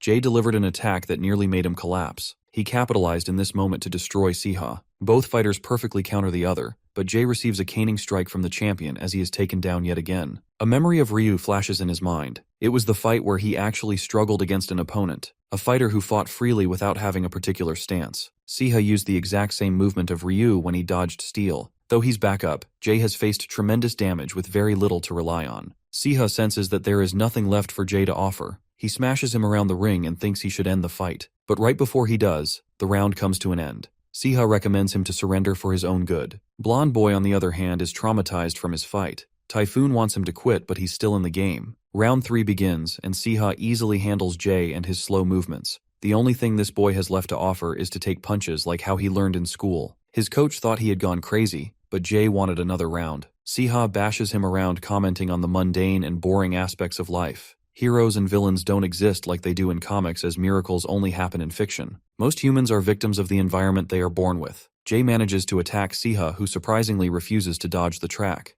The truth is, Siha also experienced severe damage accumulation. This allowed Jay to get his hits in. Both fighters were struggling to keep up, but now is the decisive moment of the fight. For Jay, he overcame massive hurdles, so he boasts the strength to endure such pain. His opponent is a hulk of talent who relies on squeezing consecutive punches, but he exhausts himself, allowing Jay to launch an uppercut. Siha dodges the uppercut and repeats Ryu's recoil punch, but it's not enough to knock him out. Jay follows with a counterpunch of his own and demolishes Siha as both fighters fall to the ground. A double knockdown has occurred. The referee makes his count as Jay emerges to take his stand. The crowd roars as he wins the match. A new national champion of the country is born, while Siha experiences his first loss in boxing. He thought he would lose to someone with more talent, but that prediction was proven wrong. One of them boxed to entertain himself while the other overcame it. It was clear that Jay was deserving of this victory. Jay wins the titleship match in the junior welterweight division. The scene cuts to a face we've all been dying to see. It's Ryu, who has been freed after receiving his sentence. He returns to his boss and no longer wants to work for the thugs, but he experiences a sudden dizziness as they drug his meal. Ryu's still as good as he once was and doesn't mind slaughtering them. The entire gang rushed to attack him as he demolished everyone. After defeating them and reminding the vermin of their place, he is ready to kill anyone who stands in his way. Ryu wonders where his life took a downward spiral. He doesn't know if it started with the feeling of humiliation, loss, or hitting someone. Ryu at his lowest became a nobody until Josh discovered him outside his bar. He begged for food before collapsing. Josh fed him with a good meal and learned that they were the same age. He even offered Ryu a chance to work at the bar, but he refused, stating it wasn't like him to work that kind of job. He glanced to spot Josh's trophies and realized he was a boxer. Curiously, Ryu asked if Josh had any merit in the professional boxing world. He answered that he's only good in local matches as the world stage is a different beast. Something took over Ryu as he begged to fight him. A frustrated Josh took him to the alleyway to fight. Ryu treated him callously, but he's still quick on the draw. Josh evaded him, but still gave him a tough time. Coincidentally, Gene's coach came to witness Ryu's boxing. He possessed amazing timing paired with brilliant reaction speed. At the same time, his movements were so odd. This is due to the injury he suffered in his leg. As a consequence, Josh pummels him to the ground. Josh reminds him that he was a greater fighter back then than he is now. Remembering his frustrating conversation with Kay, Josh claimed that there were two geniuses in the country of Korea, more powerful than even him, who never learned to box. He left the white-haired punk in the gutter. Gene stood over him and asked what he really wanted. But in response, Bitchface just told him to frick off. He looked like a pathetic sight laying on the ground, but Peter still extended him an invitation to find him if he wanted to go pro. Wherever he goes, Ryu's past haunts him in the face of Jay. The sight of Yu traumatizes him while Josh reminds him of his inferiority. Even Kei called him a worthless piece of trash, leaving him the most fragile he's ever been. Peter meets with Jean and tells him about his interaction with an interesting fellow in the street. Ryu follows a path that Peter has sculpted for him. Back then, he saw Yu's fight against Jay. The world froze in its place. Ryu eventually arrived at the gym and expressed wanting to become a professional boxer. Peter wanted to hear it in his heart and soul. Ryu gave the old geezer what he wanted, but he wasn't going to receive the privilege of being trained for free. After all, he's one of the best coaches in the world, but he's ready to give him a discount if he works at a local restaurant. Bro gets tossed outside so that he can learn the value of work. The next day, he shows up to Josh's bar and earnestly states that he wants to work in his kitchen. Josh demands that he apologize for his actions. Ryu had never in his life thought that he could apologize to anyone, but he was forced to chew his words and uttered the words of apology. He felt embarrassed with a bit of freedom. He was finally experiencing the growth he had never experienced before. Ryu starts at once doing dishes, but this dude is secretly plotting to destroy Josh in their revenge match. He shaves his hair for a cleaner look and decides to change for the better. When he showed up to the gym, he saw Jean for the first time, the same guy who went up against the best in the whole world. Ryu issues the payment for the gym as Peter teaches him his first boxing lesson. Ryu hates that he's being ridiculed because he already knows such basic movements. He prefers learning how to fight in an actual fight, but Peter tells him that he still doesn't know a thing about boxing. Ryu tries to show his 1-2 combo, but it's pathetic compared to the ordinary. Peter notices that Ryu hurts his leg whenever he tries executing an attack. Everything rests on a person's leg, as they're crucial for his style. Ryu gets pissed and directly challenges Jean for a fight. Such bold words aren't enough to get him a ring with Jean. Peter gets him a ring with an amateur pro boxer to see if he's up to the case. Bitchface is actually confident he's gonna win because of his form. The fight begins, and it's instantly clear that Ryu boasts God-given talent. He might have become a powerful boxer, but he's being pushed back in a ring against an amateur one. Peter stops the fight before the first round even finishes. Obviously, Crybaby is pretty frustrated by his performance, and his ego can't stomach losing to a guy who hasn't even gone pro. Finally, he blurts out that Kei himself acknowledged him as a genius boxer. A moment of silence follows before Jean voluntarily accepts the fighting match. He intentionally hides one of his arms and even places an easy win condition for Ryu. The fight doesn't even begin before it ends. Ryu realized that Jean didn't knock him out purposefully as he wanted to show him the difference in skill. In just a few fractions of seconds, Ryu endured a hell of pain against this monster until he eventually blacked out. When he woke up again, Peter had to give him the cold news. The genius was no longer the genius he thought he was. There was no point in his training if he trained the old way. But after a while, Ryu regained his footing and managed to win a fight. When they were at school, Ryu boasted an exceptional ability in sports, while Yu seemed like a guy who could navigate between a bunch of skills. He was incredible at reactionary sports. He was the kind of person to boast incredible talent, even among the geniuses. Ryu fights Larry, remembering to cast away his old self. His only leverage point is stamina, so he's working to maintain that in a fight. In the pro boxing scene, Ryu crushes his opponents, but he still deploys imperfect techniques in the world arena. Peter scolds him for it and reminds the boxer of his weaknesses. They share a dinner together, and the hopes of living a normal life are starting to set in. Ryu does everything he should and has formed good relationships in life. He thinks normal life is good for him as he's far from beating the monsters of the boxing world. It's plain within sight that he will never become a world champion, but he's fine with that. He's fine with being average. The following day, Peter gives him the good news. Ryu is at the #1 level in his country, so it's good if they try to go for world-level sport now. His first opponent is the boxing king of Korea, Jay. In an unusual manner, he asks to train with Josh, even going as far as to apologize to him. Later, he meets up at the big stage with Typhoon and Jay, and learns that he's been spending time at his old gym. He wanted to apologize to him at first, but Jay's gaze didn't change the slightest. Of course, his personality barely changed, and he refused to shake his hand. Ryu had a crushing feeling inside. He did not want to lose to that boy. The day of the match finally arrived. Both fighters stepped onto the big stage as the crowd went wild. They stared at each other. Peter recommended that Ryu maintain a strategy to win with points instead of a knockout, since he's dealing with the definition of resilience. But of course he doesn't need to know this since he's experienced it firsthand. Ryu challenges Jay and immediately gets bashed in fucking face for it. That first punch knocked him right down, as he realized that it was impossible for him to defeat this guy. The shock of being hit bewilders him as he realizes Jay is looking down on him. The fight continues as Jay hammers a barrage of punches that go on and on without end. Ryu receives a brutal beatdown of his life as none of his punches mean shit. His opponent wears a body of steel with so much endurance that it's difficult to take him down. The one person he looked down upon his entire life outclassed him by leaps and bounds.